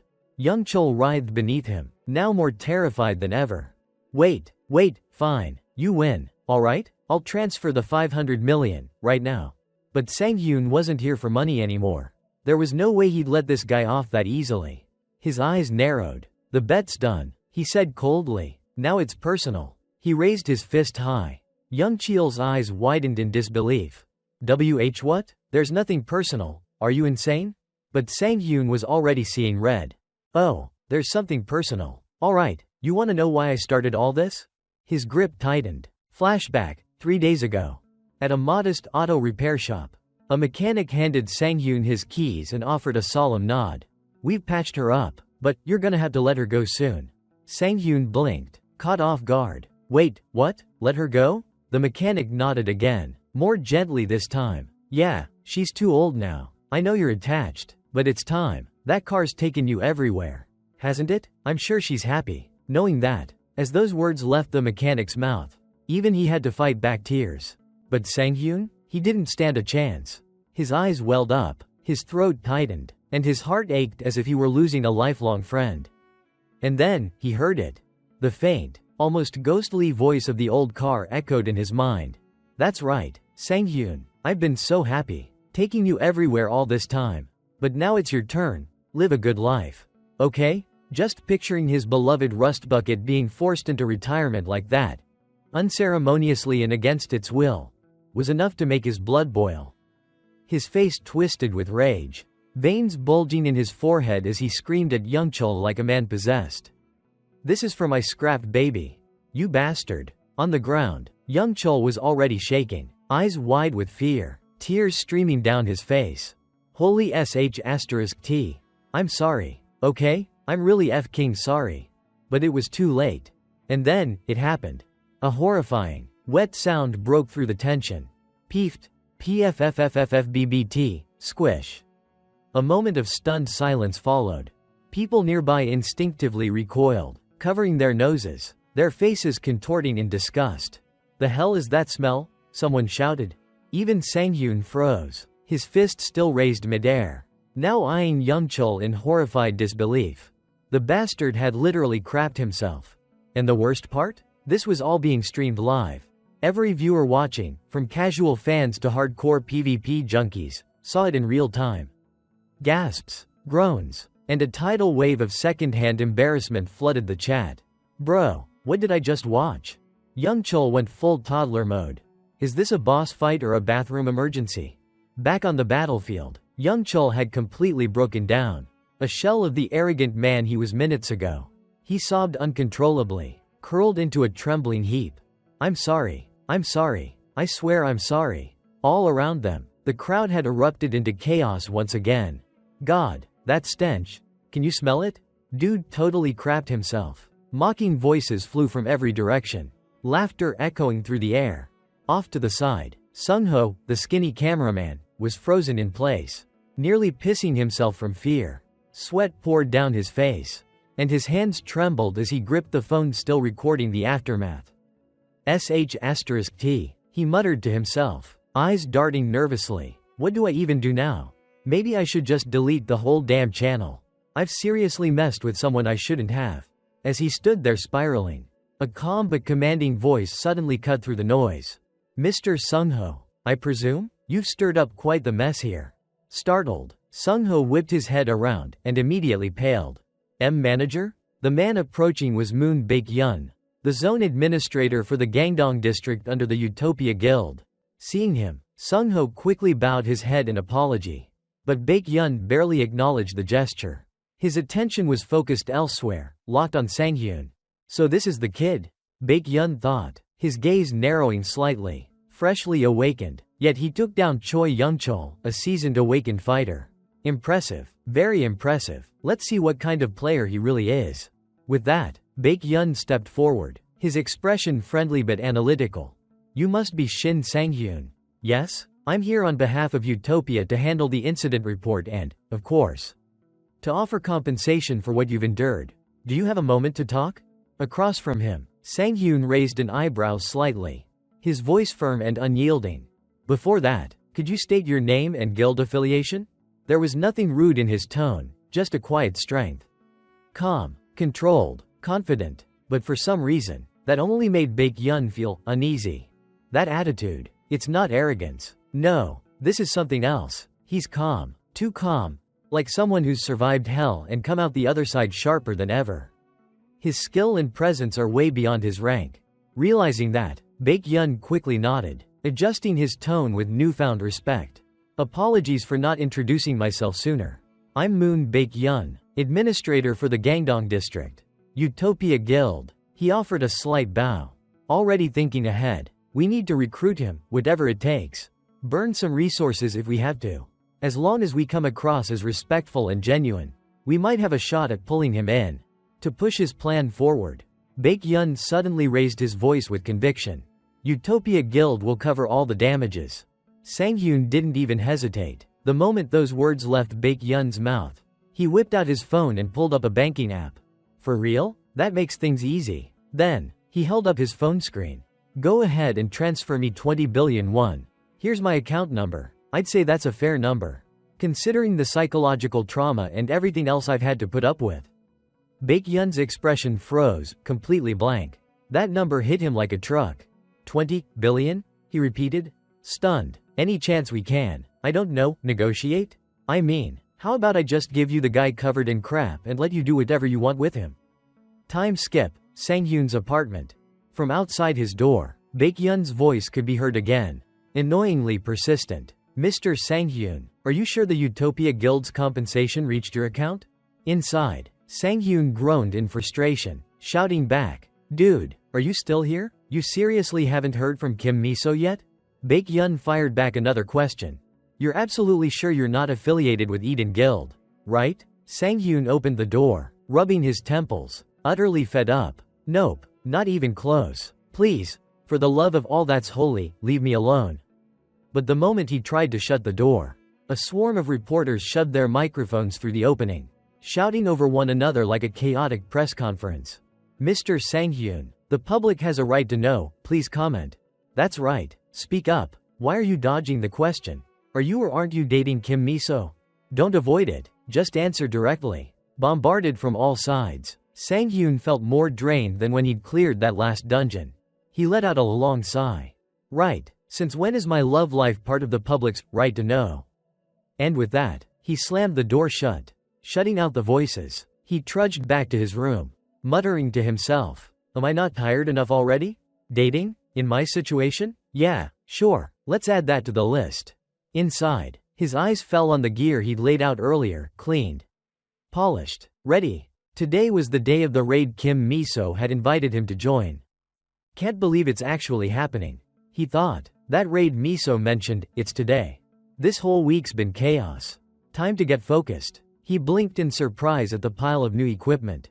Huh, everything I ordered got delivered already? That was fast. And I even leveled up after the last boss fight. My slash-step skill went up, too. Combined with the overwhelming impact title, I get a full 2.6 seconds of bonus pressure.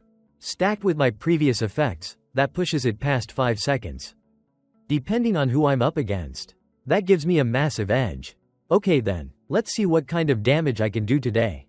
Grinning to himself, Sang-hyun swiped across his system screen, checking his remaining skills. Superior Swordsmanship, a basic passive skill. Level 1, boosts proficiency with daggers and one-handed swords. Full Acceleration, a movement skill. Also Level 1, Description. Concentrate massive power. Then dash forward instantly to strike the enemy. The longer the charge up, the greater the damage and distance. However, the user can't move while charging. Looking at the effects of both skills, Sang-hyun nodded in satisfaction. With a skill set like this, I've got what I need to conquer that gate. Solid mobility and a backup weapon.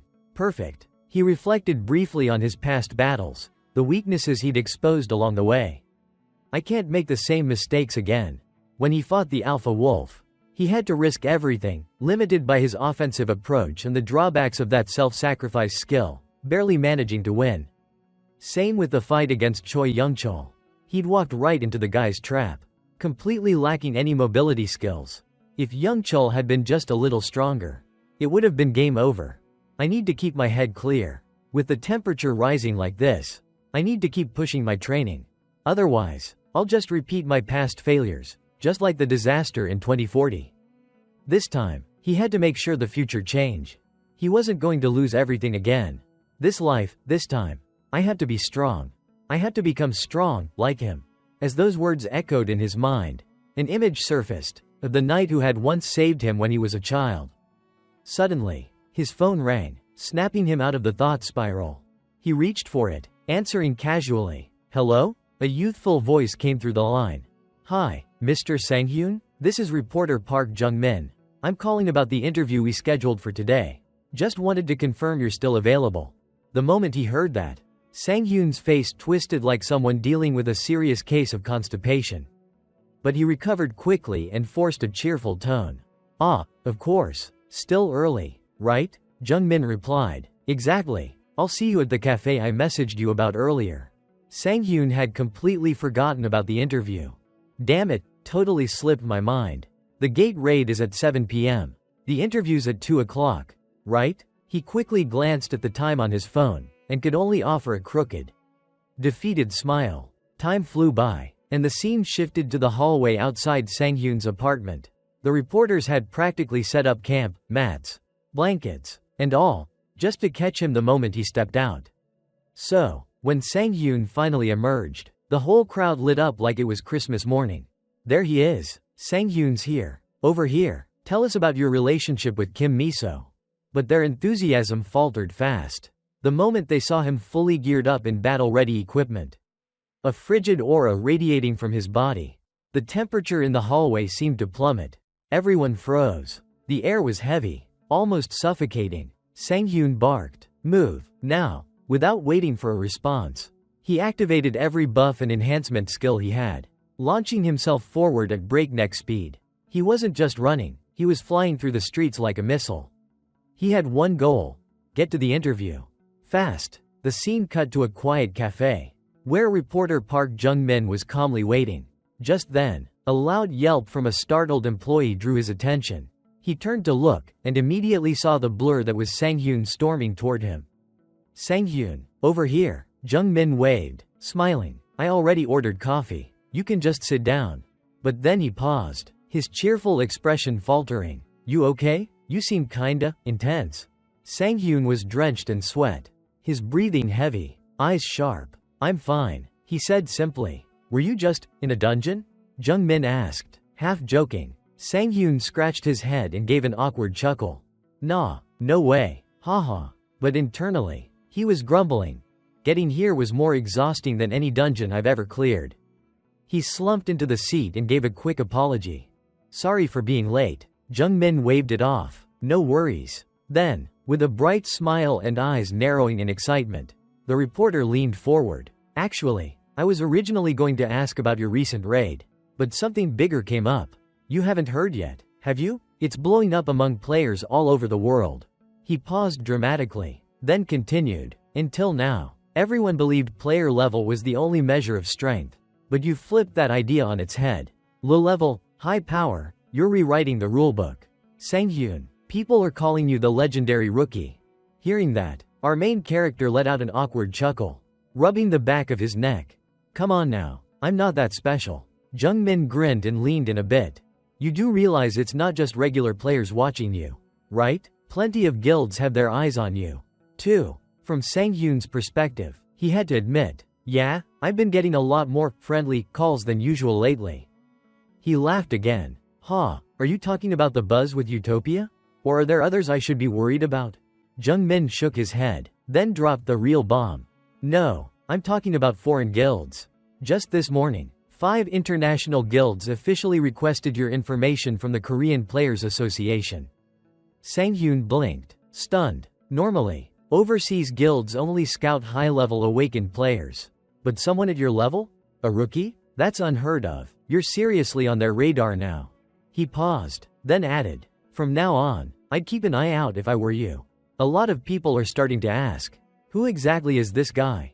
Time passed quickly, and as night fell, Sang-hyun made his way to the meeting point for the upcoming raid.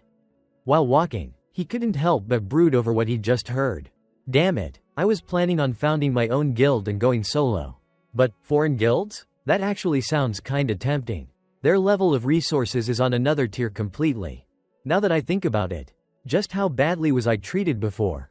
God, it still pisses me off just remembering it. He let out a long sigh, but was quickly snapped out of his thoughts by a familiar voice calling out to him. "Hey, Sang-hyun, long time no see, this way." It was the archer, Miso, waving him over with a big smile. "We've still got a bit of time before the raid kicks off. You two should take a moment to get to know each other. Sang-hyun followed her gaze and noticed another woman standing ahead of them.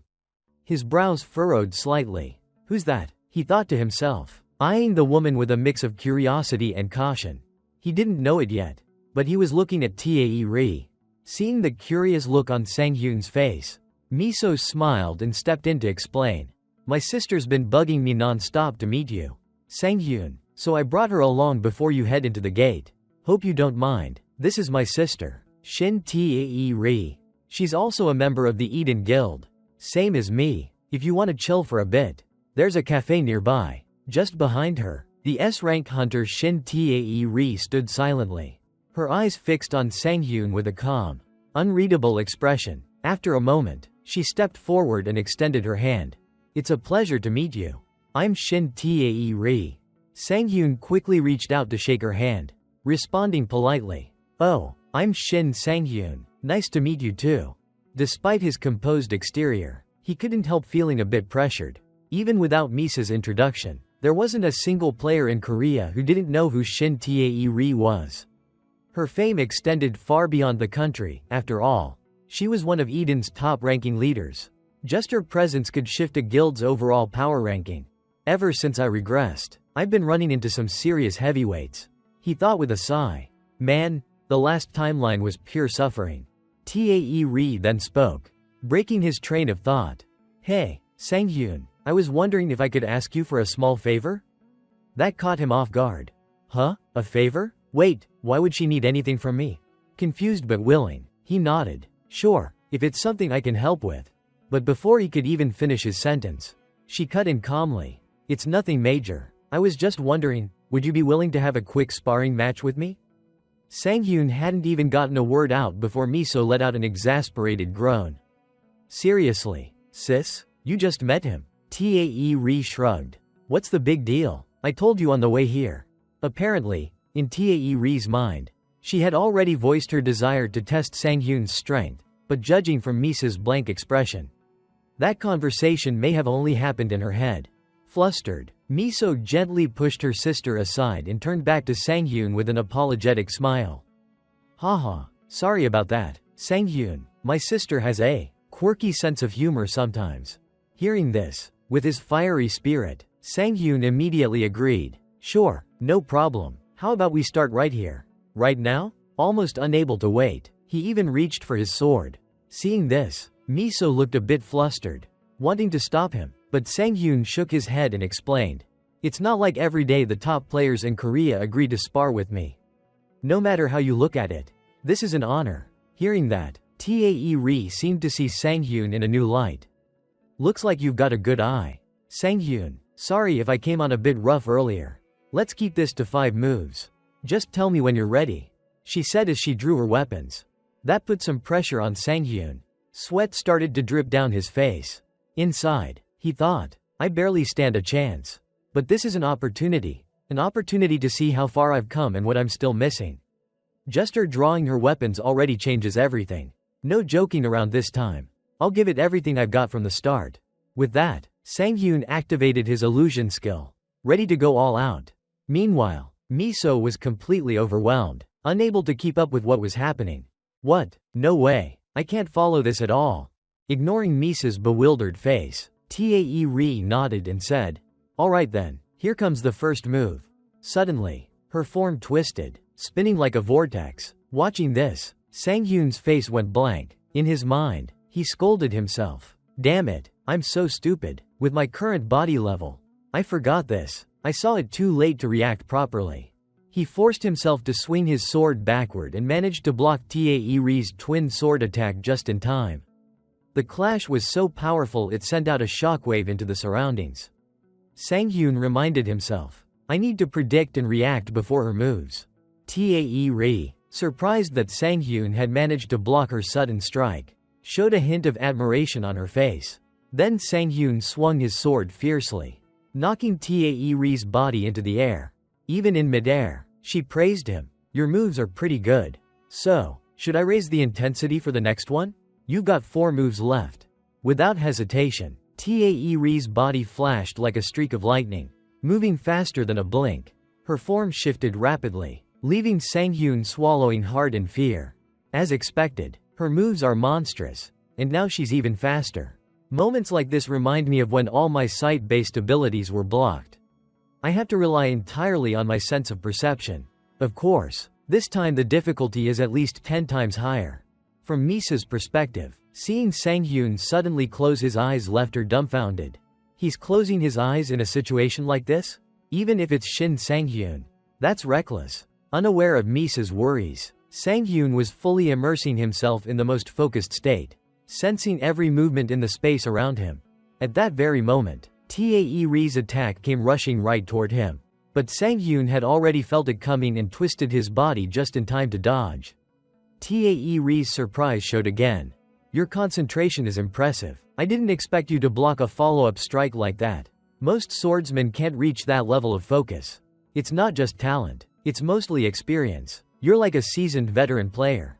She said this while leaping backward to maintain some distance. Sang-hyun replied awkwardly. You're flattering me too much. Tae-ri continued. Alright then, 3 moves left. Before she could launch her next strike, Sang-hyun interrupted. Can I ask something before we continue? Instead of 3 separate moves, can you just go all out in one go? Tae-ri blinked, a bit puzzled. What did you just say?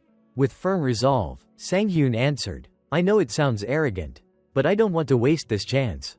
Please, just once, go full force. Inside, he felt a flicker of anxiety. If I say this and she doesn't give it her all, I won't grow from this. Nearby, Miso wanted to stop her sister, but Tae-ri agreed immediately, driving Miso crazy. Fine, Tae-ri said, but I can't be 100% serious. Since we haven't even activated training mode, I can only show you a simple maximum speed charge. The skill itself is too hard to control properly and can't be used fully on others. Sang-hyun nodded, satisfied. That's more than enough, he thought to himself. If this is Shin Tae-ri's maximum speed charge, the fact that she's serious with me already feels like a win. I'll treat this like real combat, because if I fail, I'm done for. On the opposite side, Tae-ri assumed her starting stance. Alright, here I come. With that, her body surged forward at a wind-tearing speed. Seeing this, Sang-hyun quickly raised his sword high into the air, silently reminding himself, I don't even have time to sense her movements. I have to go all out. Instead of swinging my sword before she arrives, I have to move as if I'm already there first. He swung his sword wildly forward because neither his sensing ability nor his eyesight could keep up with Tae-ri's speed.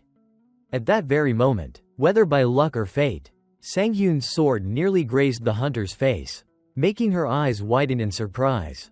With no other option, she activated her skill Phantom Shadow and twisted behind Sang-hyun to evade the strike. Seeing this, Sang-hyun immediately turned to look behind, but at that exact moment, his face collided with the hilt of his sword, producing a sharp, painful sound. Witnessing this, both beautiful girls anxiously asked, Are you okay? Though Sang-hyun was in immense pain, he forced a confident reply. I'm fine, but inside, he silently scolded himself. She said she wouldn't use skills. Sang-hyun sat on the ground, wincing in pain as he clutched his forehead. Up my head, did my forehead crack open or something? Suddenly, a hand reached out in front of him, catching him slightly off guard. When he looked up, he saw Terry standing there, her expression filled with concern as she spoke quickly. Sorry. I promised I wouldn't use my skill, but it just triggered on reflex. Are you okay? Without hesitation, Sang-hyun grabbed her outstretched hand. He slowly got to his feet as he responded, I'm fine. Honestly, it's an honor to see you this serious. Terry chuckled mischievously. Well, it's an honor for me too. And next time, Sang-hyun added. I hope we get a chance to have a proper conversation, she finished, looking straight at him with a charming smile curling on her lips. Sang-hyun let out a hearty laugh. I'd love that. Terry raised an eyebrow, surprised. Really? Well then, maybe someday. The two of them shook hands enthusiastically as they chatted, but nearby, Miso was clearly not thrilled about it. She quickly walked over and gently pried their hands apart, smiling as she reminded them, excuse me? The raid at the gate's about to start. Hearing that, Terry finally snapped back to reality. Ah, right. But Miso's irritation wasn't over yet. She scowled and muttered through gritted teeth, and don't forget we still have to submit a report to the guild about what happened today. Do you even realize how reckless you were?" Faced with Miso's sharp tone, Terry could only let out a helpless sigh. I know, I'm sorry." With that, the hunter gave them a casual wave goodbye. "Alright, Miso, good luck with the raid. And let me know how it goes." "Okay?" Miso responded dryly, Yeah, be safe, alright?" Sanghyun, however, kept his eyes fixed on Terry's retreating figure, letting out a small sigh of disappointment. "Still, this is my first real defeat since returning. If Shintari had been serious from the start, I wouldn't have lasted a single move. This encounter was unexpected. But now I've found another mountain to climb." A little while later, after she'd walked some distance away, Terry glanced back over her shoulder. There was a playful, mysterious smile on her lips and Sanghyun saw it. A knowing smirk formed on his face. Is she saying, "Let's see if you can surpass me"? Later that day, at the still unidentified Gate No. 727 in Georgia Kunui, several people had already gathered. Clapping her hands together brightly, Miso beamed. "Alright, let's start with introductions. These are the folks who'll be joining us today," she added cheerfully. As soon as she finished, Tae-seok and Joo-hee stepped forward with friendly greetings. Sanghyun responded enthusiastically, "I'm Shin Sang-yoon. It's an honor to work with such talented people like all of you." Tae-seok politely waved it off. "Oh, don't mention it. I actually just read an article about you, Sanghyun. Super impressive, really." He then introduced himself properly. I'm Park Tae-seok. I'm a mage-type player specializing in the Blaze skill. His current level was 120 rank A. The moment Sanghyun heard the name of his skill, he looked curious. Blaze. That's a fire-type skill, right? Tae-seok nodded with a grin. Exactly. Same kind of skill Choi Youngchul used in that recent incident. But his voice trailed off a bit as he raised both arms, and an enormous blue flame erupted in front of them. I've poured almost all my playtime into developing my fire magic. So my firepower should be way stronger than his. Everyone's eyes widened at the overwhelming pressure radiating from the flame.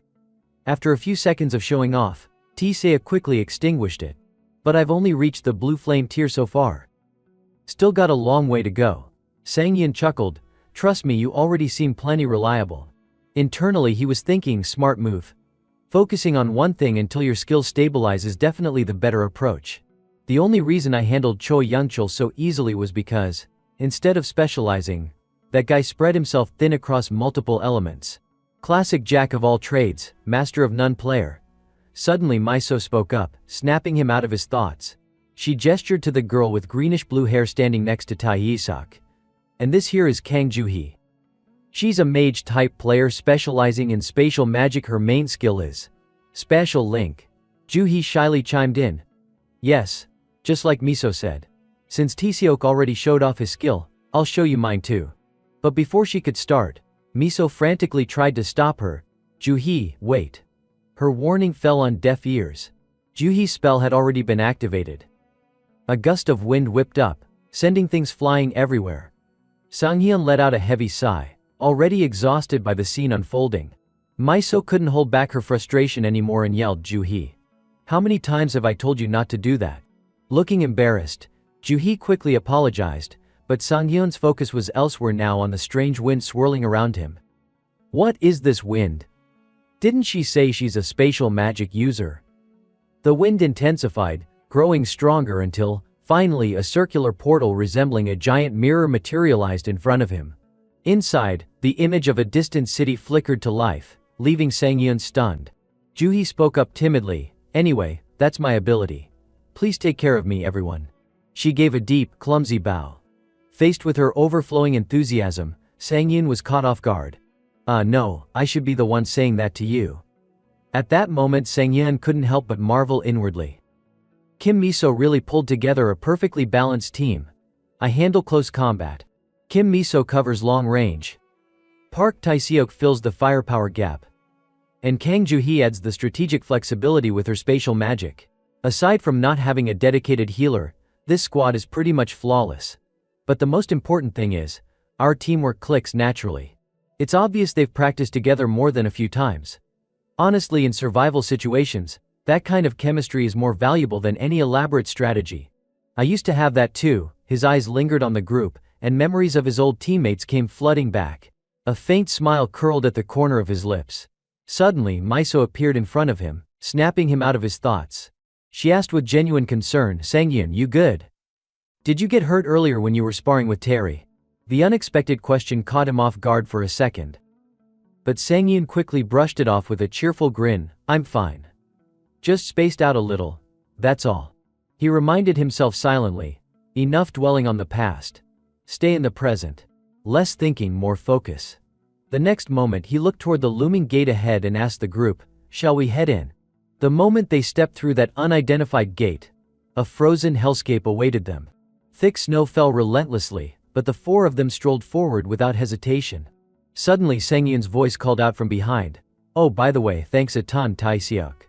Hearing that, the fire mage looked a little puzzled. Sanghyun chuckled as he added, "If it wasn't for your buffs, we'd all be popsicles by now." Right now the entire group was protected by Blessing of the Flame, a spell that wrapped them in comforting warmth and significantly boosted their resistance to the biting cold. Miso, walking behind them, completely agreed with the hunter's words. "Seriously, it wasn't even half this cold on our last expedition. Oh, by the way, Sangyun, do you carry any other weapons besides that greatsword? Why didn't you use them last time?" Sanghyun glanced over at her and replied casually, "For this raid, I figured we'd need a more flexible approach. That's why I brought this." As he spoke, his hand naturally rested on the sword at his side. Hearing that, Miso let out an impressed, "Oh ha, so you already know how to use multiple weapons, ha." Her comment made the hunter stiffen slightly. His gaze drifted away as he muttered, "Yeah, I kinda planned that out beforehand." But deep down, Sanghyun couldn't help but feel a little fed up. "This is probably the only annoying side effect of regression. I've gotten so lazy I can't even be bothered to come up with excuses anymore." Suddenly Miso called out from behind to their mage, "Hey, Juhi?" The girl perked up immediately, "Yes, Unnie?" Right at that moment, a vicious demon appeared behind Sangyun and Miso, its menacing presence making the air tense. Miso, ever the quick-thinking archer, barked out orders, "Execute Plan C." Without hesitation, Juhi kicked into action. On it. Both her hands began to glow as she concentrated her magic. The demon, spotting its prey, lunged toward them like a starving beast.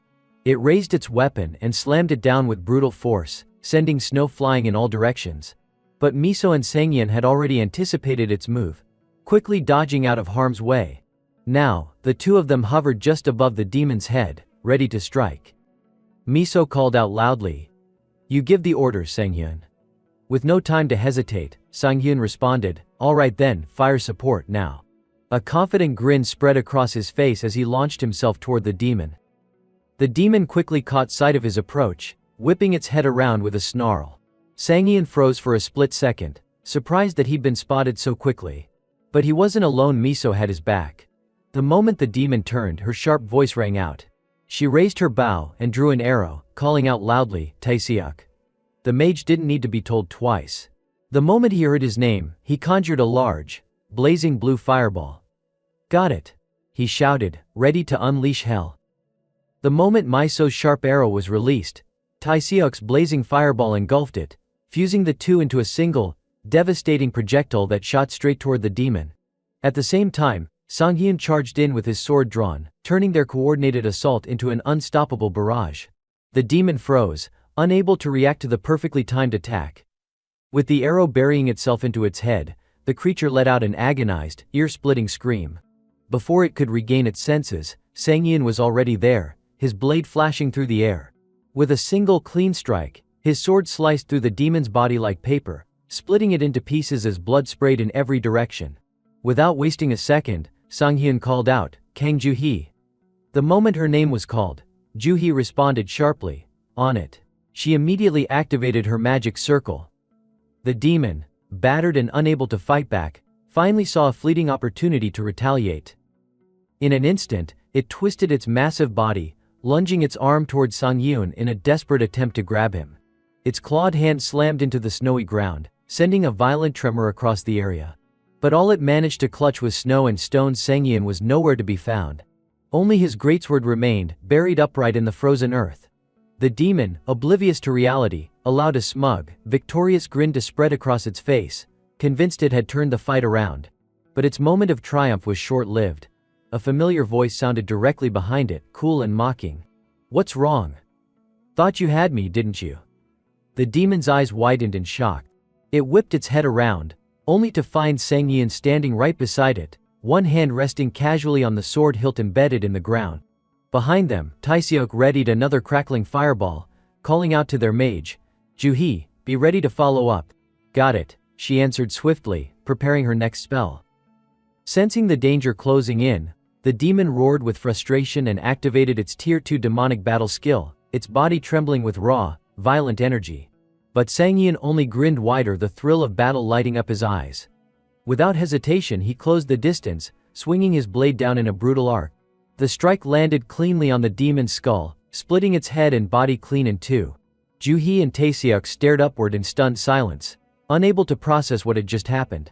Sang Yian landed gracefully on the snow, casually exhaling. Well, that took a bit of effort. Someone couldn't hold back their curiosity any longer and blurted out, "What the hell was that just now?" Sang Yian casually glanced over at them. Taeseok stood frozen, his face plastered with shock as he awkwardly tried to explain, "That wasn't exactly part of our plan. It definitely wasn't supposed to go down in one hit like that." Next to him, Juhi nodded eagerly, clearly agreeing with the flustered mage. Sang Yian scratched the back of his head, a little embarrassed. "Ah, I see. Sorry about that." From behind, Miso stepped up and quickly waved off the apology. No, you don't have to apologize." "Didn't I tell everyone already? I reacted the same way the first time I saw him fight. Probably even more over the top, honestly." She suddenly turned her teasing gaze toward Sang Yian. "And that wasn't even all you've got, right, Mr. Hunter?" Caught off guard, Sang Yian stumbled over his words, eventually giving up and just laughing it off awkwardly. But inside he was silently screaming, "Why does she keep setting me up like that? It's like she's forcing me to show off even more. What is she trying to pull? Whatever. Still, for a first-time party run, we're working together surprisingly well. So this is what experienced players feel like, huh? It's promising." After exchanging a few more jokes and laughs, Sang Hyun slung his sword over his shoulder, looking at the group. "Well then, ready for round 2. Not long after, they were on the move again, cutting down demons one after another along the way. Taeseok couldn't contain his excitement anymore. He let out a thrilled shout, "Seriously, you're insane, man. You're the best swordsman I've ever teamed up with." Being trusted like that, Sang Yoon couldn't help but feel grateful. Behind him, Miso chuckled softly, teasing, "Try not to get too flustered, Sang Yoon. Taeseok hasn't even pulled out his real trump card yet. Thanks to you holding the front so well, he's finally able to cut loose and enjoy himself, so of course he's this excited." Hearing that, Sang Yoon's expression grew a little sour. Right, for mages, if they don't have a reliable swordsman up front, they usually need to waste resources casting some spells on themselves. But this guy, he's putting so much pressure on me with all this praise. As the thought crossed his mind, Sang Yen recalled Taeseok's bright, cheerful grin. The more he remembered it, the more it made him shudder. Miso suddenly piped up, curious, "By the way, Sanghyun, what was that skill you used earlier?" But Sanghyun was still caught up chatting with Taeseok, completely missing her question. He turned around, looking confused. "Huh?" Seeing his blank look, Miso could only sigh with an exasperated smile. "Seriously, you'd think I'd be used to this by now, but you keep finding ways to surprise me." Suddenly, a loud noise erupted from deep within the forest. Blood splattered into the air, higher than the surrounding pine trees. And just like that, Sangyen's party set off once more to continue their relentless hunt for demons.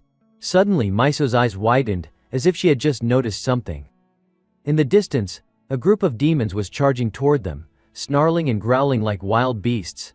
Miso panicked and shouted a warning, "Armored ogres incoming." The moment they heard that, Taeseok's face darkened with concern. "What do we do?"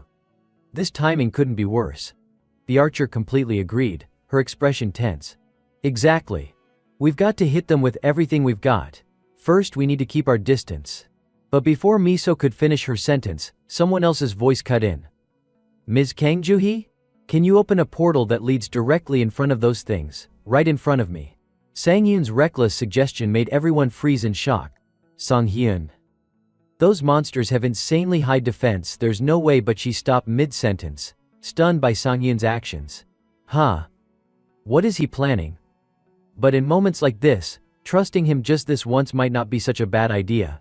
Making up her mind, Miso quickly called over to the mage. Juhi, do as Sunghyun says. Juhi hesitated for just a second, then nodded. I'm opening the portal now. The moment the spatial gateway materialized, the armored ogre stood right in front of Sunghyun, completely unaware of the ambush waiting for it. Sunghyun planted his foot firmly on the ground and launched himself toward the portal, vanishing through it at blinding speed, his full-powered movement skill activated. The sheer force of his takeoff kicked up a fierce gust of wind behind him. On the other side of the portal, the armored ogre barely had time to register what was happening. Its monstrous face twisted in surprise as Sunghyun came flying out of nowhere. Without hesitation, Sunghyun delivered a devastating sword strike, splitting the creature clean in half before it could even process the situation. Back on the other side, Miso and Tae-seok were left completely speechless, eyes wide, jaws hanging open. Tae-seok looked as if he couldn't believe what he'd just seen. Staring at Sunghyun's calm, confident figure, he muttered under his breath, "Is that, for real?" After landing gracefully, the group resumed their journey.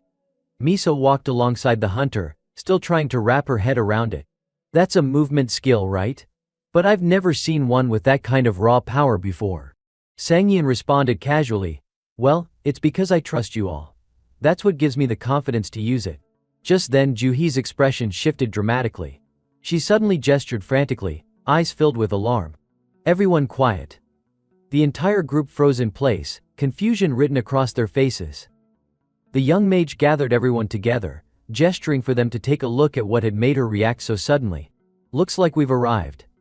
Down below the cliff, resting motionless, was a large beast covered in thick, green fur. Juhi tilted her head in curiosity. Is it asleep? This was the mid-tier boss of the frozen hell, the Frostfang Hellhound. Tae-seok's eyes lit up with excitement as he spotted the creature. "Perfect, let's start planning." The mage beside him analyzed the situation. "We don't have much backup gear, maybe I should open a few more portals for support. Or we hit it with fire the moment the fight starts." The entire time, Sunghyun hadn't uttered a word during their strategy talk. He simply sat there, grinning with excitement. "Finally, there you are. My personal punching bag." Without wasting another moment, Sunghyun activated Twilight Convergence, a unique dungeon effect with no cooldown. The moment the moon appeared within the dungeon, players' HP and wound recovery rates increased by 5%. But that wasn't all. Regardless of whether the moon physically appeared, canine-type monsters, like wolves or dogs, would fall into a fear state if the player carried a blue moonstone. And if the moon did appear, those monsters wouldn't even dare attack the player holding the blue moonstone. Sunghyun locked eyes on the slumbering hellhound below, and let out a booming laugh, his confidence filling the air. Miso turned to the group and suggested, "Alright, let's go with Plan F." But before anyone could act, she noticed Sunghyun silently standing up, his expression unreadable. Concern filled her voice. "Sunghyun? What are you doing?" Instead of answering, Sunghyun flashed a mocking, almost arrogant smile that left Miso and the others frozen in surprise. The archer couldn't believe her eyes. That expression, Sunghyun's doing it again. Should I trust him? No matter how I look at this, Tae-seok, clearly confused, chimed in. "Sunghyun, you've got a plan already, don't you?" With a casual tone and steady hands drawing his sword, Sunghyun replied. "Yeah, I think you guys can just sit back and watch." His words left them completely stunned. Miso immediately protested. "Sunghyun, I get it. But at least explain what you're." But before she could finish, an eerie silence fell over the group. Sunghyun's sharp, focused gaze cut toward them, cold and decisive. "There's no time to explain everything. No time for strategies. For the Twilight Convergence effect to work properly, the moon has to be fully visible. Even the slightest cloud cover can cut its effectiveness in half. Sorry guys." Without another word, Sunghyun dashed forward toward the hellhound, leaving the others behind. Miso's worried voice echoed behind him, calling his name, but he never looked back. The commotion had already stirred the Frostfang Hellhound awake. The beast's eyes snapped open, immediately locking onto Sunghyun, who stood right in front of it. For this hunter, asking for forgiveness was quicker than asking for permission. Without hesitation, he charged, fully aware the creature had noticed him. With a playful grin, he greeted it. "Well, hello there. Up close you're even uglier than I imagined." The hellhound sensed danger radiating from him, and leapt to its feet, its entire body tense and on high alert. Meanwhile, Miso scrambled to organize the others. "We need to prepare to support him, quickly." Tae-seok nodded, already readying his magic. But Juhi hesitated, her voice laced with uncertainty. Wait, hold on. There's something weird going on. Why isn't the hellhound reacting at all? Her words made Miso and Taeseok immediately glance back down toward the battlefield. The archer girl couldn't hide her surprise. You're right, she murmured. Then thought to herself, is it just sizing him up? No, last time we encountered it, it went berserk right away. On the other side, the Frostfang hellhound stood facing Sangyun, growling nonstop. Eventually, it started to move just a little.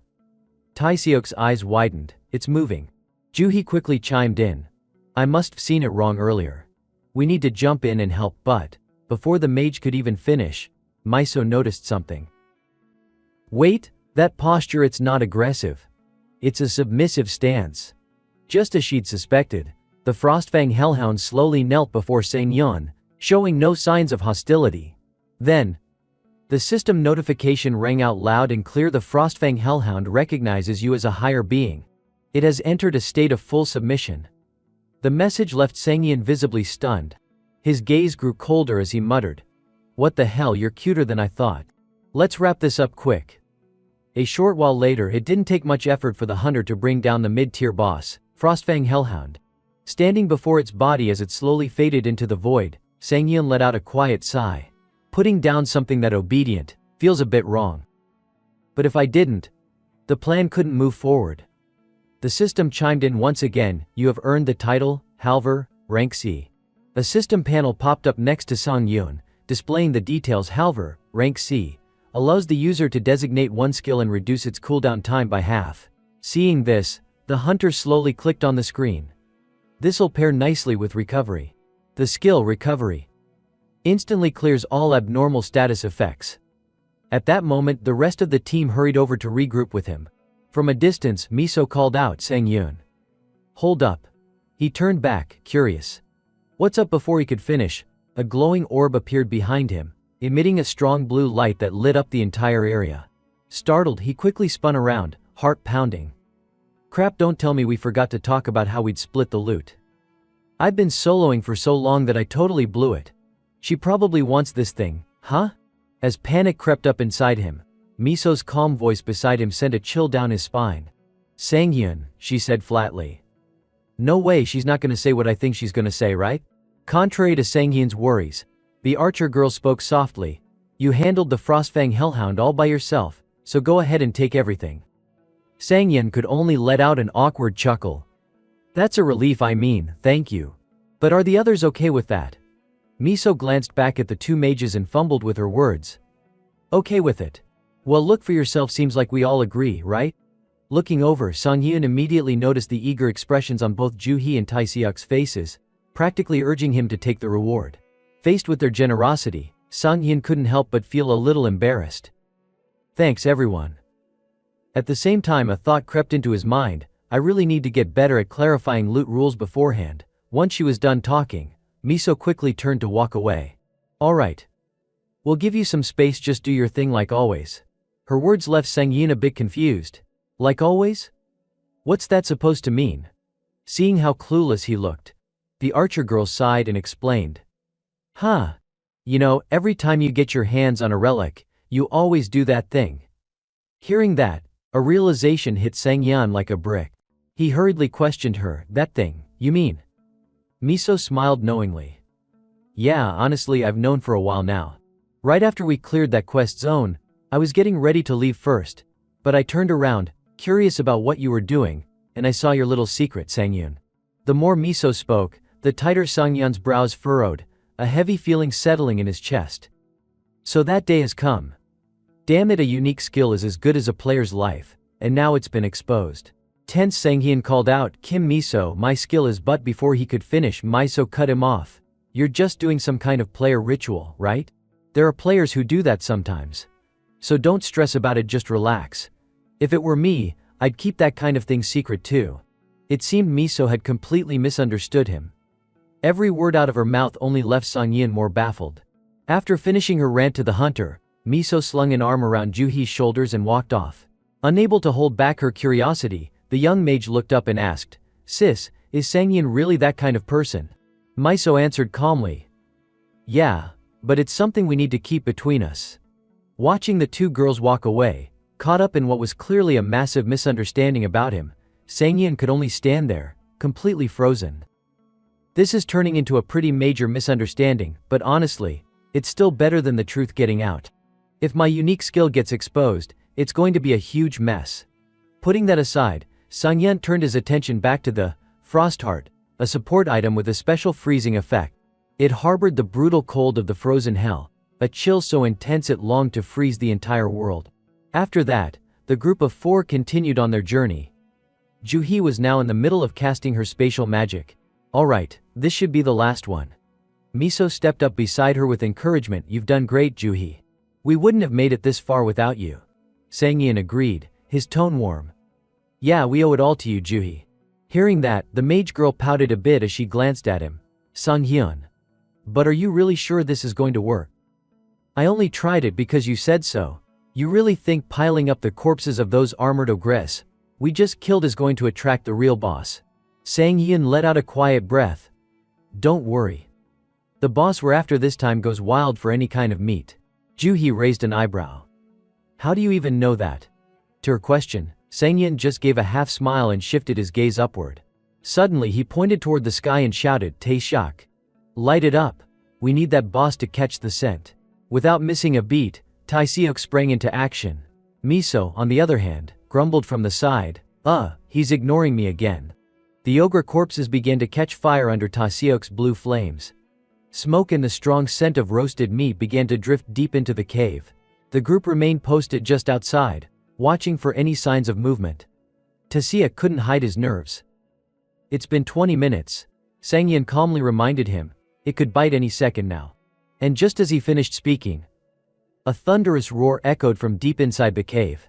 From the shadows a massive bear began to emerge, slow, deliberate, and terrifying. Sanghyun instinctively dropped into a fighting stance, reaching for the greatsword strapped to his back. Alright everyone. Get ready. After all their effort and patience, the time had finally come. The final boss, the titanic gray bear, had arrived. Kim Miso shifted into a battle-ready stance, drawing her bow and preparing to strike. With sharp, focused eyes, she thought to herself, it's true, thanks to Sanghyun's plan, everything's gone smoothly so far. But as she watched Sanghyun struggle against the titanic gray bear, a flicker of doubt crossed her mind. Still, in the freezing air, with snowflakes drifting softly around them, the beast let out a thunderous roar, baring its crimson eyes and massive claws. Sanghyun gritted his teeth, trying to endure the crushing pressure of its killing intent. Despite the danger, he remained steadfast in his thoughts. No matter what, this situation is still. But the more he was backed into a corner, the more exhilarated he became.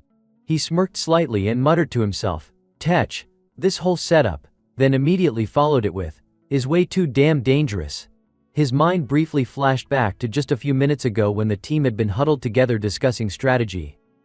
With a worried look on her face, Miso had asked, what did you just say, Sanghyun? He responded calmly. Exactly what you just heard. She blinked, clearly shaken. You're seriously going to act as bait by yourself? But Sanghyun remained composed. There's no other option. He continued, if we want to clear this stage quickly and safely as a team, this is the best route. In order to help them all understand the nature of the enemy they were facing, he explained patiently, most giant monsters, they tend to have one thing in common. When they lose a certain amount of health, a special condition is triggered. He paused for emphasis. It's called Devour mode. Sanghyun elaborated further, in that state, the monster's physical strength increases significantly. It becomes wildly aggressive, completely unhinged. He pointed to the scene of the creature tearing into a corpse earlier. They start trying to consume everything around them. Then he clarified, that's exactly why we piled up the ogre corpses to act as bait. Even though his words sounded simple, the truth was that the tactic carried immense risk. He thought silently to himself, if we hadn't done that, we would have been the ones it turned on first. But thinking from another angle, Sanghyun pointed something out with a sly tone. So, what if, curious, he added, what if we do something to that bait pile? Immediately after, Sanghyun, Miso, and Park Tae-seok began gathering dry firewood. As they worked, Sanghyun elaborated, building on that idea, while Kang Joo-hee was stacking the ogre corpses through the teleportation gate. He clarified their reasoning, We secretly mixed in pinewood infused with a powerful sedative effect into the bait pile. That's when a new concern popped up. Park Tae-seok furrowed his brows and asked hesitantly. But there's still a big issue. How are we supposed to drain enough of its health to trigger devour mode? He asked, clearly anxious. Miso's expression flickered with surprise, but she stayed quiet and listened. Sang-yeon smiled and addressed Park's concern calmly. Exactly, that's why we need to create the right environment so everyone can hit it hard right off the bat. Hearing that only left Park Tae-seok more confused. But then Sang-yeon beamed and said with excitement, "That's where I come in." He thumped his chest proudly and declared, "Just this once, trust me." Back to the current moment, Sang-yeon was on the defensive, constantly dodging attacks from the giant gray bear. He found himself worrying over the very decision he had been so confident in earlier. How the hell am I supposed to pull this off? His heart pounded in his chest. I'm seriously about to cross over to the next world at this rate. With every close call, he had no choice but to grit his teeth and narrowly avoid getting crushed. Under that relentless pressure, he cursed himself. Haven't I gotten way stronger than I used to be? He thought back to his previous reasoning. I figured I could take a few hits and hold out long enough, but before he could finish that thought, the bear's grotesque claws came crashing down again. And this time its jaws opened wide in a terrifying lunge. Reacting on instinct, Sang-yeon raised his sword and jammed it into the beast's throat to block the bite. The force was immense, so strong that the very ground beneath his feet cracked from the impact. Just that one clash had him groaning in pain. Inside he was screaming, why the hell is this stupid thing so absurdly strong?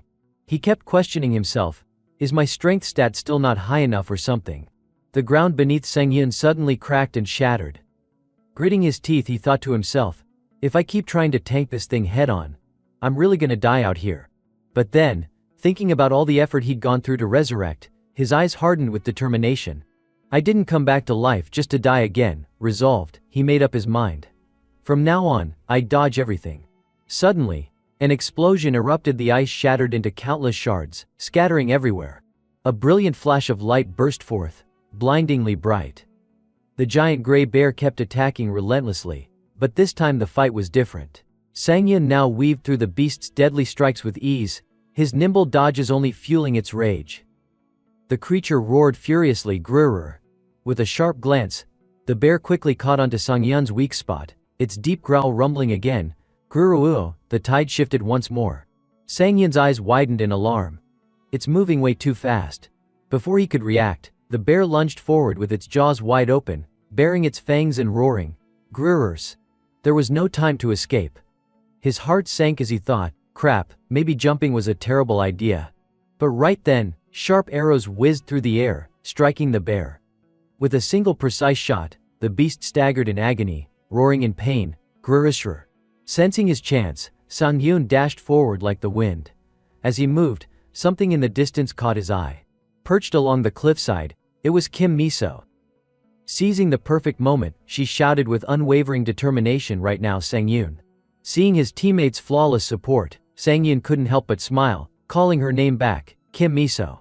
Without hesitation, he launched himself into the air, his sword slicing through the wind with fierce momentum.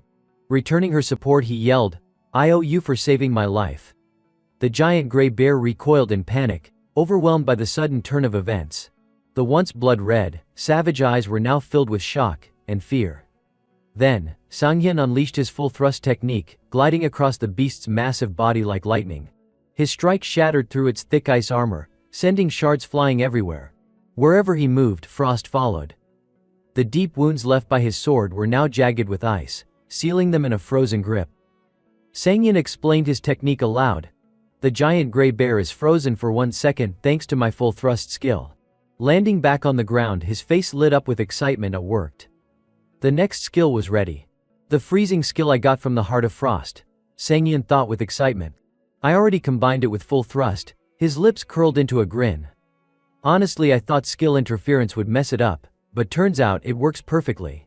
Seizing the moment before the beast could even react, he dashed toward its foot and shouted, in that case. Thrilled, Sang-yeon let out a wild laugh. It's my turn now. His blade sliced through the air like a gust of wind, slashing through the beast's thick hide, spraying blood everywhere. The bear howled in pain. Grrr. Immediately he activated his next move. Level 2 Demon Battle skill activated. High up on the frozen cliff, Kim Miso called out, "Tae-seok." Hearing her shout, the mage responded calmly, "Got it."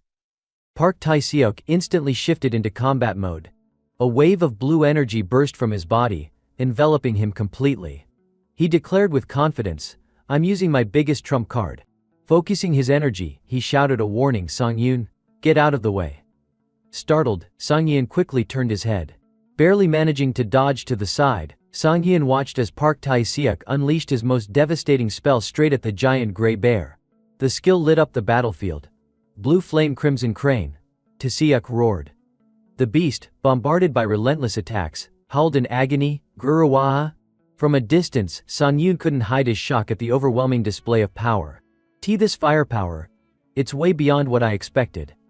The impact radius was so massive that even Sang-yoon had to brace himself against the shockwaves.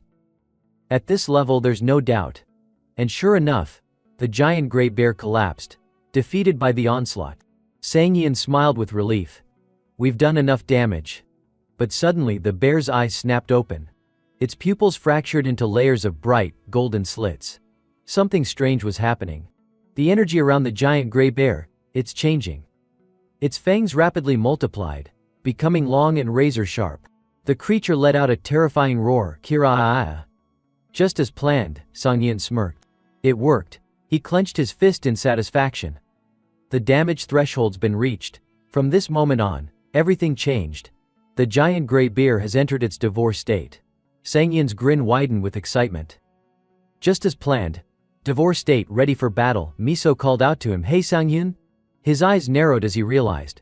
The giant gray bear has started devouring everything around it. With its newly transformed, more savage appearance, it locked its hungry gaze straight onto Sang-yoon. His face now filled with visible anxiety as Sang-yoon thought to himself, "Huh? Is the divorce state always this brutal?"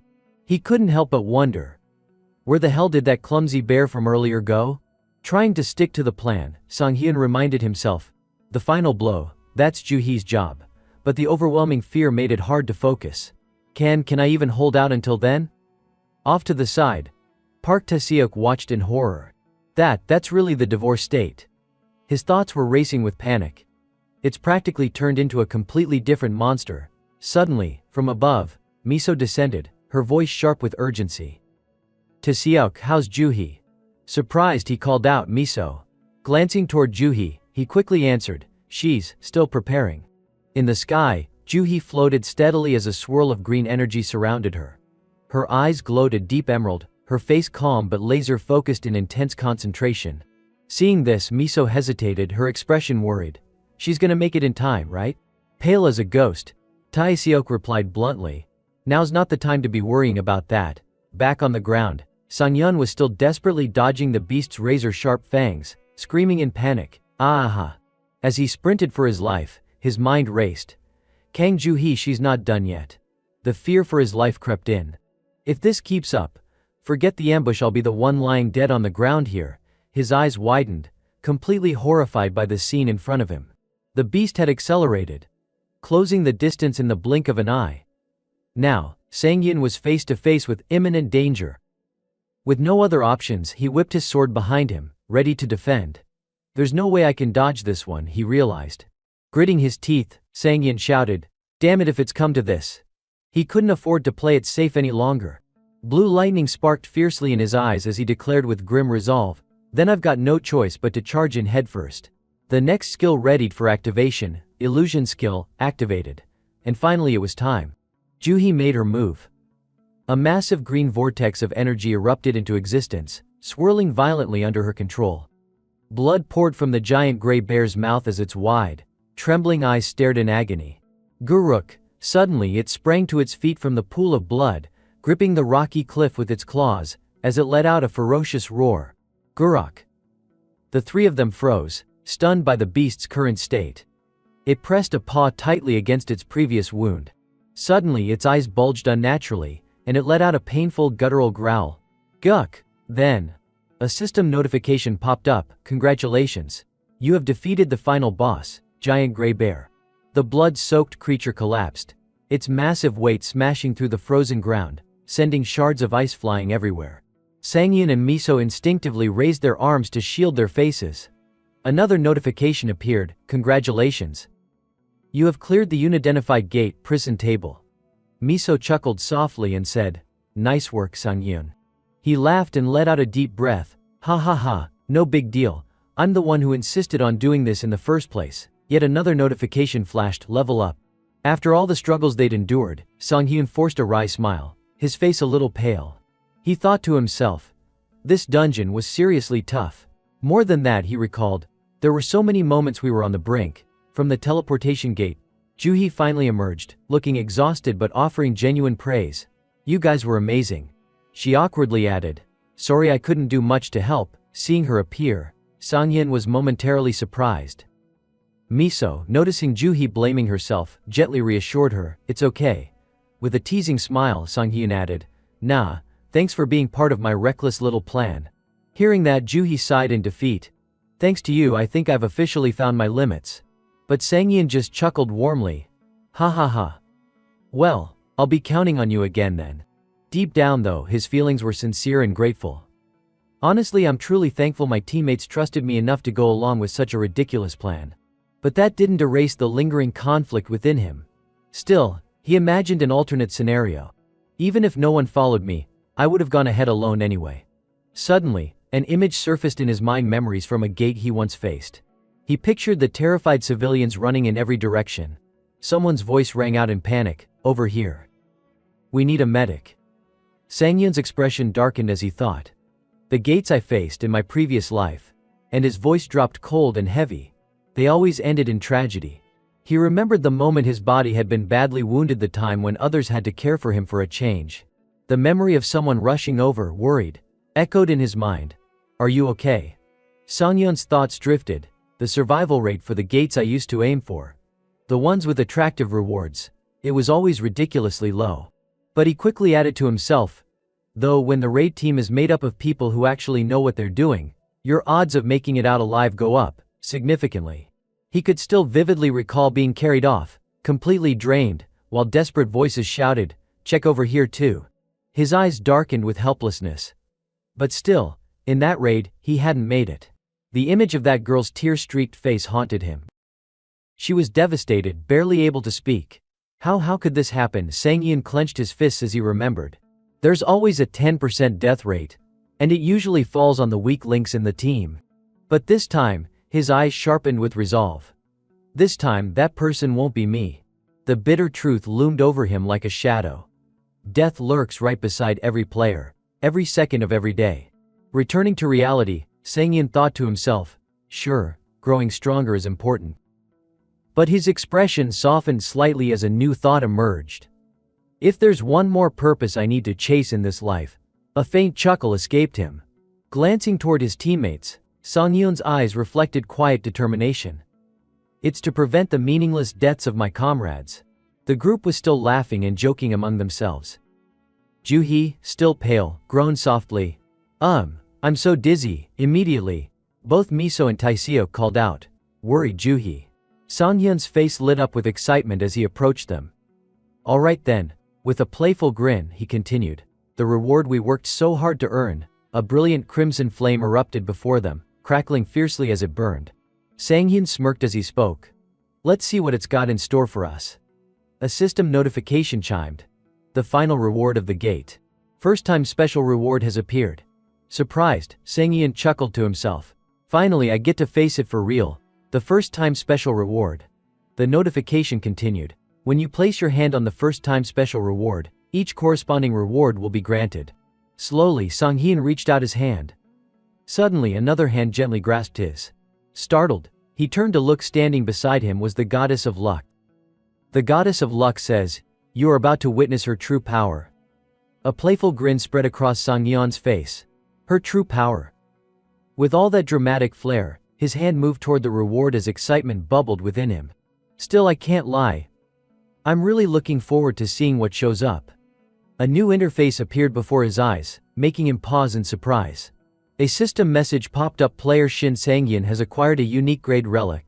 The system followed up immediately. You may choose one item from the list of relics. Sang-hyun's eyes widened in disbelief. Unique. Behind him, the goddess of luck stood with a satisfied, smug expression. Even though he had expected this possibility, Sangyeon couldn't help but marvel to himself. I knew it was coming. But the feeling of seeing Unique grade with my own eyes, it really hits different. He thought further, must be because Unique is considered the fourth highest tier. The goddess of luck chuckled proudly while Sangyeon remained frozen in awe. Huh? A brilliant light flashed before his eyes as a new message appeared. Thanks to the power of the goddess of luck, all unique grade or higher relics will automatically unlock and inherit their hidden effects. Sangyeon's expression shifted to one of realization. Ah, right, I totally forgot. His thoughts raced. That was definitely written in the contract, wasn't it? Another message popped up regarding the goddess of luck. The goddess of luck requests that you sincerely call her Nuona, big sister. Hearing that, the goddess giggled in delight, while Sangyeon practically panicked. En Nuona, goddess Numena. A sly grin crept onto his face. I could call her that 100 times if this keeps up. Looking around, he let out a soft sigh. Perfect, looks like my teammates are all too busy checking their own rewards to notice anything. With his hand still extended toward the glowing light, his excitement returned. Alright, guess it's time for me to make my choice. Without hesitation, Sangyeon thrust his hand forward. No reason to overthink it. A burst of radiant pink light erupted around him. Immediately, a heavy two-handed sword materialized in the air. Sangyeon's face lit up with excitement. Exactly the relic I had my eyes on. The system introduced the item War Spirit Greatsword, a two-handed weapon, classified as a heavy sword relic. Along with that, the detailed stats and offensive power of the weapon were displayed before him. Sangyeon grinned to himself. As expected of a unique relic, these stats are insane. He slowly reached for the hilt of the sword, thinking to himself, from now on gripping it tightly. He chuckled with excitement. I'm counting on you. The sheer destructive power radiating from the weapon left him stunned. As he tried to lift the greatsword, his expression twisted. What the? Why is this thing so heavy? It quickly dawned on him. Where's that weight reduction effect? A new message appeared. Weight reduction passive effect. Always active. Suspicious, Sangyeon squinted at the effect panel. Another notification popped up due to the skill relic Devour. All mana costs for your current skills have been removed. All equipped relics will feel no heavier than 100 grams. However, the effects of the same relic type cannot be stacked multiple times. Seeing that, Sangyeon couldn't help but groan in frustration. What is this? Some kind of new hidden clause. He narrowed his eyes. Since when was that in the contract? Just then, Miso approached with a curious look. Something wrong, Sangyeon? He froze for a brief second before laughing it off. Huh? Oh no, it's nothing. Ha ha ha. Looking around at the group, Sangyeon finally noticed. Wait, but everyone, seeing the beaming faces all around, he asked, looks like everyone's pretty happy with their rewards, huh? Miso nodded enthusiastically. Absolutely. We all got relics that perfectly match our class skills. She shot him a knowing smile. And it's all thanks to you, Sangyeon. He waved it off, a little flustered. Aha. I didn't really do that much. But Miso stood her ground, smiling firmly. There you go, being modest again. But there's no denying we couldn't have done this without you. Miso kept smiling as she added, so, the team talked it over. We decided to give you all the extra loot the boss remains, the magic stones, everything. Sound good, Sangyeon? The words hit him like a truck. He was completely speechless. What? No, seriously, you don't have to do that. But Johee immediately cut him off with surprising resolve. Nope. These things need to be handled properly. We already factored everyone's contributions during the fight, so don't argue about it. Helpless, Sangyeon could only exclaim, oh. Seeing Sangyeon frozen in place, everyone immediately panicked. Miso called out Sangyeon. We said it's fine, really. Johee looked worried. Please don't cry. Even Tae-seok, clearly concerned, simply called his name, Sangyeon. But inside, Sangyeon was overwhelmed with an emotion hard to describe. I can't believe my teammates think so highly of me. His voice cracked slightly, eyes welling up as he thought. Just the monster corpse alone is worth 600 million.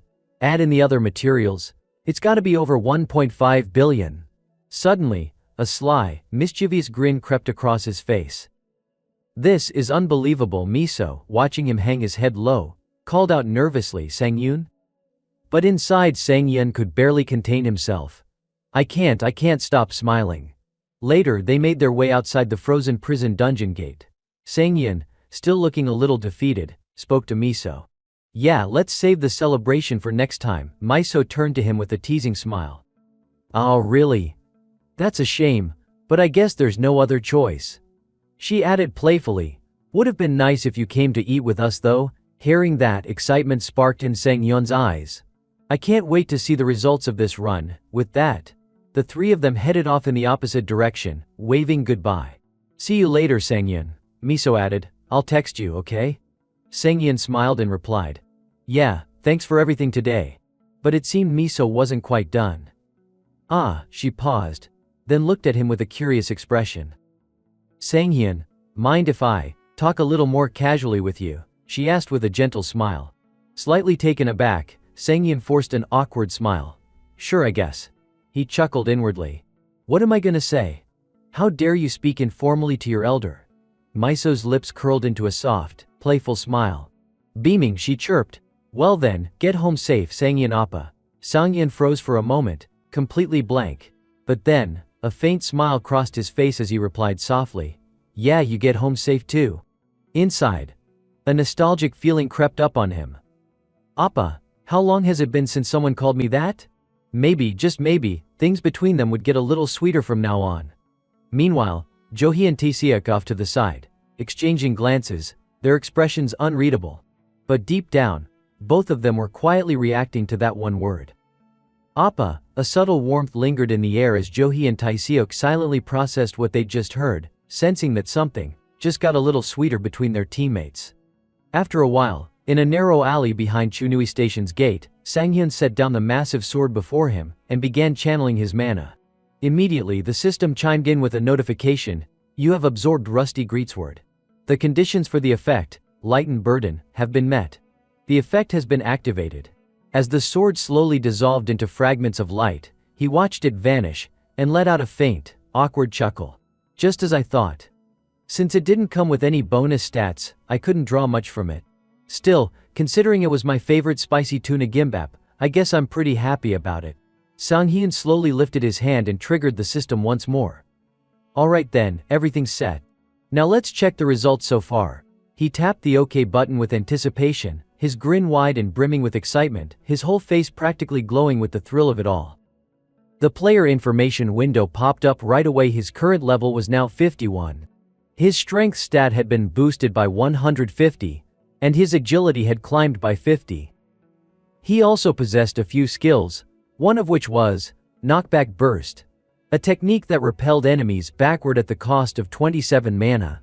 On top of that, Sanghyun had earned the title Wise Hunter, which allowed him to recover 1 HP whenever he killed a monster by draining its life force.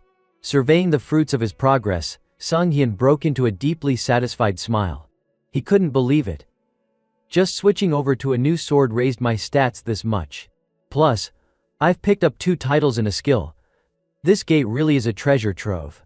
If I raise my luck stat even higher, acting on the thought right away, Sanghyun tapped the screen, and the system promptly announced, the player's luck stat has exceeded 200. Critical strike range has been recalculated, approximately 120% to 600%. Seeing those staggering numbers, the young hunter's eyes widened in disbelief. Up to 600% critical damage. So if I'm lucky, I could land 6 times the normal hit? I've come so much farther than in my previous life. In just 2 weeks, I've reached level 50, something that took Yoon Dakyung years to accomplish. In the end, Sanghyun could only laugh quietly to himself. Alright then. Still brimming with joy, he clenched his fists and declared, I need to keep up this pace. Just wait, Demon Sword Dokyung-soo. This time I'll catch up to you. But as he reveled in his progress, an unsettling surge of mana began to creep closer from behind him. The system urgently warned, the atmosphere around you is growing increasingly unsettling. Yet Sanghyun seemed oblivious, casually muttering, now then I should go track down Shintari and settle that score. Mid-sentence, the crimson glow of the ominous aura flared so brightly it finally caught his attention. The moment his eyes locked onto it, the smile froze on his face. What? This familiar feeling. The system's voice rang out again. 3 new constellations are approaching you. Lion King has taken an interest in your swordsmanship. Bringer of beauty and flame, acknowledges the ferocity of your fighting spirit. Shadow Hunter questions your very existence in this world, claiming you don't belong here. When the three constellations suddenly manifested before him all at once, Sang-hyun couldn't hide his shock.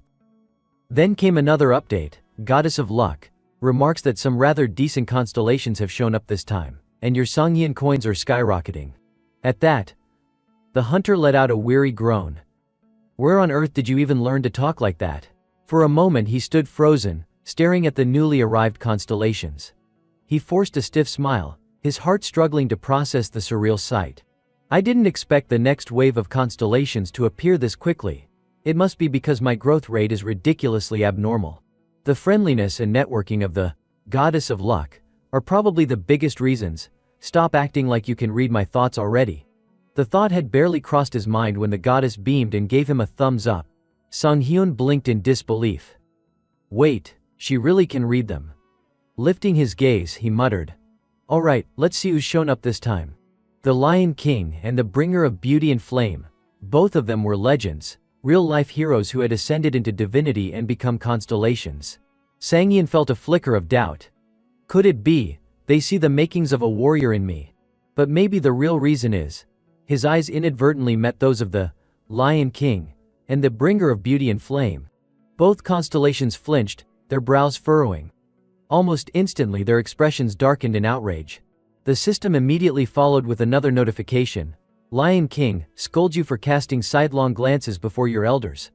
Bringer of Beauty and Flame roars that if this were back when he was still a general, your head would already be rolling. Witnessing their anger spike, the young hunter could only laugh awkwardly and offer a half-hearted apology. Inside though, he cursed his situation. This is exactly why former heroes are such a pain. If I were to form a contract with them, I can already imagine how much they'd nag and lecture me non-stop. And now, one incredibly dangerous presence has appeared. As that thought crossed his mind, Sang-hyun cautiously shifted his gaze elsewhere. This time his gaze shifted toward the Shadow Hunter. She was watching him with a mocking smile, and of all the constellations he could have run into as a player, she was the very last one he ever wanted to meet. She constantly monitored the dimensional strips in real time, endlessly moving from place to place in pursuit of players who had gained excessive benefits from system glitches. On top of that, she was a bounty hunter, a specialist in taking down cheaters who had crossed the line. Suddenly, Sang-hyun recalled something from his past life. There was a similar incident back then, except for rare cases like the Goddess of Luck. One ranker had signed a dual contract, and she hounded them relentlessly until they were utterly destroyed. It was terrifying. The more he thought about those horrors, the more his fear escalated. His face drained of color. Damn it. Not a single constellation here is a good match for me. But the Lion King would boost my stamina, and the Bringer of Beauty and Flame would increase my strength. Of course, forming a contract with a constellation is crucial. It's a choice that can change a player's entire life. But for now, having the Goddess of Luck is enough. I think if I wait a little longer, maybe I'll be offered something even greater. Out of nowhere, his thoughts turned to the throne gods, beings so legendary that throughout history, only a handful of players had ever forged contracts with them. Sang-hyun wasn't the gambling type, but right now, he had no other option. Slowly he lifted his eyes back to the constellations. Then he gave his answer outright. I'm sorry, but I don't think I'll be choosing anyone today. His words left the constellations utterly stunned. The system chimed in at once. Lion King is taken aback, declaring he has never been treated this way before. Bringer of Beauty and Flame departs, saying he may visit you 3 times more as though bound by sworn brotherhood. Sang-hyun stood still, watching them leave one by one. Hearing the system's message, he could only force a wry smile. Even if you come back 3 more times, my answer won't change. Then something caught his eye, and his expression shifted, his eyes widening slightly. The Shadow Hunter was stepping into the dimensional gate. Just before she disappeared completely, she turned her head back for one final look at Sang-hyun. Her eyes burned with hunger, locked firmly on him, her lips curling into a sharp, predatory smile. At that moment, the system announced, Shadow Hunter warns that one day she will expose the secret you are hiding. The words, paired with that piercing gaze, sent a chill through Sang-hyun, leaving him momentarily shaken. The whole ordeal left him exasperated. God, I'm so tired. For a moment, the hunter looked helpless. I really do want to stay out of trouble, but I guess there's no helping it. From now on I'll have to be extra careful around those constellations. He let out a long breath. Well, things should be fine now, right? With that, Sangyeon pulled out his phone and switched it on. After the tense standoff with the constellations, he finally noticed the time, almost 11:30. Muttering to himself, he said, "Perfect.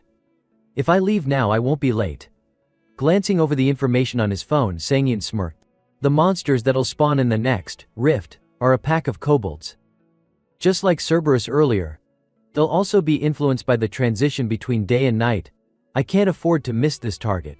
With no hesitation, he slung his sword over his shoulder and left the alleyway. 3 runs in a single day, huh? Won't be easy. But let's go for it, at least until one of the throne gods takes an interest in me. Just the thought brought a grin to his face, his mood lifting with excitement.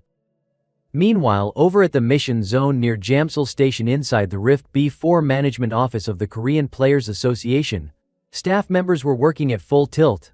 At that moment, a female staffer picked up a phone call. "Yes, this is the Rift Management Division of the Korean Players Association. We're listening." Whatever was said on the other end made her expression twist into horror. Her eyes widened as she shouted, "What?" The information hit her like a thunderbolt. She spun around to face the others, her voice trembling in disbelief. "Impossible. A rift has opened at Exit 1 of Bupyeong Station. All combat personnel, prepare to deploy immediately." She quickly spoke back into the phone. "Confirmed. We'll request nearby players for assistance," but before she could finish, the caller cut her off. "But here, someone's already fighting." The staffer froze, her voice cracking in shock. "What? What did you just say?" The caller repeated herself. "I said there's already a player here." The staffer snapped back to her senses. "What? How did they even get there?" The girl on the other end replied, "I don't know. But he's fighting the monsters alone." Hearing that, the staffer grew frantic. "Alone? That's way too dangerous. Get him to evacuate immediately." The girl hurried to answer. "Understood. But Her voice wavered as her eyes fell on Sangyeon, who was tearing into the monsters with unrestrained enthusiasm. After a brief pause, she said awkwardly, "Actually, it doesn't look all that dangerous." The staffer, completely thrown off, stared at the phone in disbelief, as if she couldn't trust her own ears. "What did you just say?" From within the fissure, monsters began to emerge, crawling out one after another. Rifts in reality first appeared 11 years ago, after the initial dungeon outbreak. Unlike dungeons or gates, these are an unpredictable catastrophe gateways that allow monsters to spill into our world. A sound like shattering glass rang out, and a jagged rift tore open. From the crack, the heads of creatures began to push through, stepping into reality. One of the beasts froze as if it had noticed something. It widened its eyes in shock. Standing before it, with his sword slung over his shoulder, was Sangyeon. His face radiated confidence as he met the monster's gaze. "For me," he said coolly, "it's not that unpredictable." Just 10 minutes earlier, Sangyeon had walked out of the subway station, his sword resting across his back. Halfway down the road, he turned to glance behind him. "It's about time. From what I remember, all I need to do is leave through this exit." Something nearby caught his attention. Strange, flickering lights had begun to appear before his eyes. Scratching his head with an awkward smile, he muttered, "There it is, the rift. Right where I expected it to be. That's why I remember this part so clearly." He recalled how, in his previous life, monsters had poured from this very spot. All because of one particular reason: this rift. It was a tragedy. The memory of that scene sharpened his resolve. Countless civilians died here. But this time, I'm here. That won't happen again. Expressionless, he let his true feelings slip out. "I'm grateful I got the chance to come back." His mind wandered briefly to his past. "I grew up in an orphanage, so I never knew what my parents looked like. But even so, I never felt despair." He remembered a photograph he once took with the other children at the orphanage, now shattered and gone. "Still, I know what it feels like to lose someone." The image of monsters mercilessly slaughtering civilians burned once more in his memory. "That's why I'll never forget." At that moment, a girl's silhouette appeared nearby. Without turning to face him, she simply asked, "You okay?" Sangyeon's confidence never wavered. Sword in hand, he stepped forward to face the monsters. Alone, he confronted the hulking creatures emerging from the rift. Their snarls and guttural growls filled the air. their feral eyes gleaming with hostility. But before they could charge, Sang-yoon unleashed his first strike. At the intersection of day and night, wolf-type monsters freeze in place under this effect. The pack snarled, muscles straining, but their bodies refused to move, locked stiff under the strange phenomenon. Pleased with the result, he let out a grin of approval. Nice. That worked better than expected. But then, Sang-yeon's eyes shifted to the side, his thoughts sharpening. Still, it doesn't feel as effective as when I fought Cerberus. The starlit sky stretched above, but not a trace of the moon could be seen. From that alone, he understood the reason. So that's it. The moon's completely hidden. Without it, they won't fully submit to me. Yet instead of discouragement, excitement flickered in his chest. That actually makes things more fun. The monsters remained frozen, unable to move, their throats rumbling with frustrated growls. Gripping his sword tightly, Sang-yeon charged straight into the pack and activated a new ability. Full burst mobility skill level 1. Focus massive energy, then dash forward in an instant to strike the enemy. The longer the charge, the greater the distance and damage. Downside, all other movements are restricted while charging. A brilliant streak of blue light shot past the monster's face. Thinking it had narrowly avoided the blow, the beast sneered with pride.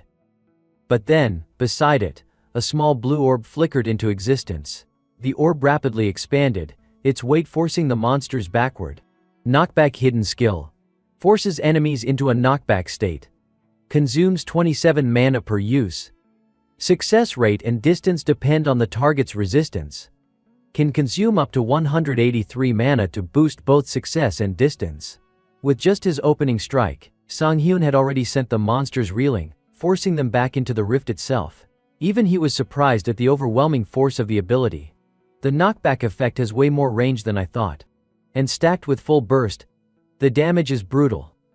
The monsters were left coughing blood, battered from the sheer impact. This alone just raised my area of effect attack power a notch. They staggered, gasping for breath, their injuries severe. And with my luck stat boosting critical damage output, I'm sitting at 120% to 600% critical damage potential. The creatures trembled as Sang-yeon advanced again, their eyes wide with fear. He smirked. Still alive after that? Guess I haven't hit max crit damage yet. Leaping high, sword ready, he prepared another strike. The monsters panicked and turned to flee. Fine then, he said, eyes gleaming. Let's see just how high that damage ceiling really goes. Meanwhile, a car sped down the road at breakneck speed, racing toward the rift. Inside, the driver's eyes locked on the glowing fracture. There it is. Found it. The car screeched to a halt just a few steps from the rift, drawing curious stares from bystanders. Lee Hyun was the first to step out, introducing himself with a steady voice. We're from the Players Association. Who made the call? I'm Lee Hyun, Korean Players Association. Level 110. Player rank B? A young woman quickly raised her hand and stepped forward, pointing toward the battlefield. That was me. The monsters are over there. After taking in her report, Lee Hyun nodded firmly.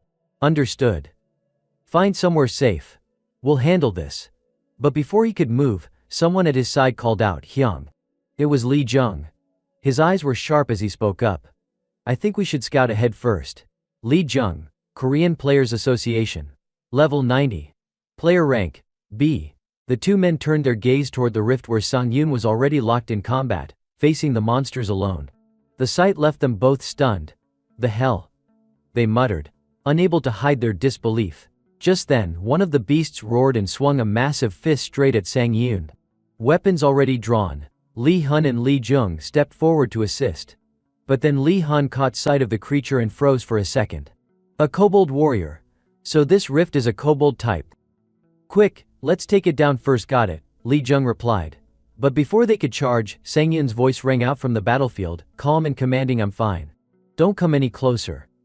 His confidence was unmistakable as he declared, I'll take them down myself. Lee Hyun almost couldn't believe what he was hearing.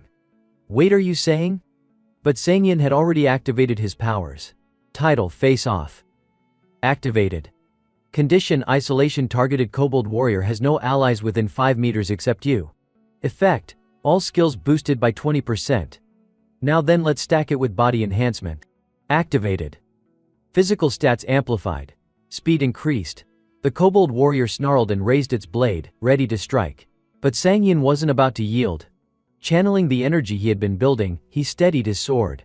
Knockback, stored all this time. Let's see what happens now. Two forces of immense power clashed head-on, the air trembling with the impact. But the kobold was no match for him. Overwhelmed, it was blasted off its feet, sent flying across the battlefield by Sang Yun's strike.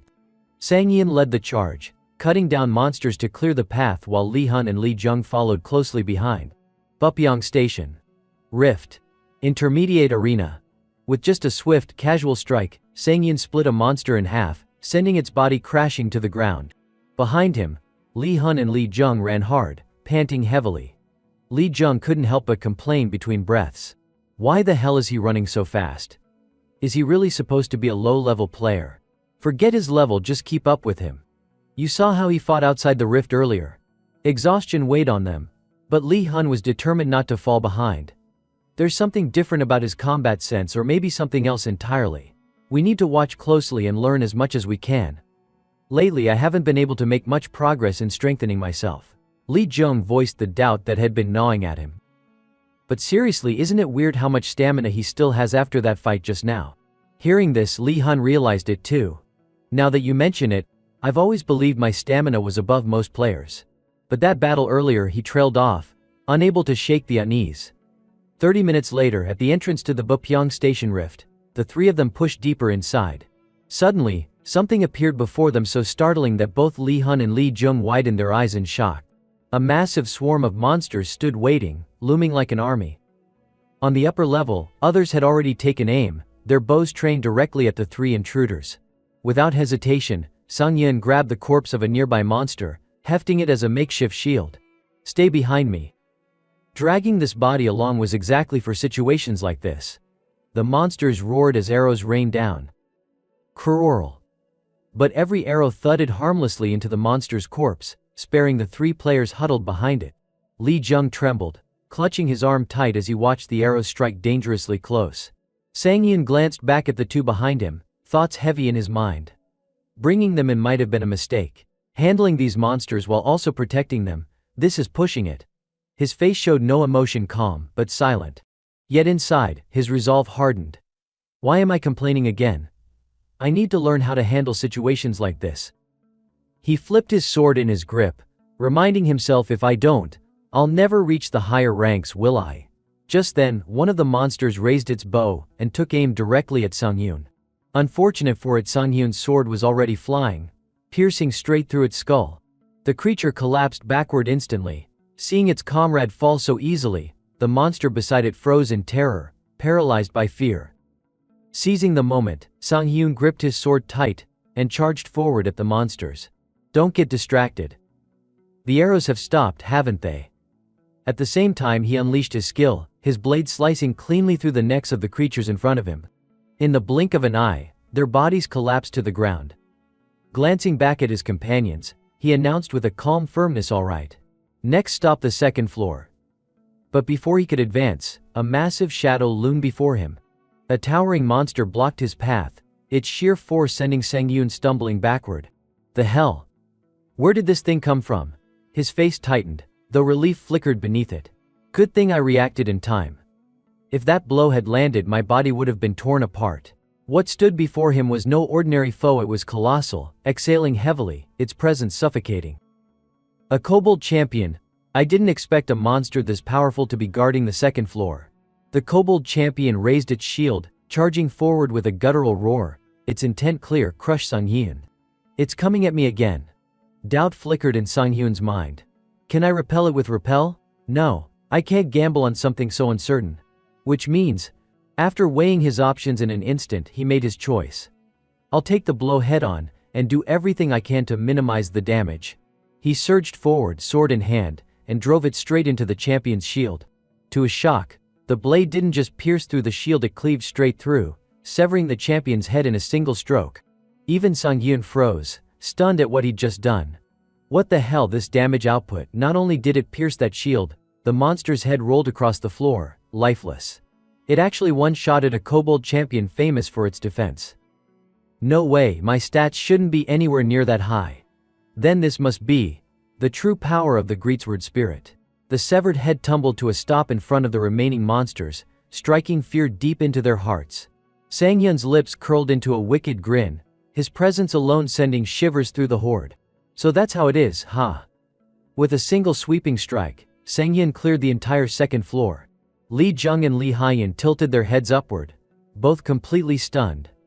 The floor above them was now littered with the shredded remains of monsters. Among the corpses, something gleamed: a new pair of boots. Boots of speed. Platinum relic. Common grade equipment. Type: boots. Effect: imbued with the will of an assassin who once yearned to run faster. Blessed by a minor spirit, these boots triple movement speed on natural terrain and double it under normal conditions. Sangyun quickly sat down and slipped the boots onto his feet, a grin tugging at his lips. Jackpot.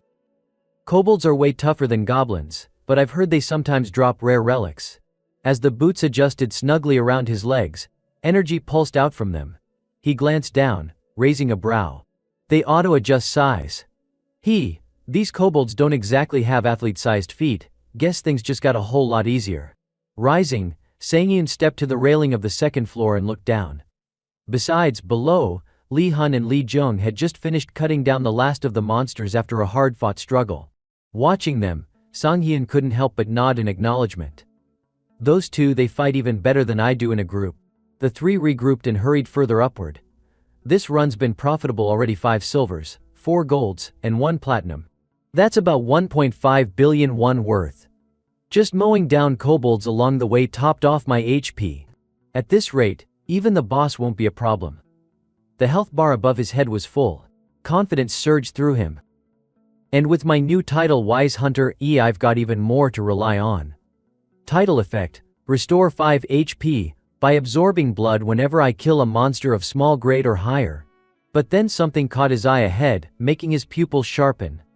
A door stood before him, radiating a deep crimson aura. This strange energy, so that's where it's coming from. The deepest chamber of the rift, the king's treasury. Without hesitation, Sangyun pushed forward and stepped inside. And then light. A blinding brilliance filled the chamber, leaving him momentarily speechless. How is this even? Before him now stood a mountain of gold. What the hell is this?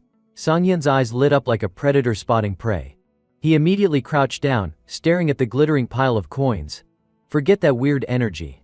I'm sorry, my lovely treasures, but what's going on here? Can I just retire early now?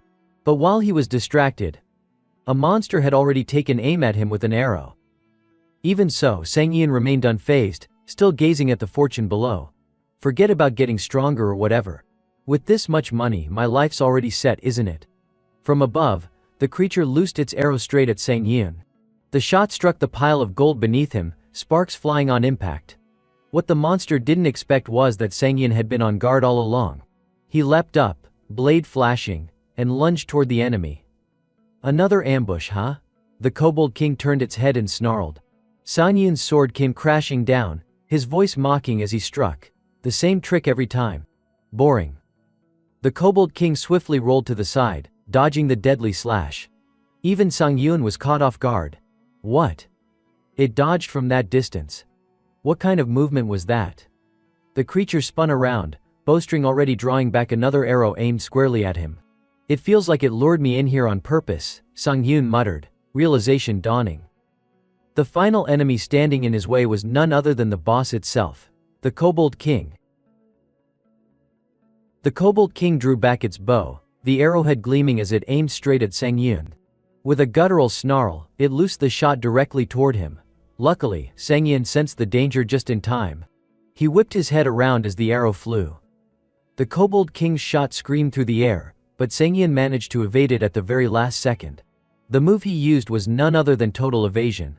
Seeing the arrow buried deep into the stone floor, Sangyun exhaled in relief. If I hadn't used total evasion in time, that thing would have pierced straight through me. Both he and the Kobold King stomped down at once, the ground trembling beneath their feet. Sangyun narrowed his eyes at the beast before him. This thing. The Kobold King gave him no room to breathe. It plucked a single hair from the back of its neck. In an instant, that strand transformed into a deadly arrow brimming with power. Sangyun's expression darkened. Troublesome, this one's going to be a problem. Meanwhile, Li Hun and Li Jung had finally reached the rift's door. It's already started. They rushed inside, shouting Sangyun. Sorry we're late. The moment they entered, the Kobold King turned on them with a thunderous roar. Its body swelled, towering larger than before. With fangs bared and a murderous glare, it unleashed its skill, Emperor's Gaze. Status effect Immobilize activated, a voice echoed in their minds. Li Hun's face twisted in fear. What kind of boss is this thing? He finally realized something was terribly wrong. My body, I can't move. But in that very moment, Sangyun had already slipped behind the Kobold King. His sword was raised high, ready to strike. A triumphant grin spread across his face as he taunted. You dare take your eyes off me? Recovery LV.1 activated. Immobilize negated through healing. The Kobold King's gaze snapped upward, snarling as Sangyun's blade came down. The strike connected, slicing into the beast's arm. It howled in pain, clutching its wounded limb, but then an unexpected message appeared. Skill War Demon failed. Target's resistance too high. Sangyun clicked his tongue in frustration. I got the opening thanks to recovery, but with resistance that high, I can't even land a stun. What a waste. Still, he glanced toward Li Hun and Li Jung. Both of them crouched helplessly under the pressure of the intimidation aura. Their faces were pale with dread. Sangyun, however, smirked. If 2 level 100 players are reacting like this, then this thing's definitely stronger than the Goblin Lord I fought before. Sangyun's lips curved into a confident smile, as if he had already decided on his next move. Last time, I couldn't take it. But fortunately once again, he gripped his sword and charged straight at the Kobold King, his face radiating absolute confidence. This time I'll make sure I get intimidation. The Kobold King was not about to be outdone. From behind its back, arrows materialized one after another, forming a deadly barrage. But Sangyun showed no fear. His movements were unwavering, his stance as steady as an unshakable ice wall. He dashed forward with unrelenting momentum. The Kobold King raised the stakes this time. The Kobold King has used multi-shot. Countless arrows shot out in a relentless wave. But Sangyun dodged every single one. He even swung his sword to deflect the arrows mid-air. Sparks flashed as steel met magic. Damn thing, he muttered under his breath. Then, all of a sudden, the Kobold King leapt high into the air. More arrows erupted from behind it, dozens, maybe hundreds, filling the space above like a storm of death. Even Sangyun had to widen his eyes in surprise. Just as I thought, it's too smart. This isn't like any monster I've ever seen before. But what the hell? Are its arrows infinite? That's insane. It keeps its distance, turning this into a war of attrition. And with my cooldown on full strike, analyzing the flow of the battle, Sangyun clenched his teeth. The Kobold King's cooldowns reset faster than mine. If I remember right, its intimidation ability has a longer cooldown than my recovery. But if it ever figures out my weakness, he swallowed hard. Then I'll only have one outcome, death. I can't let it drag me into a drawn-out fight. From below, he stared up at the Kobold King suspended in the air. A grimace spread across his face. Damn it, if only I had some kind of long-range attack, this would be so much easier. That was when his gaze fell on the pile of gold coins glittering beneath his feet. An idea sparked in his mind. His eyes lit up. That's it. Meanwhile, Li Jung turned to check on his companion. Yun, you okay? I've never been hit with an effect like that before, it freaked me out. But I'm starting to feel better now. The Kobold King roared and unleashed another storm of arrows, each shot sharper and faster than the last. It was relentless, brimming with confidence as it pressed the assault. Li Jung watched Sangyun moving through the storm, baffled. But how the hell is Sangyun still fine? Don't tell me, does he have some kind of cleansing skill? Li Hun's eyes narrowed, studying Sangyun intently. At first glance, yeah, it wouldn't be surprising if he had 1 or 2 skills like that. But his voice dropped, uneasy. This strange feeling, what the hell is it? All of a sudden, Li Hun's eyes went wide, as if he had just realized something horrifying. He stared at the arrows the Kobold King had fired earlier, now embedded deep in the ground. Wait, those arrows, they're sinking deeper into the earth. A chill ran down his spine as the realization hit him. He shouted a warning. Shit, damn it, I should have noticed sooner. Sangyun, it's a trap. Meanwhile, Sangyun was descending toward the pile of gold coins below. His expression remained calm, almost taunting. So, you finished shooting, huh? His boots touched down on the glittering mound of treasure. In that instant, the coins tightened around his ankles like shackles, locking him in place. The Kobold King's lips twisted into a sinister grin. It raised its crossbow, pouring every ounce of strength into a single shot, and took aim at the immobilized Sang-hyun. The arrow, brimming with the beast's full power, was released with a crackling burst. Sang-hyun couldn't move, his legs trapped, his eyes fixed on the incoming strike. The arrow pierced clean through his stomach. The Kobold King landed on the pile of coins with a thunderous crash, laughter rumbling in its throat. It relished the sight of its prey impaled. But the moment was short-lived. A voice cut through the air. "You fool!" Sang-hyun stood upright, the arrow sticking out of his body, but his expression was utterly unfazed. Not a trace of injury showed on his face. "You think you're the only one who knows how to set traps?" His voice was laced with scorn. "Thanks to the effect of sacrifice, your attack was nullified. My HP's fully restored." The hunter slammed his sword into the ground, glaring at the Kobold King with mocking eyes. "You really should have wondered why I was so easy to hit." Then, his eyes shifted. The irises turned pitch black, radiating a menacing aura. "Now illusion has been activated. My body's enhanced. My movement speed has skyrocketed." Gripping his sword with renewed strength, Sang-hyun charged forward, his face alight with fierce confidence. "Your turn to take the beating." A brand new skill erupted from his blade. Knockback burst. The golden coins scattered across the ground suddenly shot up and blasted toward the Kobold King like a storm of bullets. They buried themselves into its flesh, tearing through its hide. The beast roared in agony, its howl shaking the cavern. Outside the fray, Lee Jung's eyes widened in shock as the strategy clicked in his mind. The coins, they're like shotgun pellets. Damn, just how strong is his knockback burst? Lee Hun's face froze in disbelief at the sight before him. "No, that's not what matters. I've faced countless players before. But the Kobold King's body was wrapped in gleaming gold coins, bound so tightly that his movements were restricted." Lee Hun was stunned by Sang-hyun's display of power. "I've never seen anyone with combat instincts develop to this level." The coins clung stubbornly to the Kobold King's frame, yet the creature still forced itself upright, unwilling to fall. Even wounded, it bared its fangs in defiance. "You really are as tenacious as a leech, aren't you?"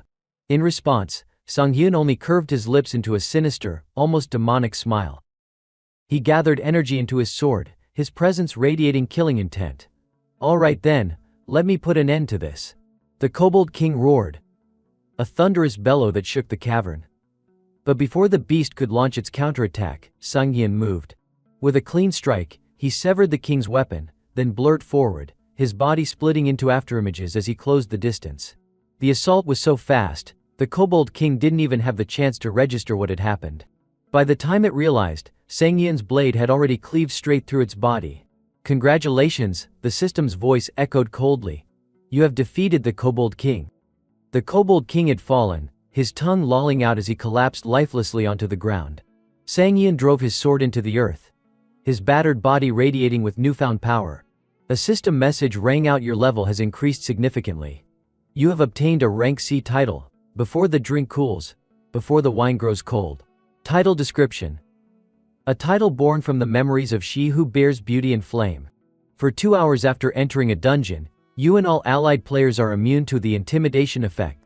A radiant glow burst forth from his body, bathing him in light. The words of the constellation echoed faintly in his mind. "Back in my youth, I proudly declared, I beheaded my enemies before the wine in my cup had the chance to cool. This is the first time I've received a title connected to one of the constellations I've met," Sang-hyun thought, gazing at the brilliance shining behind him. Finally, on the ground before him lay the spoils of his victory. Loot acquired, Scroll of Despair, Platinum, Sacred Relic. Support type equipment. Special effect, Intimidation. The lingering roar of the Akata's kobold tribe carries their deepest grudge. Enemies struck by this aura will quickly lose the will to fight. Boots of Godspeed, Gold, Sacred Relic. Common gear, footwear. Special effect, Retreat. Designed for high-speed evasive maneuvers, these boots allow faster backward movement than forward, creating perfect opportunities for counterattacks when enemies expose an opening. Necklace of Discovery, Gold, Sacred Relic. Accessory gear. Special effect, Detection. Crafted by the Kobold King himself to root out threats. It senses killing intent and reveals enemies within 100 meters as glowing red silhouettes. Sangyun crouched down and picked up the scroll of despair, unable to hide the gleam of excitement in his eyes. And just look at the rest of these items. They're enough to make me drool just by looking at them. I'll stash them away for now and absorb them later. No point drawing too much attention while people are watching. Just then, a voice called from behind. Sangyun.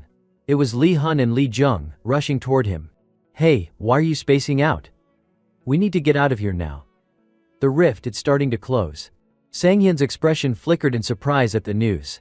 But almost immediately he let out a long, resigned sigh. Right. Of course. Everyone knows that once a rift is cleared, it seals itself right after. Still, why do these two look so terrified? Then the realization hit him. His eyes widened. Wait, don't tell me. Clutching his newly obtained loot to his chest, Sangyun looked down at the mountain of coins and treasures glittering across the cavern floor. His heart ached with regret. So that means all this wealth, all these riches, they're going to vanish. He stared at the gold and jewels. Despair written across his face.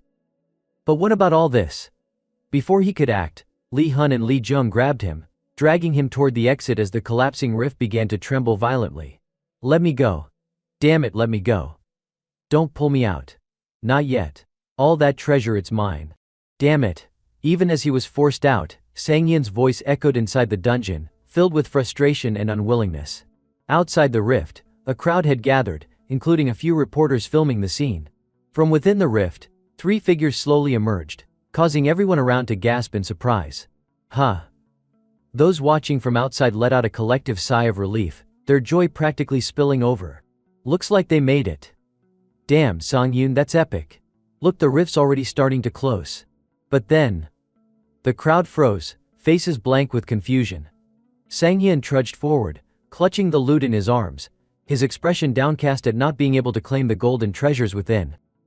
Why is everyone acting like this? He muttered, a mix of disappointment and irritation in his tone. A microphone was immediately thrust toward him. A reporter stepped forward politely. Hello, Sangyun. We're journalists from Player magazine. With a friendly smile, the reporter tried to get his thoughts. As the hero who saved Georgia Bupyeong, would you mind sharing a few words with us? Sangyun forced a small, awkward smile, shrugging as he looked uncertain. Hero? What are you talking about? Meanwhile, in the Player Town S Tower, Advanced Training Room B1, 2 girls were engaged in combat with monsters. Jo Ayun gripped her staff tightly and began to act. Summoning B-rank Golem. Now on behalf of the Korean Player Association, I Jo Ayun, level 120, Summoner Mage Player Rank B, summon. The stone monsters surged toward Terry as the simulation began. Terry remained completely calm, showing not a trace of fear. Her sharp gaze fixed on the incoming creatures. One stone monster lunged at her, only to be cleaved across the body by her blade. Its body exploded instantly upon impact. Another stone creature stared at her, its expression one of bewilderment. Terry swung her blade in a wide arc, her movements precise and fluid. Seizing the right moment, she tightened her grip, preparing for her next strike. With her swift agility, she methodically cut down each stone monster, delivering countless blows as they screamed in pain. Their bodies began to crumble and fracture. With a single push off the ground, Terry sent the last of the stone monsters flying behind her. They shattered instantly upon impact. The fragments of the shattered stone monsters quickly fell behind Terry. She turned to glance at the debris trailing behind her, not forgetting to praise Eun for her technique. You did really well. I came here to relive the feeling from that day. But, in Terry's mind, memories of a past battle with Sangyun surfaced. She thought, I want to fight him again. I should have exchanged contact info back then. But Miso got in the way. At that moment, a news broadcast behind her caught her attention. Breaking news, today, a rift appeared at Bupyeong Station. Witnesses say a single player handled it entirely on their own. Hearing this, Terry's expression shifted to one of curiosity. A rift? We should go interview that player. Suddenly her eyes widened as if she had just realized something. The broadcast displayed an image of Sangyun being interviewed. The reporter asked, how does it feel to have completed the rift with 0 casualties? Sangyun replied calmly, I was just doing what needed to be done. Seeing him on the broadcast, Terry couldn't help but smile. Humble as ever. Incredible, I never expected to see him again like this. The reporter, maintaining a composed demeanor, asked another question. Did you face any difficulties? According to the Player Association, the monsters were roughly level 150. Your level is still a bit lower, right? You must have faced quite a challenge. Sang-yeon answered modestly, yes, level is important. But I don't think it's the ultimate factor in determining victory or defeat. Watching him on screen, Terry silently agreed and felt admiration well up inside her. He's right. If he can speak with such confidence, it's clear he knows his own limits. I could sense it long ago. But he's truly matured, like a player who has returned from hell. Terry's curiosity grew. Who is his mentor, I wonder? His constellation must be the god of war. She also considered another possibility about Sang-yeon's constellation. Or perhaps he has a pact with the radiant god, like I do. The next day, at Shin Sang-yeon's home, he was fully focused on absorbing the items he had collected yesterday. His hair immediately turned white, shimmering with energy. Infinite space. He opened his eyes and looked at the items scattered on the floor, his excitement palpable. Finally, time to consume these. Sang-yeon was clearly thrilled at the prospect of absorbing these treasures. Yesterday I got the relics intimidation, tracking, and retreat. Each one is so useful, must be thanks to my luck stat. Alright, let's keep going. I can grow stronger exactly as I want. Since the beginning of the player era, most swordsmen have looked like this, he thought, recalling the stereotypical image: muscular bodies, veins bulging across their limbs. Swordsmen are forever trapped in this mold, focused on power and physical strength. But then, a massive octopus-like monster wrapped its tentacles around the muscular swordsman's body. With the emergence of monsters employing diverse attack methods, those who blindly pursued raw power began treading the path of ruin. The burly swordsman froze, stunned by the scene before him. And the swordsman halts, perhaps to reassess his stance. Yet, the sudden appearance of a single figure severed every tentacle of the monstrous octopus. From the moment the magic swordsman Du Kyung-soo arrived, the entire mindset of the swordsman community shifted. He abandoned heavy armor to maximize speed. Rather than focus on defense, he opted for evasion. Instead of concentrating solely on destructive skills, he chose supportive abilities. In other words, he became a swordsman capable of handling any situation. With that cold, unwavering expression, Kyung-soo emerged as the pioneer of the current swordsman phenomenon. Essentially, he is the originator of the all-around swordsman concept. This time, Sang-yeon was determined to approach things differently than in his previous life. Even before, I never changed my fighting style out of my own pride. But this time it will be different. Pride alone won't carry me through. At that moment, the system chimed with an announcement: absorption preparation complete, despair charm, swift boots, and discovery necklace. A feast was laid out before him, each dish crafted with exquisite detail: fresh forest mushroom kobold soup, spicy pepper kobold steak. Sang-yeon's mouth watered at the sight, nearly drooling at the sheer appeal of it. Delicious, so this time the cooking style is inspired by the Kobold King. The first thought the last one was just clever, but apparently he has refined taste too. His stomach rumbled in anticipation of the visually appealing dishes. Yet, he couldn't help but wonder, why are there only 2 dishes? Then, another dish appeared before him, emanating a dark, ominous aroma. On the plate wriggled live larvae. Swamp orange kobold larvae salad, scratched the earlier compliment. This is not okay. Definitely not okay. Outside Shin Sang-yeon's house, 2 bodyguards were blocking anyone attempting to enter. A man holding a camera demanded, "I told you last time we were given permission, open the door properly." The guards remained unyielding, shouting firmly, "How many times must we tell you? You're in the wrong." Sang-yeon walked over to the window and looked down at the crowd below, who were causing a commotion. He could only smile wryly to himself. So how are we supposed to make a living? Huh? Is that really my problem?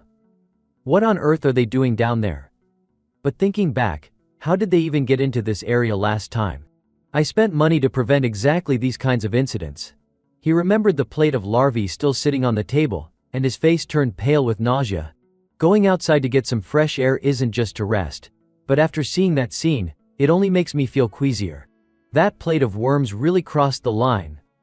Alright, better just go back inside and rest. Sang-yeon stretched, turned, and stepped back into his room, still mulling over his next move. I don't have any more plans. What should I do next? Maybe I should just rest today, my stomach is still queasy from yesterday. Just then, his phone buzzed in the pocket of his pants. He quickly pulled it out and answered. Hello? Hi Sang-yoon. A girl's voice introduced herself on the line, then got straight to the point. I'm Kim Ji-I from the player management department. We met before in the mission area, do you remember? Sang-yoon replied. Yes, I remember.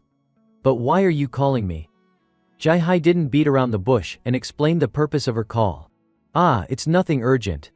I just wanted to contact you regarding a reward for your work on the Rift. That, the title card. Yes.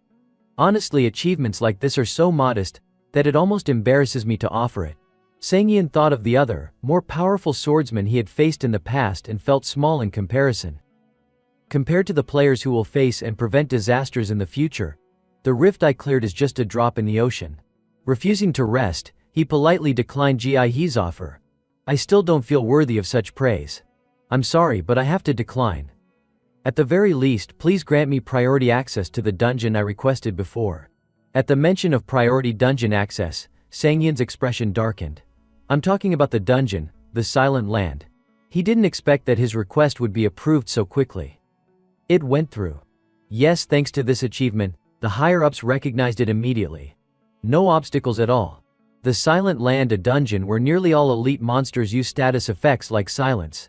He glanced to the side, noticing the blonde-haired boy sitting next to him, a monster they had already defeated lying behind him. He mused quietly, still looking at pictures of my little sister, huh? Just a habit. I always check her photos when things settle down. It's been about 10 years since I got lost from her. Sang-yoon was curious why the blonde-haired boy had lost his sister. Which dungeon did your sister enter last time? The blonde-haired boy gazed at the cheerful image of his sister before him, and didn't hesitate to answer. The Silent Land. She relied heavily on her skills as a player, so once she entered, she couldn't accomplish anything there. He stared at the photo with a deep sense of regret. But now I can clear that place easily. Regretting it now won't change anything. All he wished for was one thing. If only I could go back to the past. Returning to the present, Sang-yoon felt a surge of excitement upon hearing that he could receive priority access to the Silent Land. Alright, then prepare it for me immediately. This is the dungeon I absolutely have to enter. The car sped down the road with astonishing velocity. Sang-yoon was behind the wheel, and sitting in the driver's seat, he couldn't help but marvel. A new car really does feel amazing to drive. I had originally planned to spend my money on antiques though. He recalled the image of himself carrying his long sword through the subway, all eyes fixed on him. But last week, when I went to Bupyeong Station to enter the rift, I learned a painful lesson. I enjoy being the center of attention, but not like that. I'll never take public transportation again. At that moment, the phone mounted on the dashboard rang. He immediately picked it up. Yes, I'm listening. Hello Sang-yoon. I'm calling to confirm that today's raid in the Silent Land is underway. I'm on my way and will arrive shortly. The person on the other end, after assessing the situation, quickly responded. Understood. There will be other staff at the location to assist you since it's outside my jurisdiction. Sang-yoon sighed inwardly, thinking, time really flies. He recalled how intensely he had trained previously. I've been completely focused on training to check my accumulation progress. It's been a week since I cleared the rift. Finally, Sang-yoon allowed himself a smile, humming a tune as he drove. I can't wait any longer to test my new skills. My hands and feet are itching to move.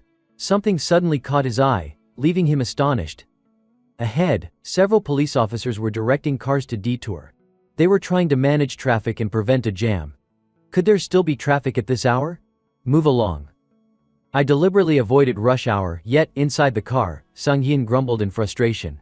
It'll take a while before the road clears. What the hell? Could the rift really be opening here? Once again, his eyes widened as he stared straight ahead. Numerous reporters had gathered, surrounding a young man in the middle of the street. The man being interviewed was none other than Kyung-soo. Sang-hyun, caught off guard by the sight, muttered in surprise. Do Kyung-soo. At that very moment, a rift appeared once again behind Kyung-soo Dungeon No. 21 at Uedo intersection. The girls outside were thrilled to see him, screaming his name repeatedly. Kyung-soo, I love you. Just look over here once. The female reporter next to him, eager to get more information from Kyung-soo, didn't forget to compliment him as well. You're still as charismatic as ever, Kyung-soo. How does it feel to receive so much admiration? Kyung-soo, however, replied in a way completely unrelated to her question, "It is an honor for me." Hearing this, the reporter felt a bit disappointed, but forced a smile and pressed on, hoping to get more news. What's with that curt answer? Acting all high and mighty because you're famous. Fine then, how do you feel about the upcoming dungeon raid? She offered a hint to guide his response, mentioning his combat style, but Kyung-soo maintained his indifferent tone, as always. He briefly glanced at the reporter in front of him and replied succinctly, "I just cut down the monsters, that's all." Hearing this, the reporter couldn't help but admire him. Okay, now that I think about it, that blunt way of answering is kind of compelling. At that moment, the cameraman beside her reminded her sharply, "Focus." Somehow Sang-yin had already leaned forward out of his car, watching them. "Look at that," he muttered. The crowd outside immediately started whispering among themselves. "That's Shin Sang-yin.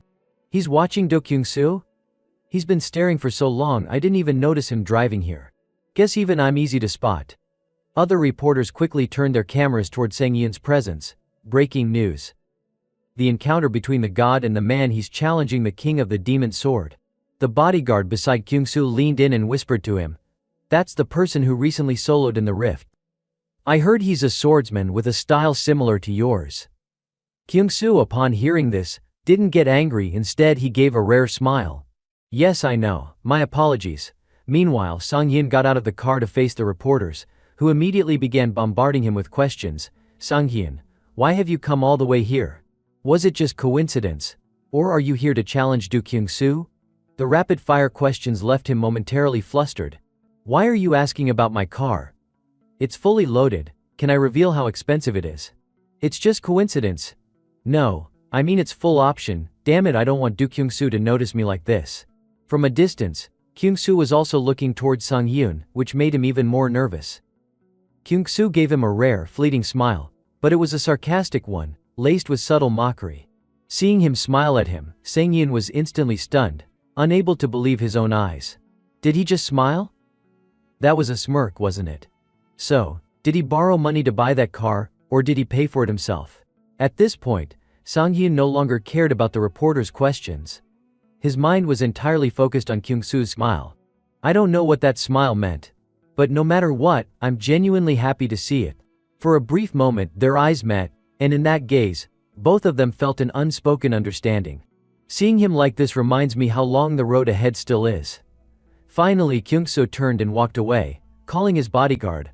"All right, we should be going now." "Yes, sir."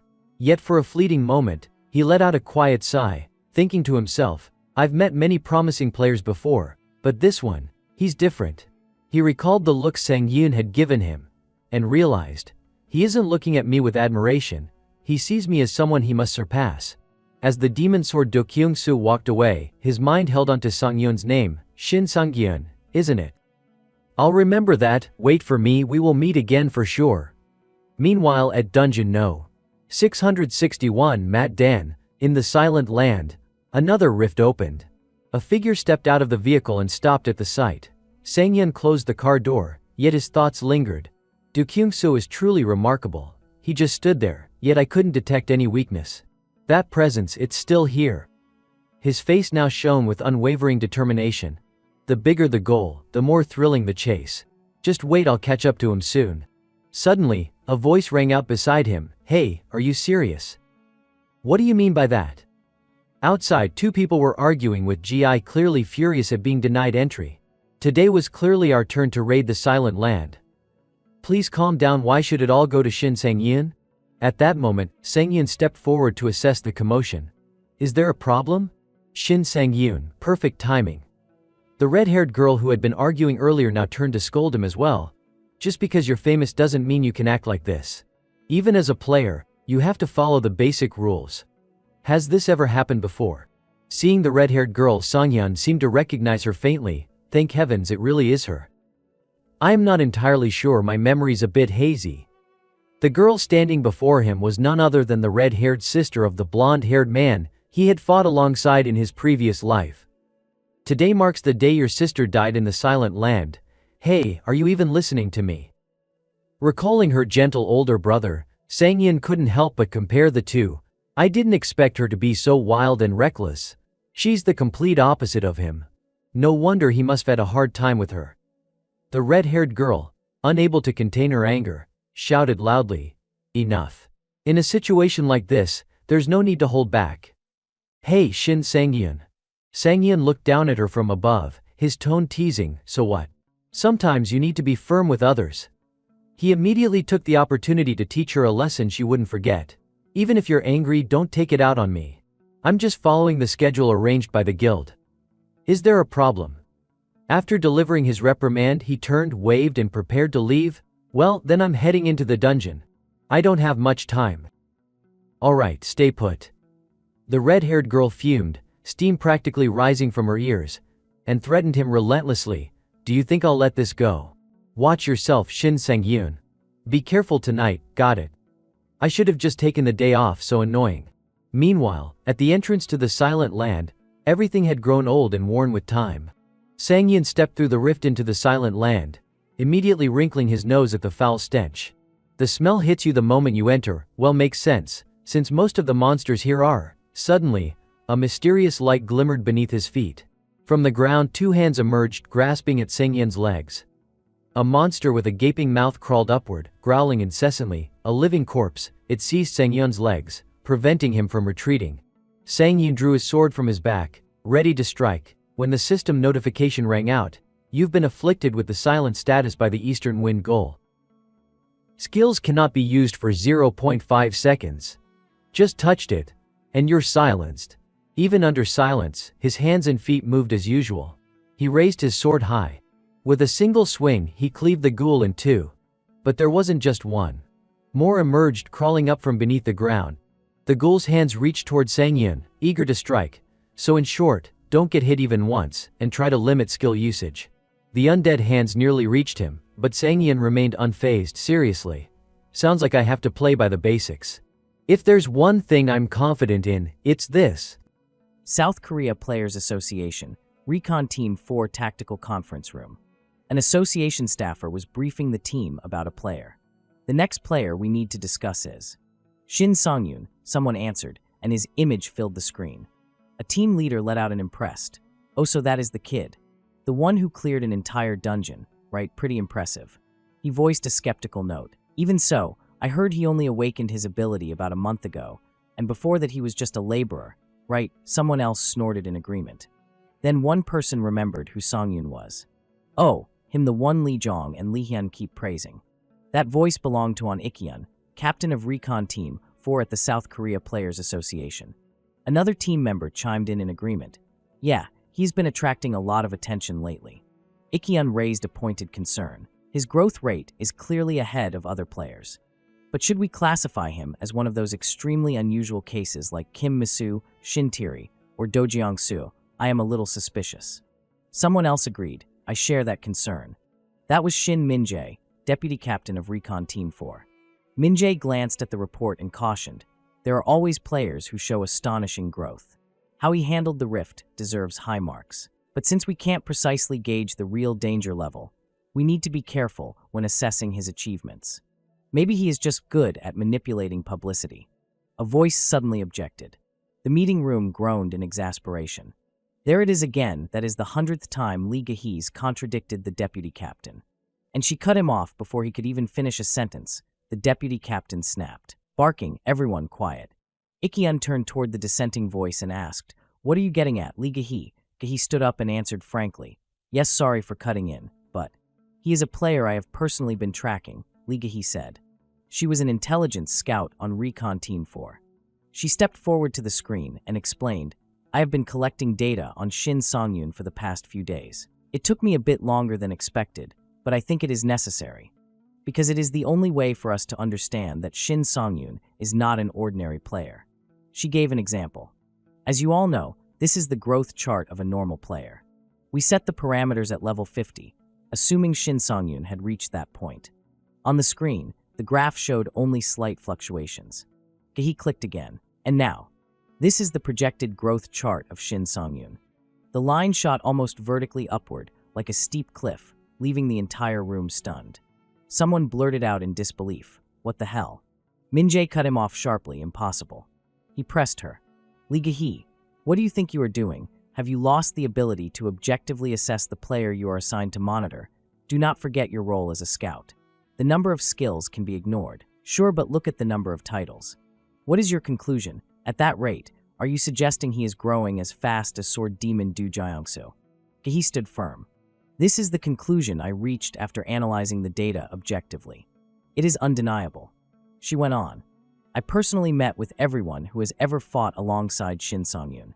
The man who had been cut off earlier muttered helplessly. She cut me off again. He had prepared a set of questions.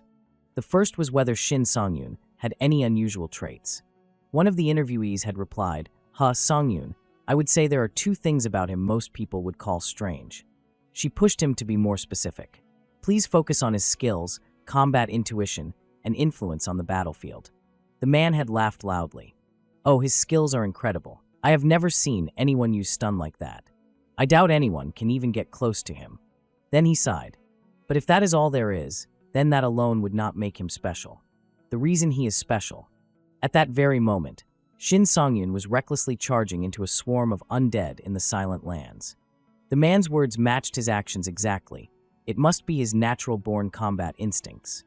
Gehe's second question was about their impressions of his battle intuition. Taisik had answered enthusiastically. His fundamentals are on a whole different level. Juhi had chimed in, yeah, Songyun is so cool. The vague answers forced Gehe to narrow it down. So compared to other players of the same rank, he is better, right? Juhi immediately shot back. It is more than that. If it were not for him, we would not even be alive to talk about this. Taisik added, animated. It is hard to explain, but I think the gap between him and other players comes from just how hard he is trained. It feels like I am fighting alongside a battle-hardened veteran. And indeed, Songyun was carving through the undead like a seasoned killer. That remark caught her attention. What do you mean? Could you explain that more clearly? As if to prove it, Songyun was weaving between the undead, cutting them down with brutal efficiency. Taisik's words came to life. It is like he knows what is about to happen. His intuition for predicting an enemy's next move is incredible. But no matter how many he cut down, the swarm of undead kept spilling out from every direction, surging toward him. Songyun did not hesitate for a second as he charged straight at them, moving in perfect sync with Taisik's explanation. I think, for most people, there will always be moments when they expose a weakness. Gehe agreed with him. Exactly. Unless someone has excessive experience to fall back on, they will inevitably show some kind of opening. Taisik went on. But that is not the case with Songyun. It is like his body reacts before he even has time to think about what to do. As he spoke, Songyun was already slicing through the undead with swift, fluid strikes, surging forward without pause. Even when one suddenly lunged from a blind spot behind him, he slipped away effortlessly, untouched. Gehe clarified Taisik's words. In other words, it seems like he has an incredibly sharp combat intuition. That was exactly what Taisik meant. Yes. Perfect. His instincts are honed to an extreme degree. No matter what situation he is in, Taisik continued even when several enemies attacked. At once he always finds a way to handle it. Sure, enough. Songyun was cutting them down with ease. Drawing from her survey, Gehe summarized in the meeting. To put it simply, what sets Shin Songyun apart is an intuition that borders on precognition. And to add to that, his combat instincts are on par with most A+-rank players. If we include that in our analysis, then I believe he has what it takes to be recognized as an S rank. Meanwhile, looking over the piles of corpses, Songyun sighed wearily. Seriously, that is a lot of dead monsters. Back in the meeting room, Minjae was still stubborn. Unbelievable. He challenged Gehe. Do you even understand what it means to be evaluated as S rank? She did not back down. Of course I do. His temper flared hotter. Then what the hell are you saying? Precognition. Are you suggesting Shin Songyun knew the rift would appear ahead of time and just took advantage of it to earn the title? His voice rose to a near explosion. Why do not you just say he regressed in time while you are at it? Gehe tilted her head, almost enlightened. Regression? That is actually a convincing idea. I knew the vice captain would. Li Gehe, Minjae barked, cutting her off. Ikkyun rubbed his temples, exasperated. Quiet, all of you. Why is it every time we meet, it turns into an argument? Are you children? I get why you insist Shin Songyun is not a normal player. He gave his order. Li Gehe, starting today, your sole mission is to monitor Shin Songyun. Minjae immediately objected. Captain, but Ikkyun did not budge. However, you will work alone. Understood. Gehi got exactly what she wanted and responded brightly. Yes, I will do my very best. Inside the Silent Lands, Songyun continued scouting the area. As he walked, he muttered in irritation, I hate the smell of monster blood, but ghoul blood might be even worse. That is why I bought new clothes. These things keep popping out of nowhere. It is really a pain to deal with. And on top of that, they do not even drop relics. All of a sudden, something clicked in his mind. Wait, hold on. Songyun rubbed his forehead helplessly. Now that I think about it, do not I have that skill?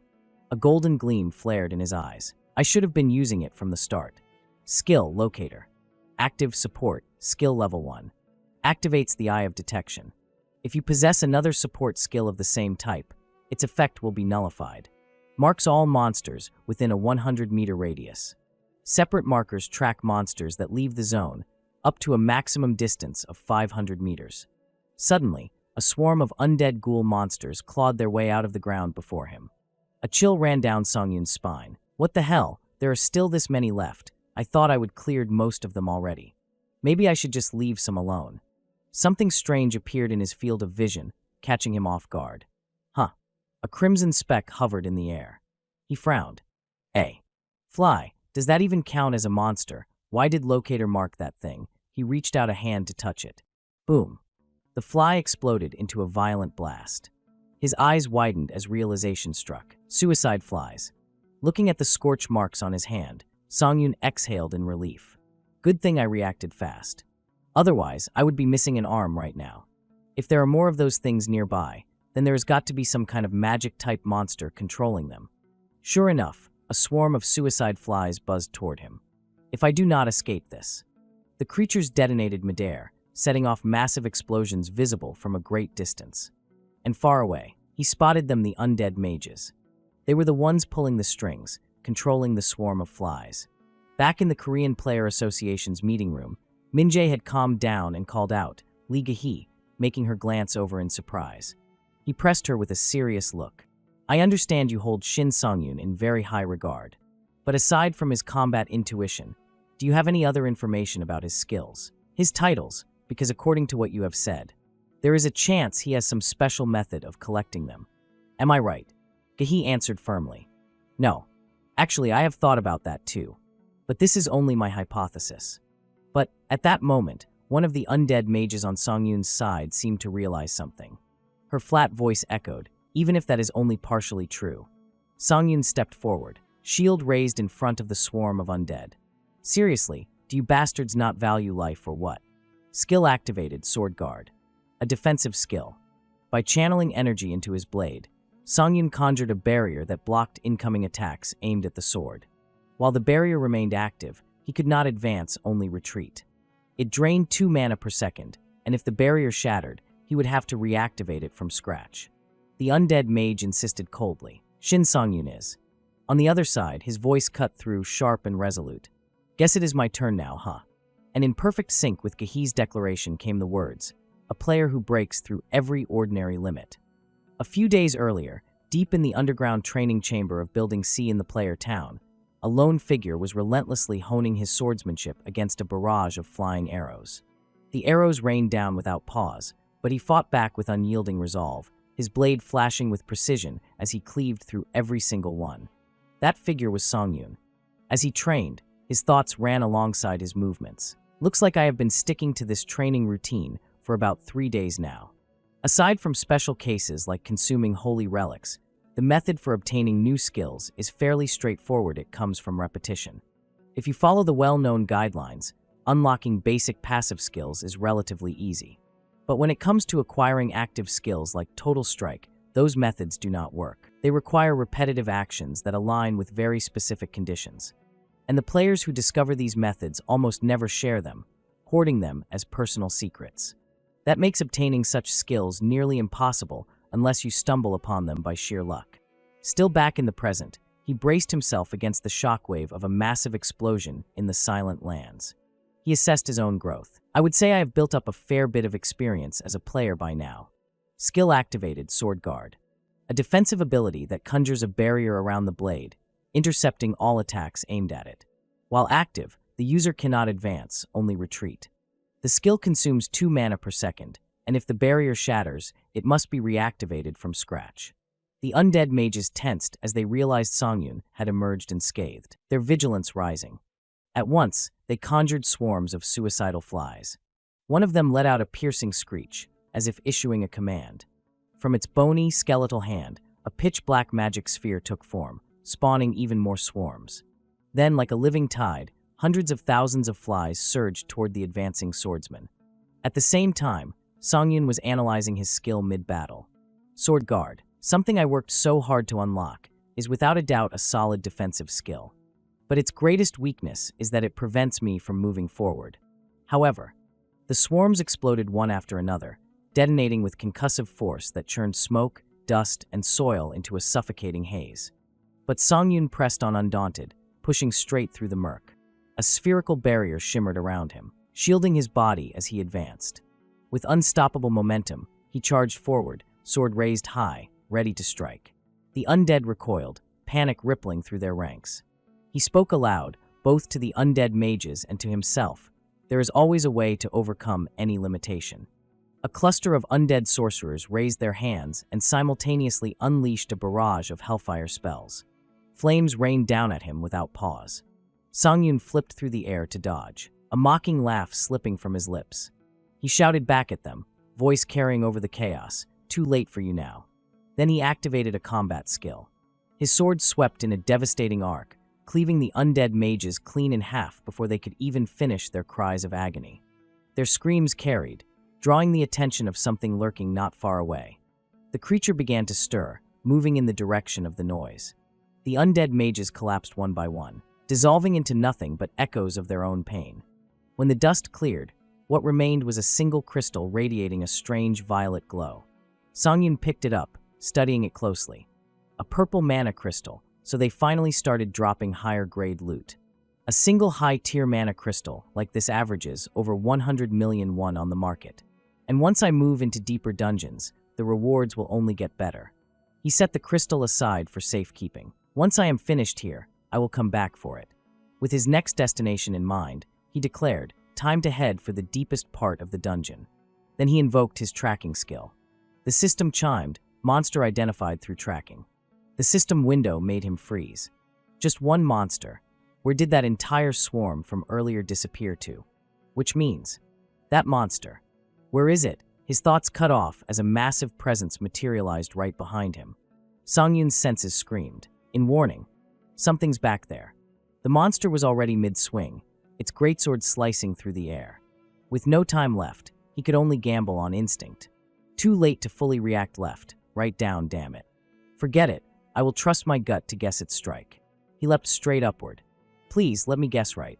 An instant later, the ground where he had been standing shattered into massive chunks, collapsing with a thunderous crash. He stared down, horrified. Insane. Then it hit him. Now I understand. Of course the monsters did not just vanish. They all scattered, running for their lives because this thing showed up a monster that slaughters both friend and foe without hesitation. The Death Knight. The creature, seeing its initial strike miss, instantly lunged at him again. Its sheer aggression made his chest tighten with dread. Why? Why would a monster that should only exist in the deepest depths of the dungeon crawl all the way up here? And then the memory came flooding back. But facing it now, I get it. Yes, it is because of this thing. He recalled his old comrade and the man's younger sister. This monster killed my teammate's little sister. With a surge of rage, Songyun raised his sword to meet the attack head-on. Before him loomed a mid-tier dungeon bought the Death Knight of Repentance and Wrath. He always reminded himself, in this life, I won't let that happen again. The clash of their blades erupted with explosive force, the shockwaves rippling through the battlefield. Songyun gritted his teeth as he parried strike after strike, each blow threatening to crush him. Damn it. Every swing of its sword carries terrifying power. The Death Knight, it truly lives up to its name, an undead monster. A knight born of death. More precisely, it is the soul of a fallen swordsman reborn inside an immortal body. Its signature ability is Silent Swamp, a skill that is always active. Anyone who touches the black miasma beneath its feet is silenced. The association once claimed it could be easily taken down with a ranged party. Using ghouls as the baseline monster, They raided the Silent Land dungeon at level 120. And that was the association's greatest mistake.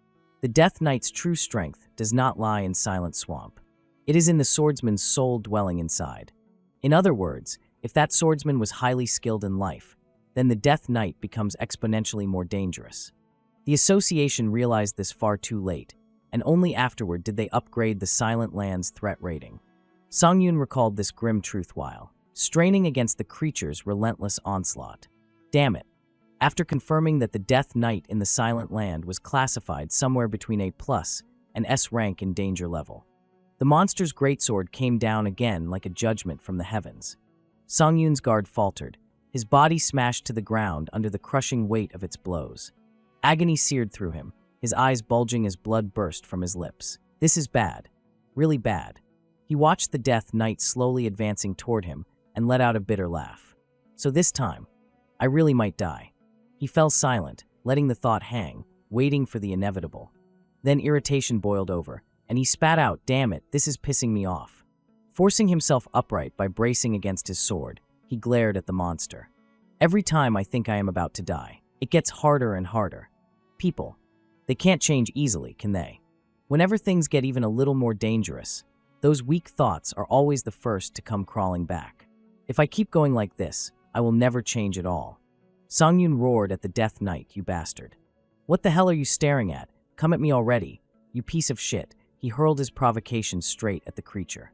The Death Knight stood motionless for a moment, as if absorbing the mortal's words. Then its expression twisted, rage flashing across its face as it fixed its burning gaze on him. Two forces stood locked in a deadly standoff on one side, the monstrous Death Knight, and on the other, the lone swordsman Songyun. The silence between them was razor-sharp, every breath weighed down by tension.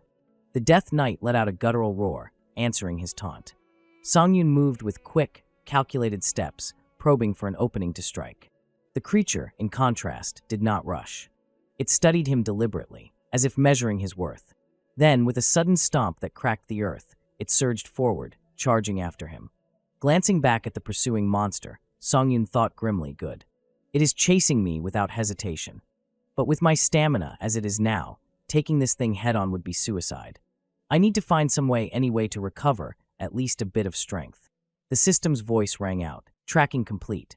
Monsters located 17, 18, 19. A cluster of undead emerged ahead, blocking his path. A sly smile tugged at Songyun's lips. "Just as I thought. The moment the Death Knight disappeared, you lot tried to seize the advantage. So that is why you were hiding deep inside to avoid that battle." A door shimmered into existence before him. With a swift kick, Songyun blasted it open and charged straight through. Inside, dozens of undead turned their hollow eyes toward the intruder. Their enraged howls filled the chamber. Songyun's expression hardened as he braced himself, then launched forward. His blade tore through the swarm, cutting them into mangled pieces as their death cries echoed through the chamber. Behind him, the Death Knight stormed in, unwilling to let him escape. The system chimed again, title unlocked. C rank Cunning Hunter. Description: with every small monster slain, their blood is absorbed to restore stamina. Songyun's lips curled into a grin. Perfect. The message continued, effective Cunning Hunter activated. Restored 35 horsepower. Everything was falling into place, just as he planned. With the relic I claimed from the rift boosting my speed, losing him for a moment was child's play. As long as I keep recovering like this, I will make it to the deepest part of this dungeon. But the Death Knight was not slowing. It carved its way through the horde in pursuit, closing the gap with relentless ferocity. At last, Songyun burst into the very heart of the Silent Land. The sight before him froze him in his tracks, his face tightening in shock. An endless army of undead awaited him, crowding the chamber in a suffocating tide. He felt even more relieved. There are still plenty here. If this keeps up, I can restore most of my stamina. All right, next. Before he could do anything, the monster behind him was almost upon him. He froze for a beat, then dove aside. Damn it. The unlucky undead that could not get out of the way were cleaved in half by the Death Knight's blade. Songyun stared, astonished. Wait, so that attack just now was not aimed at me. It was. The monster kept hacking at the surrounding undead. Then Songyun realized what was happening. It noticed I was recovering stamina, so it is slaughtering its own kind. That is insane. He dodged another blow from the creature and slashed toward it. The system warned, prepare counterstrike. Even if the monster guessed his intent, it was too late. Does not matter, I have recovered enough mana. The window's open. I will use counterstrike and face it head-on. But the skill suddenly got grayed out unusable. Just as Songyun readied his attack, the system explained, you are inside the Death Knight's silent swamp. You cannot use any skills here. He swore under his breath. At that instant, the monster's strike hit him full force. The impact hurled him backward. He slammed into the ground. Blood spurted from his mouth. He reassessed the situation. Stupid mistake. I swore to always watch for Silent Swamp, but all the stamina I recovered just now was blown away in a single hit. If I had not had my sword up to block, I would be dead. He would not accept that. God damn it. I can't. He thought of those who had already fallen. I won't give up like this. Songyun remembered the moment in his past life when he held a dying comrade in his arms. The young man, struggling to speak through ragged breaths, whispered his last request. Hyung, please, I just want to ask one thing, just one thing. Where my little sister was buried. Songyun, please bury me beside her. The older teammate tried to keep him awake, shaking his shoulders. Do not you dare say something that cursed. Do you have a death wish, you idiot? The collapse is almost over. Just hold out a little longer, and the rescue team will get here. But the dying man only gave a faint, relieved smile. Really, that makes me feel better. He forced out one last call. Hyung. And Songyun, trying to reassure him, answered firmly, yeah, you bastard. Stay conscious and wait. But then came the nightmare Songyun dreaded most.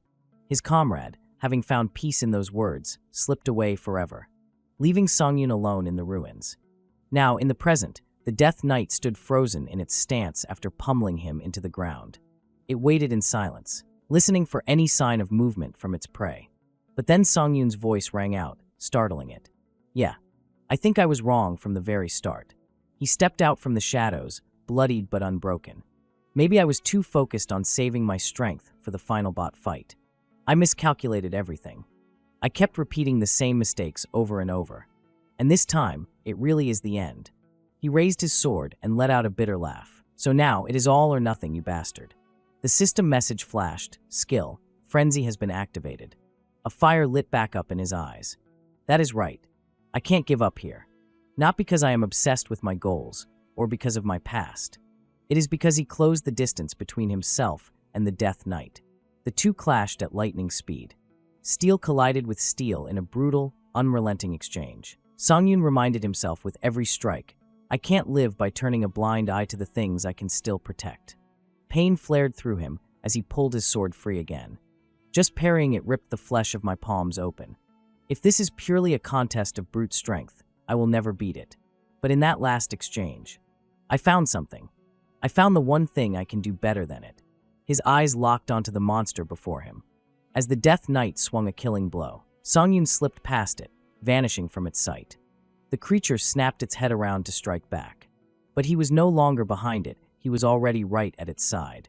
The Death Knight had no chance of dodging what came next. Songyun shouted in its face, no matter how strong you are, it is useless if you can't even land a hit on me.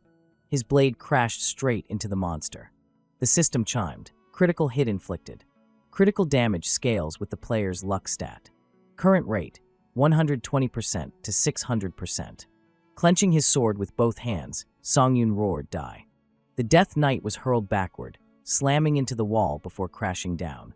The system echoed again, critical hit damage amplified by 600%. Before the monster could recover, Songyun lunged forward and struck once more, driving it into the ground. The knight lay sprawled across the floor. Breath ragged, Songyun stopped to catch himself, panting heavily. He wiped the blood from the corner of his mouth and barked at it, quit pretending and get up. I know this won't end that easily. And as expected, the creature slowly braced its hands against the floor and began to rise. It let out a furious roar. The system announced at once, the Death Knight has sacrificed its final life flame. All physical stats are increasing drastically. Songyun tightened his grip on his sword. So it begins. To avenge its enemy. The Death Knight is about to go all in. His brows furrowed, his teeth clenched. Even when a Death Knight's skills are countered, there is always one thing in common. Whenever their HP drops below 10%, for the next 10 seconds, they self-destruct. It is called the definition of death. A massive surge of power erupted around the monster, flooding the chamber. The Death Knight lay sprawled on the ground. Songyun knew full well it could not possibly be defeated that easily. He ordered it coldly, "Quit pretending and get up. We both know this won't end that easily." The monster surged back to its feet, and with it came the system's voice. The Death Knight has sacrificed its final life flame. All physical stats are increasing drastically.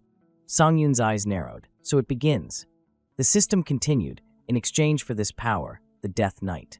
Compared to what Songyun already knew, this was no surprise. Even though they all have different skills, there is one thing Death Knights always share. Whenever their HP drops below 10%, after 10 seconds, they self-destruct. It is called the definition of death. Just as he expected, the creature's body swelled with volatile energy, radiating a massive surge of power. Songyun calculated grimly, with my current HP, just one hit will kill me. If I try to duel it head-on now, that is nothing short of suicide. In this situation, I have completely become its prey.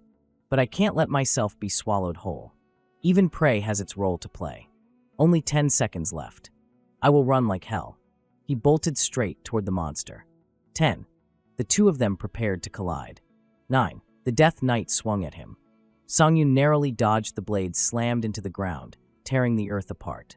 He froze for a split second, rattled by the sheer destruction. Clenching his jaw to suppress the primal fear gnawing at him, he spun around and sprinted away. Behind him, the Death Knight gave chase. 10. 9. Then the Death Knight began channeling power into its palm. Songyun's eyes widened. Do not tell me. That energy linked itself to the sword it had been disarmed of earlier. The blade slowly rose into the air, drawn back toward its master. 9. 8. Songyun could not allow that. He slashed sharply in its direction. Where the hell do you think you are going? The strike disrupted the connection. The floating sword spun out of control and was flung far away. 8. 7. The Death Knight, enraged at having its weapon snatched away when it was nearly in its grasp, let out a furious roar. Abandoning the sword entirely, it lunged at Songyun with reckless fury. 7. 6. Songyun grit his teeth and pushed his body harder, sprinting for his life. Damn it, that was stupid. There is still too much time left. He could feel it in every fiber of his body. His lungs screamed, as if they might burst out of his chest.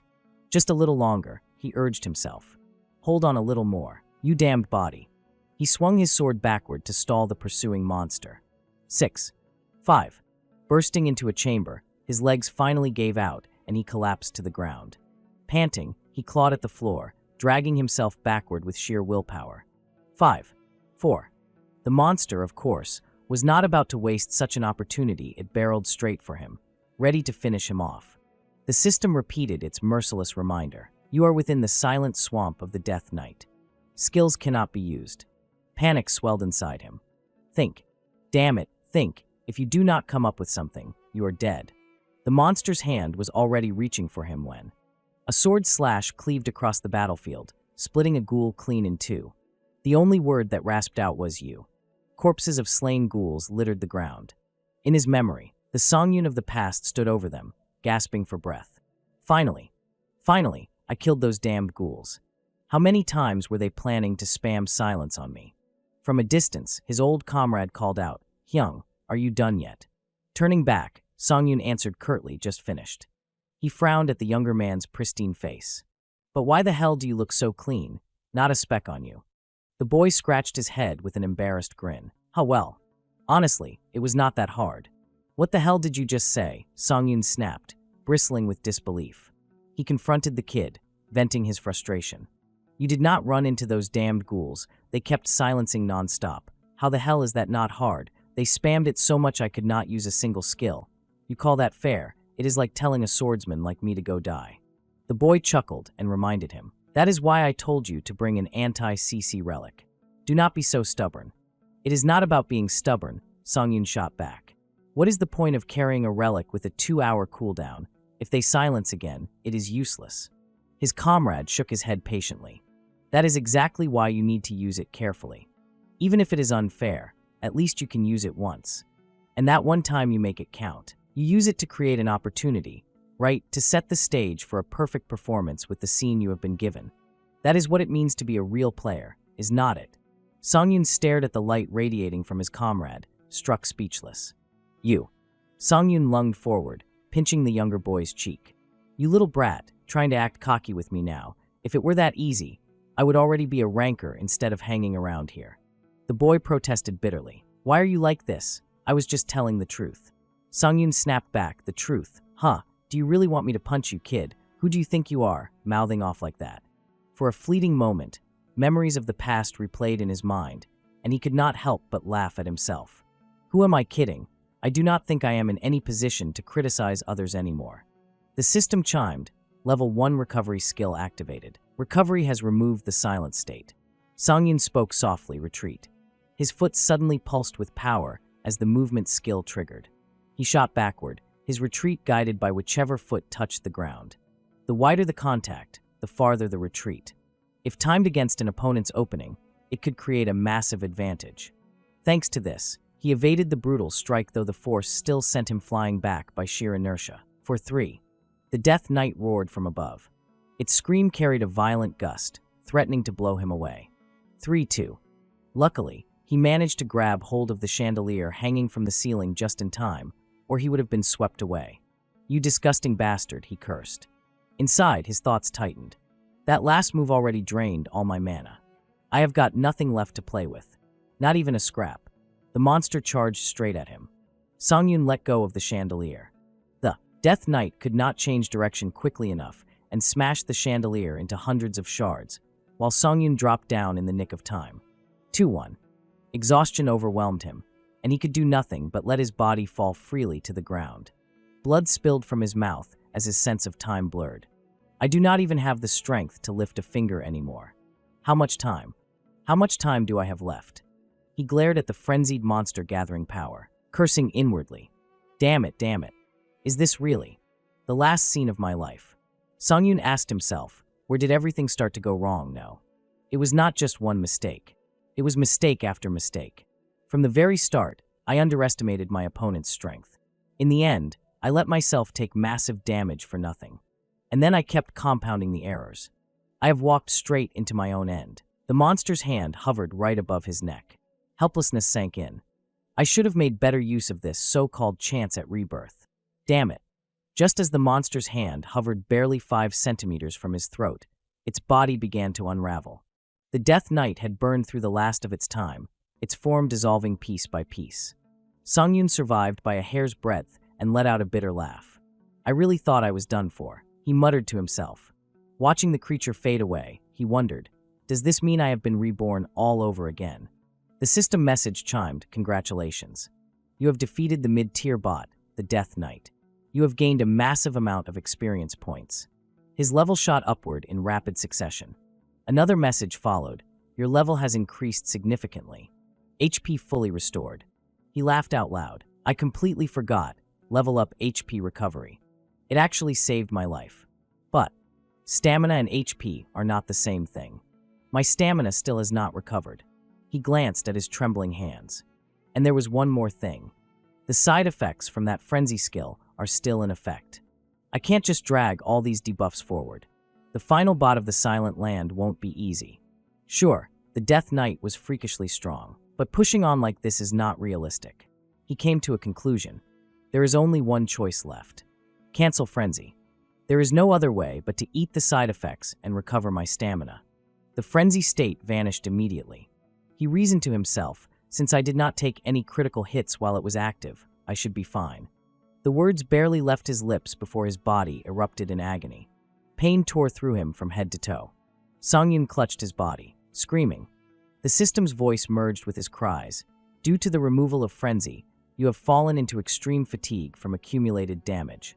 Warning, accumulated damage has tripled. Fatigue level has risen dramatically. Warning, prolonged exposure to this state may lead to player death. He wanted to shout back at the system, why did not you warn me earlier? But he could not. All he felt was his consciousness slipping. No. My mind is fading. At the entrance of the Silent Land, the gatekeeper frowned. That is odd. Based on the guild's data. He should have cleared it by now and come out. The blonde man beside him, teammate to Songyun's late companion, mused, could something have happened in there? Another woman added uneasily, so what do we do? Should we report it or not? The younger sister, feigning arrogance, refused outright. Report what if he is so confident? Then let him take responsibility for himself. One of the others disagreed. Still, something feels off about this. The girl groaned in annoyance. Ugh, so troublesome. Inside the silent land, a voice questioned aloud, what the hell is happening in here?